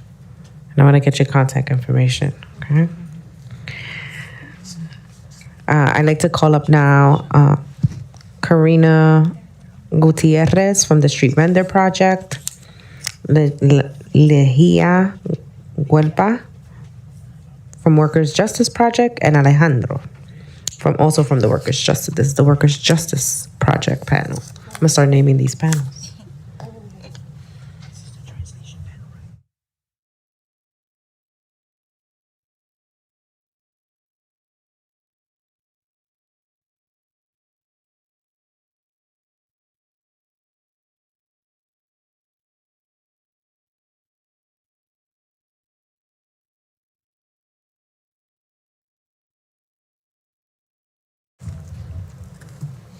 Okay. Yep. Oops. Yep. All right, so good afternoon, Chair Encarnacion and members of this committee. My name is Ligia Hualpa. I'm the Executive Director of the Workers' Justice Project, which is a workers' rights organization that has been organizing delivery workers, day laborers, and domestic workers for the past 16 years. And most recently, we're proud to be organizing and passing legislation to make sure that 80,000 app delivery workers have labor rights for the city of New York. And I'm here today specifically to talk about the importance of supporting key initiatives that sustains our work. One of them is day laborers, domestic workers, and we run key programs that are related with workers' rights, workforce development, training, which are opportunities for workers to get pathway for living wage jobs, but also to fight on injustices in the workplace. In the past year, we have recovered more than $20 million just for app delivery workers. I know Alejandro is going to talk about one of the workers' rights programs that has recovered $124,000 for day laborers and domestic workers. We have generated more than 600 jobs with an average minimum wage of $25 an hour. And the reason I'm here is because we want to ask for key support. One of them is the creation of a new work organizing initiative that we're launching with the Street Vendors Drum to invest $5 million in worker organizing. Also support for the Day Labor Workforce Initiative. My other colleagues were asking for 4.9 for 5 worker centers to sustain the workers' rights program, and also our construction site safety training program. You will hear more from our members who are directly impacted, and also our organizers who are in the front lines building worker power. Good afternoon, Chair LC Encarnacion and members of the committee. Thank you for the opportunity to testify. My name is Alejandro Grajales, and I am a worker leader and workers' rights organizer at the Worker Justice Project. I'm here to lift up immigrant New Yorkers, the laborers, domestic workers, and delivery workers who keep our city running but are too often underpaid, exploited, and unprotected. I want to begin by sharing my story. I came to New York as an immigrant, and I spent many years working in restaurant and delivery. I experienced wage theft firsthand, and like so many in my community, I lived in fear of speaking up because of my immigrant status. I know what I feel like to stay silent, even when things are wrong. But change it when I joined to Worker Justice Project. I began organizing with Los Deliveristas Unidos, and today I'm proud to serve as a worker rights organizer, helping other workers find their voice and fight for justice. In my work, I see greedy employers exploiting the current anti-immigrant climate. They feel empowered to steal wages and threaten workers to report to immigration to keep our communities silent. This fear is real, but so is our power. Through Worker Justice Project, we are changing the story. We show workers they know alone, that they have rights, and that when we organize together, we can win. In recent months, we have recovered $124,000 in stolen wages for day laborers, domestic workers, and tobacco processing workers. Los Deliveristas Unidos have recovered over $20 million in wages from delivery companies that refuse to comply with minimum pay laws. We are also creating safer workplaces. We have secured TVisa certification for workers threatening with deportation or who have experienced workplace violence, giving up protection for a path. None of this work will be possible without support of the City Council and the funding that make these programs possible. Thank you. Good afternoon. Thank you, Chair Encarnacion, and your amazing team for the opportunity to testify. My name is Karina Kaufman Gutierrez, and I'm the co-director at the Street Vendor Project. As the only organization that exclusively serves street vendors in New York City, SVP is the centralized hub for this underserved population, providing critical small business and legal services since 2001. We respectfully request support from City Council to sustain and expand our essential Know Your Rights education for immigrant street vendors initiative. As a growing workforce of more than 23,000 entrepreneurs making a living from the streets and sidewalks, 96% of street vendors are immigrants, 81% vend as their main source of income, and 65% live in a household with one or more children, so truly are the caretakers of their families. With the council's support, we've created vendor-specific Know Your Rights with Immigration materials in 7 languages, and our team distributes these resources to street vendors through weekly outreach to vendor carts, to their trucks, to commissary garages, to vendor hubs across the city. Last year, we went to 144 zip codes. To equip vendors with the tools they need to protect themselves while vending in public space, should they have an interaction with an immigration enforcement agent, while also connecting them with legal resources and emergency family planning kits. We distribute whistles so vendors can warn each other when ICE is in the area. We add vendors to language-based text chat so they can share and receive on-the-ground updates as well. And our model prioritizes one-on-one conversations with vendors so they can too share out that information to their customers. Because we are membership-based, when we also work with vendors, we're engaging them. We're collecting emergency contact information should a situation arise. And just to give an example of this practice in work, 2 weeks ago, one of our member leaders was detained by ICE on a Friday around 10 p.m. She had my phone number memorized. She called from detention. Because we had her emergency contact information, we could call her family. We could connect her to legal resources. We had her medications on file. She didn't sign any paperwork. She knew her rights and remained silent in that situation. So thank you for your support to continue. Thank you so much. And also, I'm just going to make a plug for our next hearing that'll be in conjunction with the Small Business Committee. So hope to see you there, all of you.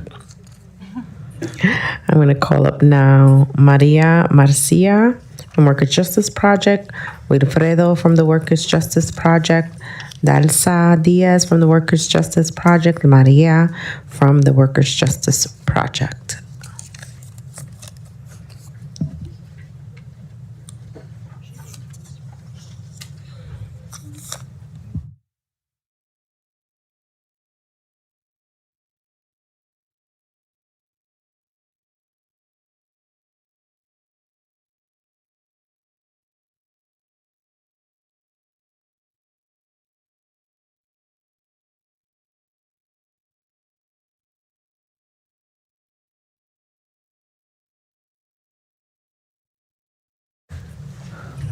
Okay. When you're ready, you can begin.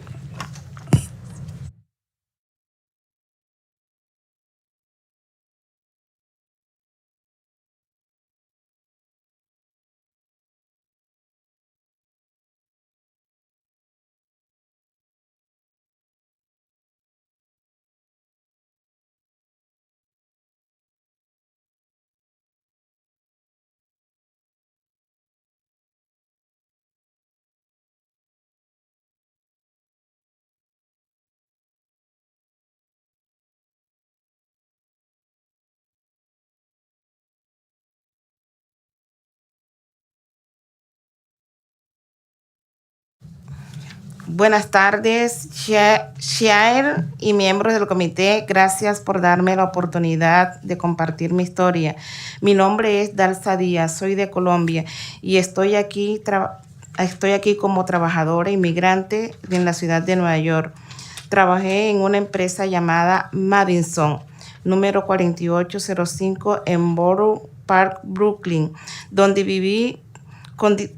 viví condiciones laborales muy difíciles. Trabajábamos con presión constante y tiempo adecuado para descansar o comer, y en ambiente donde no respetaban nuestros derechos. Incluso vi cómo a menores de edad eran expuestos a estas condiciones.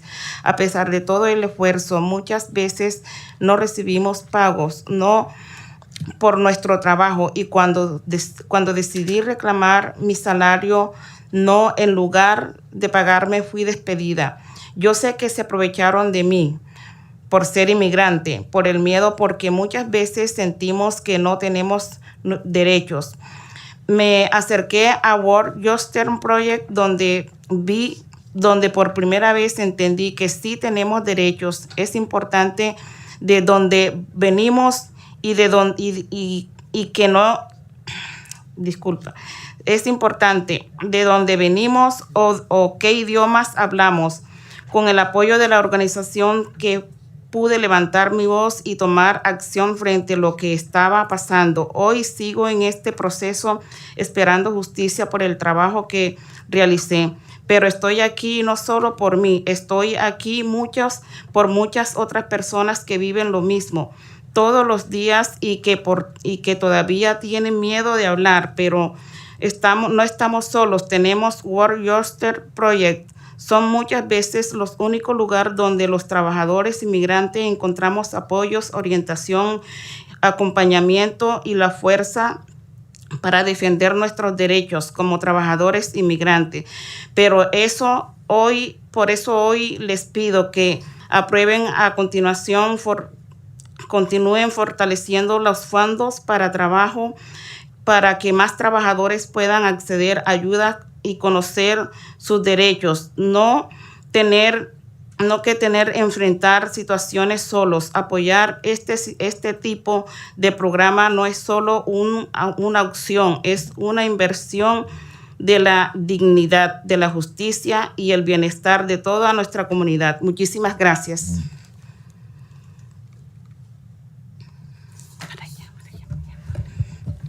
Good afternoon, Chair and members of the committee. Thank you for the opportunity to share my story. My name is Delsa Diaz. I am from Colombia, and I'm here as an immigrant worker in New York City. I work for a company called Madison number 4805 in Borough Park, Brooklyn, where I experience very difficult working conditions. We work under constant pressure, without proper time to rest or eat, and in an environment where our rights were not respected. I even saw minors being exposed to these conditions. Despite all the efforts, many times we were not paid for our work. And when I decided to ask for my wages, instead of being paid, I was fired. I know they took advantage of me for being an immigrant, and because of the fear of many of us feel a lot of times that we don't have rights. I reached out to Workers' Justice Project, where, for the first time, I understood that we do have rights, no matter where we come from or what language we speak. With their support, I was able to raise my voice and take action. I am still in that process today, waiting for justice for the work I did. But I'm not here only for myself. I'm here for many others who go through the same thing every day and are still afraid to speak up. We are not alone.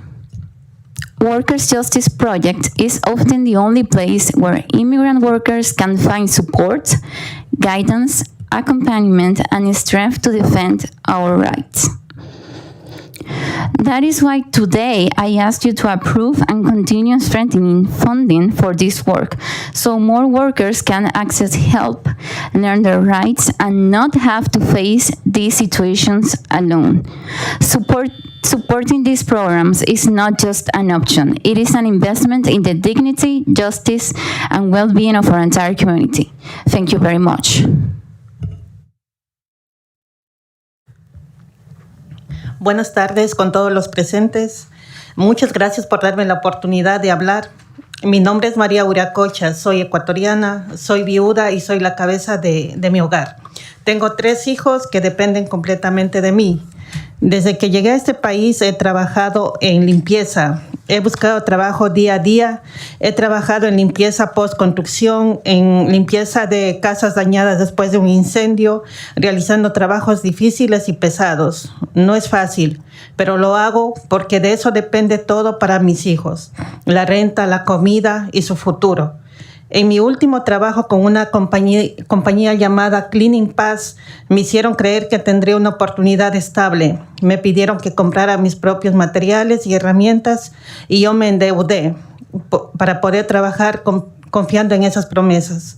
Pero la realidad fue muy diferente. Después de varias semanas trabajando, cuando pedí por mi dinero, en lugar de pagarme, fui bloqueada de la aplicación. Me dejaron sin trabajo, sin pago y con deudas. Fue una situación muy difícil, muy injusta, porque yo solamente pedía que me paguen porque yo trabajé. Pero no me quedé sola. Gracias al apoyo de Workers' Justice Project, no solo pude denunciar mi caso, sino que también ayudaron a organizar a otras 13 compañeras que habían pasado por lo mismo. Gracias a ese trabajo colectivo, la Fiscalía logró arrestar al responsable en Carolina del Norte y extraditarlo a Nueva York. Y hoy ya ha sido declarado culpable de varios cargos criminales. El próximo mes será su sentencia. Nada de esto hubiera sido posible sin el apoyo de Workers' Justice Project. Hoy estoy aquí porque esta situación no es solo mi historia, sino una realidad de muchas mujeres que vivimos esta clase de situaciones, que enfrentamos muchos trabajos en esta ciudad, donde el abuso sigue ocurriendo y muchas veces sin consecuencias inmediatas. Por eso les pido que aprueben el presupuesto para apoyar a organizaciones como Workers' Justice Project, porque ese apoyo cambia vidas, protege a familias y permite que la justicia sea una realidad.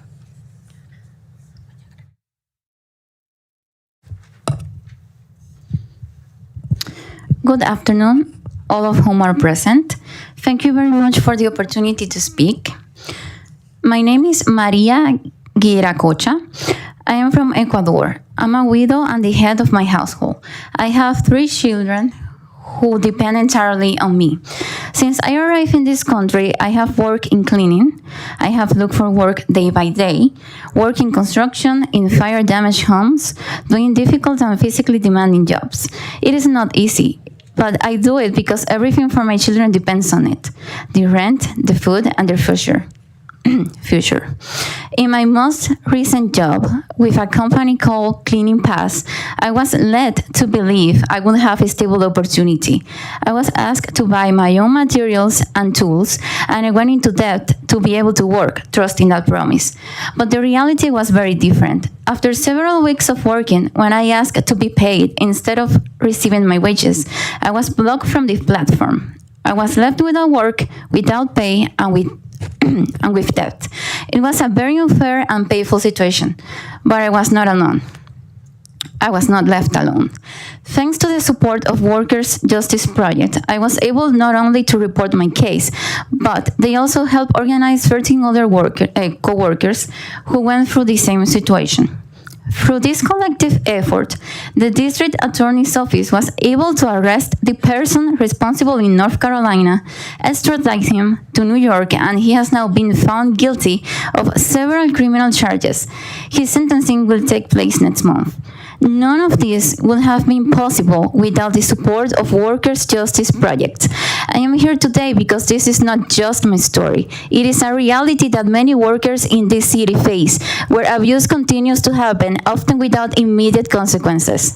That is why I ask you to approve funding to support organizations like Workers' Justice Project, because this support changes lives, protects families, and makes justice possible. We work hard, we contribute to the city, and we deserve to be treated with dignity. Thank you. Buenas tardes, miembros de la Comisión de Inmigración. Mi nombre es Wilfredo, soy trabajador de la construcción y miembro del proyecto de justicia laboral. Llegué a la ciudad de Nueva York desde Honduras y he trabajado en la industria de la construcción durante los últimos 18 años. Actualmente me desempeño como pintor. En esta industria con frecuencia enfrentamos condiciones laborales inseguras debido a la falta de información y capacitación. Esto pone en riesgo nuestra salud, nuestra seguridad, incluso nuestra vida, muchas veces por temor a nuestra condición migratoria o por el abuso de empleadores. No denunciamos estas situaciones. En lo personal, he sido víctima de robo de salario y pagos retrasados. Sin embargo, gracias a las organizaciones como el Proyecto Justicia Laboral, los trabajadores recibimos orientación, capacitación en temas fundamentales. Se nos brinda entrenamientos importantes como las clases para obtener los certificados en la salud de seguridad como la OSHA, así como accesorios en caso de robo de salario, entre muchos otros beneficios con solo ser miembro del programa. Como trabajadores inmigrantes siempre hemos tenido inquietud sobre nuestros derechos. Durante mucho tiempo pensé que por ser inmigrante no tenía derechos, lo que me hacía vivir con miedo, inseguridad, especialmente en el trabajo. Pero gracias a programas como este ahora estamos informados sobre nuestros derechos y sobre cómo actuar en distintas situaciones, siempre respetando la ley. Por ello, solicito respetuosamente al Consejo que continúe financiando programas como la capacitación en seguridad en obras de construcción, la iniciativa para la fuerza laboral de trabajos jornaleros y la iniciativa de educación y organización de defensa de los derechos laborales. Estos programas fortalecen la fuerza laboral de Nueva York y defienden la dignidad de los trabajadores inmigrantes. Los trabajadores de construcción, como yo, sentimos orgullo de nuestro trabajo y pedimos que la ciudad continúe invirtiendo en nuestra seguridad, nuestros derechos y nuestro futuro. Muchas gracias por escucharnos y apoyar a los trabajadores inmigrantes. Can you hear me? Okay. Good afternoon, members of the Immigration Committee.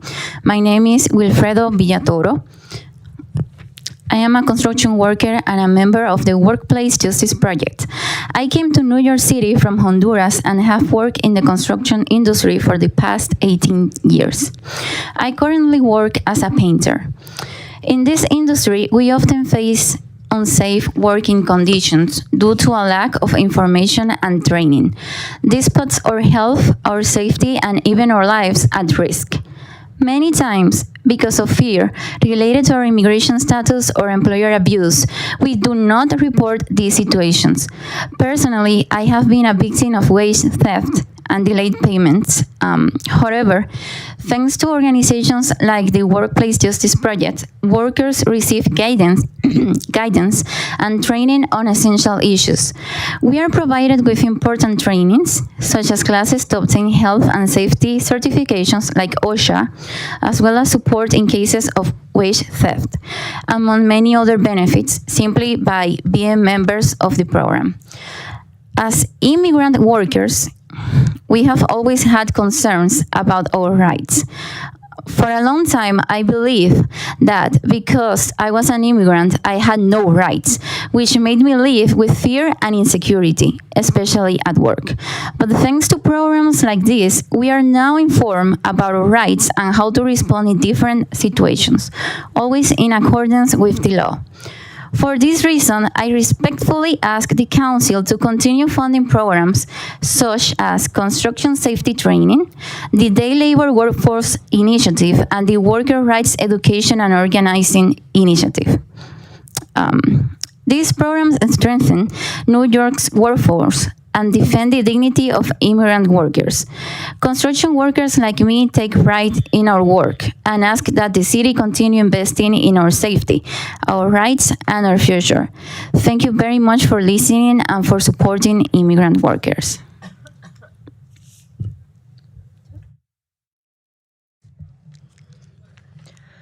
Buenas tardes, distinguidos miembros del comité. Gracias por darme la oportunidad de dar un poquito de mi testimonio. Mi nombre es María Gualán, soy trabajadora de la construcción y limpieza, miembro del Proyecto y Justicia Laboral. Llegué a Nueva York desde Ecuador hace varios años con la firme intención de buscar un futuro mejor para mí y para mi familia. Al inicio, trabajar en la construcción y la limpieza fue extremadamente difícil. Sueldos bajos, jornadas agotadoras y una gran inestabilidad. A menudo me preocupaba no poder cubrir las necesidades básicas. Como muchos trabajadores inmigrantes, sentí miedo a perder mi empleo, a ser reemplazada, miedo a las consecuencias de mi situación migratoria. Las cosas cambiaron cuando me uní al Proyecto y Justicia Laboral. Gracias a su apoyo he podido encontrar trabajos ocasionales que complementan mis ingresos. Esos trabajos me han permitido pagar las cuentas, alimentar a mi familia y tener un poco de estabilidad. Además, la capacitación en seguridad laboral que he recibido me ha empoderado. Ahora sé cómo protegerme y reclamar un trato justo. Formar parte de esta comunidad me ha dado confianza. Ya no me siento sola, sé que juntas y juntos podemos construir una ciudad más justa. Por eso le pido al Consejo que continúe apoyando programas como la Iniciativa de Empleo para los Trabajadores, los servicios legales para las trabajadoras domésticas y la Iniciativa de Derechos Laborales. Los trabajadores como yo sostenemos el día al día esta ciudad merecemos respeto, oportunidades y un futuro digno. Gracias por su atención y su apoyo. Good afternoon, distinguished members of the committee. My name is Maria Gualan. I'm a construction and cleaning worker and a member of the Workers' Justice Project. I came to New York from Ecuador several years ago with the firm intention of building a better future for my family. At first, working in construction and cleaning was extremely difficult. Low wages, exhausting hours, and great instability. I often worried about not being able to cover basic needs, like many immigrant workers. I felt fear of losing my job, of being replaced, and fear of the consequences of my immigration status. Things changed when I joined the Workers' Justice Project. Thanks to their support, I have been able to find occasional jobs that supplement my income. Those jobs have allowed me to pay my bills, feed my family, and have a little stability. In addition, the workplace safety training I have received has empowered me. I know now how to protect myself and demand fair treatment. Being part of this community has given me confidence. I no longer feel alone. I know that together we can build a more just city. That's why I ask the Council to continue supporting programs like the Worker Employment Initiative, legal services for domestic workers, and the Labor Rights Initiative. Workers like me sustain the daily life of this city. We deserve respect, opportunities, and a dignified future. Thank you for your attention and support. Thank you. Gracias a todo el mundo. I'm calling in the next round of folks. So we have Riksu Bacchus from the Worker Corp Business Development Initiative, Jennifer from NIMIC, Jasenia, also NIMIC, Cha Wang, Church World Service, New York. Repeat. Hello, hello.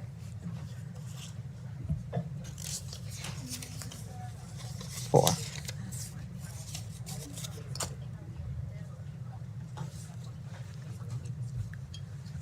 Thank you.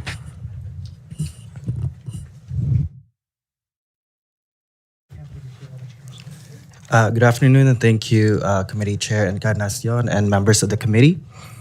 I'm Riksu Bacchus. I'm a senior attorney in residence at CUNY Law's Community and Economic Development Clinic, or we say CED Clinic in short.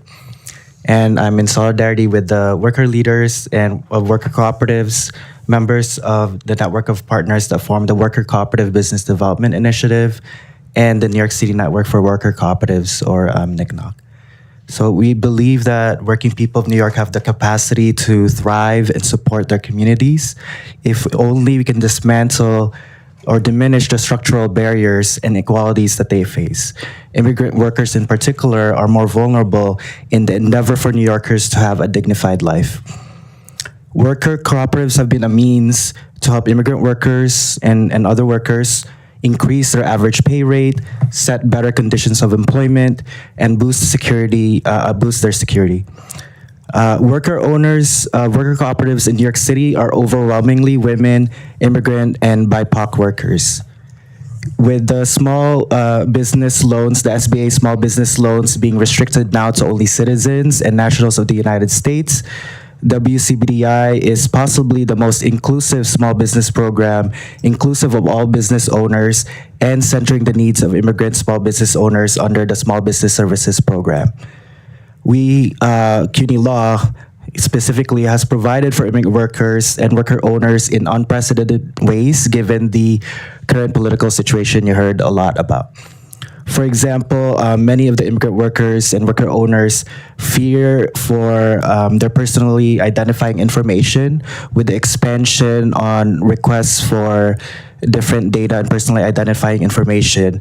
And so we, the fear there is that they are afraid that their immigration status, gender identity, and other information would be outed and used against them. And we help them mitigate those dangers through information. Another thing that people don't think about is tariffs and how that impacted immigrants.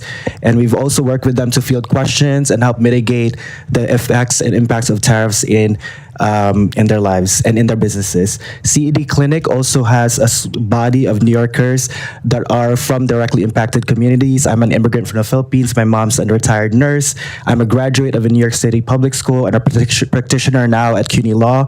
And we can build this bench. So supporting CED Clinic is also supporting for more advocates for immigrants in New York. And we ask that you increase the funding for WCBIs to $5,097,082, and specifically for CED Clinic at $340,000. Thank you so much.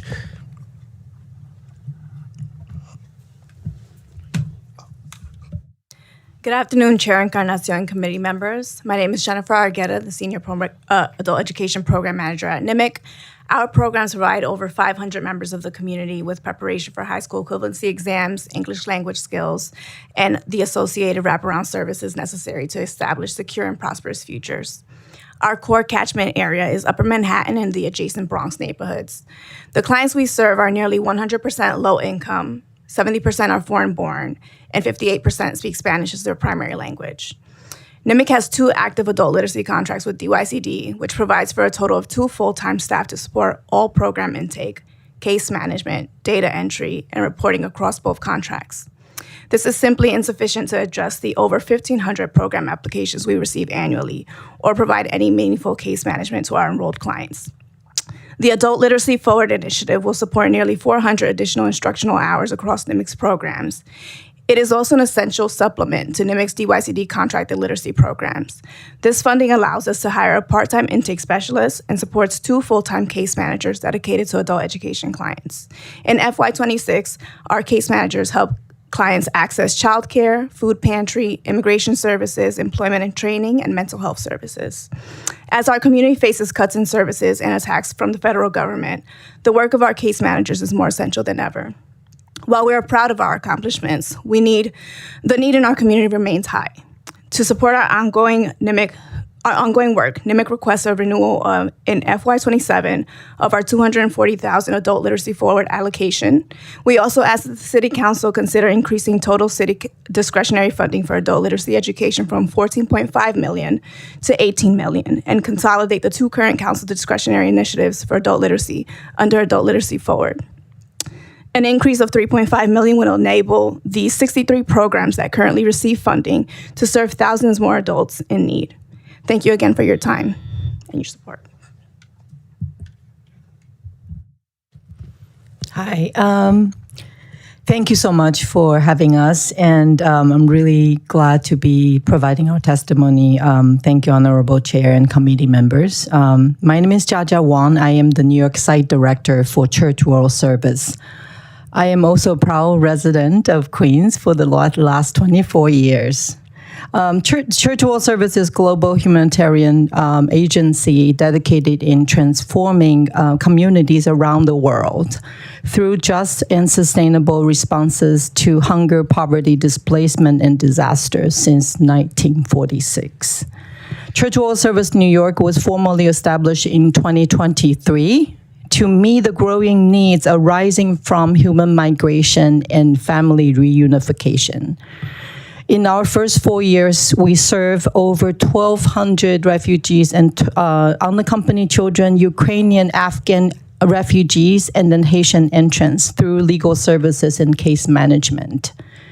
As we both witness and directly impacted by the drastic changes in federal funding and policies, our work serving refugees and migrants who fled violence and poverty for better lives in New York has also been significantly impacted. We ask the City Council to support our work and also to better understand the refugee resettlement model. Refugee resettlement is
different detainees that we cannot help because we simply do not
Hello, everyone, and welcome back.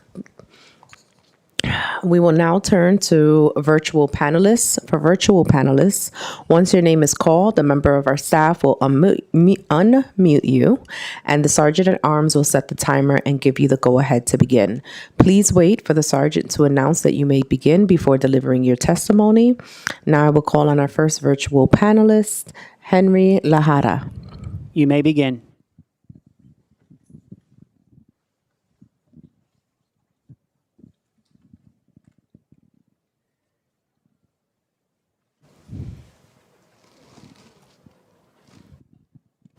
Henry, if you are speaking, we cannot hear you. So can you mute and unmute again just to make sure we can...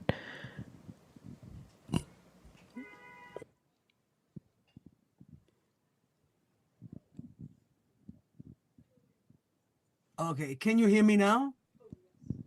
Yes. Okay, great. All right, well, good afternoon to all present. My name is Henry Lahara. I'm the accredited representative with Youth Ministries for Peace and Justice, or YMPJ. YMPJ is a community-based organization founded in 1994. We're located in the Southeast Bronx, covering Bronx River, Soundview, Bruckner, and Parkchester community. Presently, we are the only DOJ recognized site in the 10472 zip code, and we're 5 miles away from the next recognized site. Our immigration services not only assist the Bronx community, but accommodate all Metro New York. We serve a diverse population covering all portions of our globe, from east to west, north to south. We cover it all. Since 2006, we have guided our immigrant community through the complex world of immigration. We provide in-depth consultations to evaluate the situation, and we file pertinent applications like naturalization, family unification, adjustment of status, DACA, and much more, all which help achieve the American dream. We also serve as liaisons between government and state agencies, USCIS, NVC, and the U.S. embassies abroad. We're made up of only one DOJ accredited representative, and we have one on-call attorney. Since our start, we've seen thousands of clients and helped save thousands of dollars in attorney's fees. We've also deterred our community from the services of predatory notarios. In 2016, YMPG helped form the Bronx Immigration Partnership, that's BIP. BIP is a group of Bronx-based legal service providers who address immigration issues. We support our community. Time expired. Okay. We provide legal services. Our services are all free and confidential. We thank you for your continued support. That's why we ask for that you recognize that these feats require further assistance. Thank you very much. Thank you, Henry. I'm louder. I'd like to now call on Arlette Cepeda. You may begin. Hello. Thank you so much, Chair Encarnacion. I really appreciate the time and your commitment for supporting immigrants and communities in New York City. My name is Arlette Cepeda. I'm the Interim Executive Director of La Colmena, and we are a worker center located in Staten Island focused on empowering immigrant workers and their families through education, organizing, culture, and economic development. La Colmena has been a reliable partner to a number of city agencies, including MOYA, in making sure that the most vulnerable populations can access the city services and resources they deserve. This work is only possible thanks to the Speaker's citywide initiatives and the support of many council member initiatives that address the needs of immigrant New Yorkers. We ask the Oversight Committee to make sure that La Colmena continues to receive the funding that covers the support for immigrant communities in Staten Island. We seek to support this vital work, and we need funding for the following initiatives: the Day Labor Initiative, Domestic Workers Empowerment Initiative, the Community Interpreter Bank, the Culturally Specific Gender-Based violence initiative, the food pantry, the legal services for day laborers and domestic workers, the culture and digital literacy support, among other initiatives that are supported by the council. Our organization is a trusted hub for immigrant communities in Staten Island, is mostly forgotten. So we want to make sure that we're not forgotten. So the funding for these initiative is of utmost importance during this time that immigrant communities are being terrorized by the current immigration enforcement tactics by the federal government. So I thank you so much for your continued support, and we look forward to partnering with City Council to support immigrant New Yorkers. Thank you so much for the opportunity. Thank you so very much. I'm now calling on Edmund Loy. You may begin. Good afternoon, Chair Encarnacion and members of the Committee on Immigration. My name is Edmund Loy, and I'm testifying on behalf of the Charles B. Wong Community Health Center. We are a federally qualified health center with locations in Chinatown and Flushing. In 2024, we served over 65,000 patients. The overwhelming majority of our patients are limited English proficient and low income, with 60% of our patients being uninsured or relying on Medicaid coverage. Like many immigrant serving organizations around the country that you've heard from today, we're facing funding cuts. Continued support through City Council discretionary funding is critical to ensuring that we can remain open and continue to serve our communities. Through the Immigrant Health Initiative, we provide culturally responsive and linguistically accessible health services to immigrant populations all across New York City, with a particular focus on Asian immigrants. Our services include free health screenings such as blood pressure, bone density, and BMI checks, as well as essential vaccinations for influenza and COVID-19. We also provide multilingual health education through radio, television, social media, and community workshops to promote preventative care and help individuals navigate the healthcare system. We all know it's difficult enough to access healthcare in English, but for many non-English speaking immigrants, accessing healthcare is overwhelming due to the language and cultural barriers. CBWCHC is a trusted resource where AAPI patients can receive care and information in a language and setting that feels familiar to them. Continued funding for the Immigrant Health Initiative is essential to addressing health disparities and ensuring that there's equitable access to care for immigrant New Yorkers. Thank you for your time and consideration and for your continued support of immigrant health. I'm happy to answer any questions that you may have. Thank you so much for your testimony. I am going to call now on Milat Seyum. You may begin. Thank you. Good afternoon, Honorable Chairperson and distinguished members of the New York City Committee on Immigration. My name is Milat Seyum, and I'm the Director of Policy Advocacy and Strategic Partnerships at the New York Network of Worker-Owned Cooperatives, also known as NICNOC. We're the member-led trade association representing worker cooperative businesses and democratic workplaces in New York City. I'm here alongside my colleagues from the Democracy at Work Institute, CUNY Law, Center for Family Life, Workers' Justice Project, and our Advocacy Council members representing 8 other organizations that make up the Worker Cooperative Business Development Initiative. As many before us have shared, we are here during these unprecedented times to support our immigrant worker owners in New York City, asking the City Council to continue supporting the expansion of worker ownership in next year's budget and firmly into the future. Since the inception of the initiative 11 years ago, we've launched over 200 cooperative businesses and created more than 1,200 jobs, delivering not only higher hourly wages, but also opportunities to build wealth and assets for individuals that are majority immigrant women. We have seen firsthand how this initiative has served to bolster our sector, strengthening existing cooperative businesses and creating new ones. The initiative partners have collectively worked to create a comprehensive ecosystem of support for cooperative businesses that not only ensures the creation of new cooperatives in low-income areas, but also the technical assistance needed to sustain businesses and create jobs, as well as the education and outreach needed for communities, interested entrepreneurs, and allied organizations. We did a lot of work during the pandemic. Especially during the early years, we brought in over $20 million in grants and loans to cooperatives to keep them afloat, and we did this with a $3.7 million budget. We're here asking the City Council to enhance our funding to $5,097,000 in order for our initiative to double down on the essential long-term economic recovery for cooperative businesses that we will need to claw ourselves out of this current crisis that we are collectively facing. Thank you. Your time expired. Thank you. Thank you so much. I'd like to now call up Rick Sang Gurong. You may begin. Namaste. Thank you for this opportunity. My name is Riksang Gurung, and I am a case coordinator at Adhikar. Adhikar, meaning rights in Nepali, is the only woman-led worker and community center for the Nepali-speaking community. We organize for worker right, immigrants' right, access to healthcare, language justice, and youth development. We are the first place our members go to find help, get on the job training, and learn English. Our members live in Jackson Heights, Woodside, East Elmhurst, Corona, Maspeth, Sunnyside, Ridgewood, Jamaica, and Flatbush. We are nail salon workers and nannies, gas station attendants, and small business owners. We are students and home health aides. We are your neighbors. We are asking you, the Committee on Immigration, to invest in the safety and protection of the people who make the city run.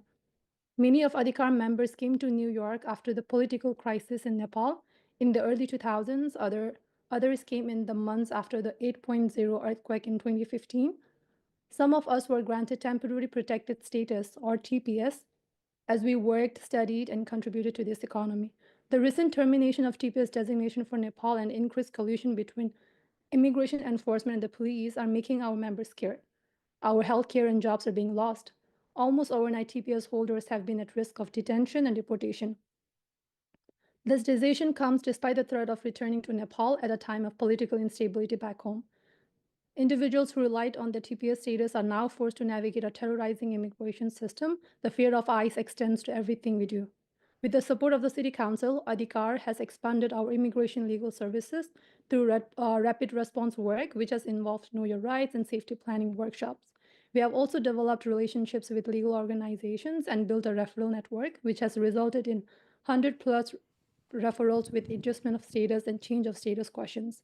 Adhikar has also been hosting monthly Ask Me Anything legal info sessions. Thank you. Your time expired. Thank you. Thank you so much. We're now calling up Maral Abbas. You may begin. Good afternoon, Council Member and members of the Committee on Immigration. My name is Marala Abbas, and I'm the Health Partnerships Coordinator at the Coalition for Asian American Children and Families. And I'm here today to urge the Council to increase funding for the Access Health NYC initiative to $4.5 million in the upcoming budget. This investment is critical for protecting immigrant New Yorkers at a time when escalating fear, exclusion, and barriers are preventing our immigrants from getting their essential services. Access Health supports a network of 37 community-based organizations, many of which have actually attended this committee today, so thank you all to those who have, that all represent across the 5 boroughs and provide culturally responsive, language-accessible health education, outreach, and navigation. These organizations serve immigrant, limited English proficient, uninsured, LGBTQ+, and disabled New Yorkers in helping them access care and benefits regardless of their immigration status. And every year, they facilitate more than 1,500 connections and care in over 30 languages, meeting people in their own spaces, places of worship, and trusted networks. For many immigrants, these organizations are the only safe and trusted pathway to care, providing health education, combating misinformation, and connecting them to essential services. And this includes, for example, deploying community health workers at consulates and training trusted pharmacists or salon workers to really reach communities through these culturally informed approaches. And today, our communities are facing a worsening climate of fear. Heightened enforcement, confusion around policies like public charge, and proposed federal cuts are discouraging many from seeking the care that they need. And as a result, families are delaying treatment, opting out of benefits, and turning to emergency care only when conditions become severe. And at the same time, language barriers and misinformation continue to isolate these communities, while economic hardships force many to deprioritize basic needs over health. In this environment, our organizations are the only backbone of support sometimes, and they provide trusted guidance, connect people to care without fear, and offer critical insight into the challenges our immigrant communities face.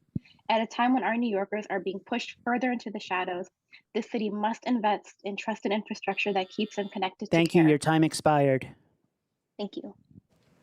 Thank you. I'd like to now call up Vladimir Tali. You may begin. Hola, buenas tardes. Good afternoon, everyone. Thank you, Chair Encarnacion and members of the Immigration Committee. My name is Vladimir Tlali, and I'm an immigrant and the Senior Policy Strategist at the New York Immigration Coalition. We represent over 200 organizations that partner across New York. Our communities face unprecedented attacks on the federal government. Investing in the protection and advancement of immigrant communities is an investment in the people who keep New York City running. Let us remember that immigrants generate 37% of New York City's total income.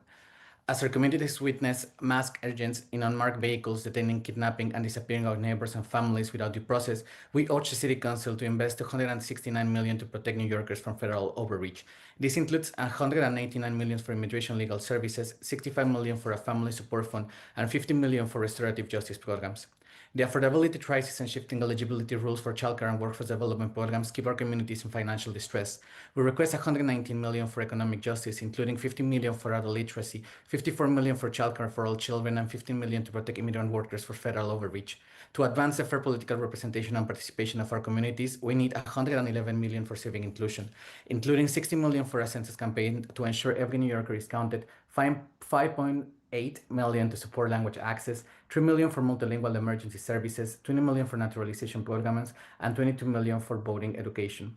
Finally, we must prioritize the safety and the health of students and families. We call for an $840 million investment in education funding to address school building hazards and support English language learners and their families, as well as $200 million for New York City Care to ensure healthcare access for those losing coverage in 2026, $4.5 million for Access Health, and $100 million for Food Connection. These are investments in keeping our city running, not expenses. We urge the City Council to stand with us in creating an inclusive, affordable, and thriving New York City for all. Thank you. Thank you. We have now heard from everyone who has signed up to testify. If we inadvertently missed anyone who would like to testify in person, please visit the sergeant's table and complete a witness slip now. If we inadvertently missed anyone who would like to testify virtually on Zoom, please raise your hand. No one. Seeing no one else, I would like to note again that written testimony, which will be reviewed in full by committee staff, may be submitted to the record up to 72 hours after the close of this hearing by emailing it to testimony@council.nyc.gov. I want to thank everybody who participated today, and I also want to really thank the translators who helped today translate, not just here in person, but also in the room for people online. Thank you so much, and that is the end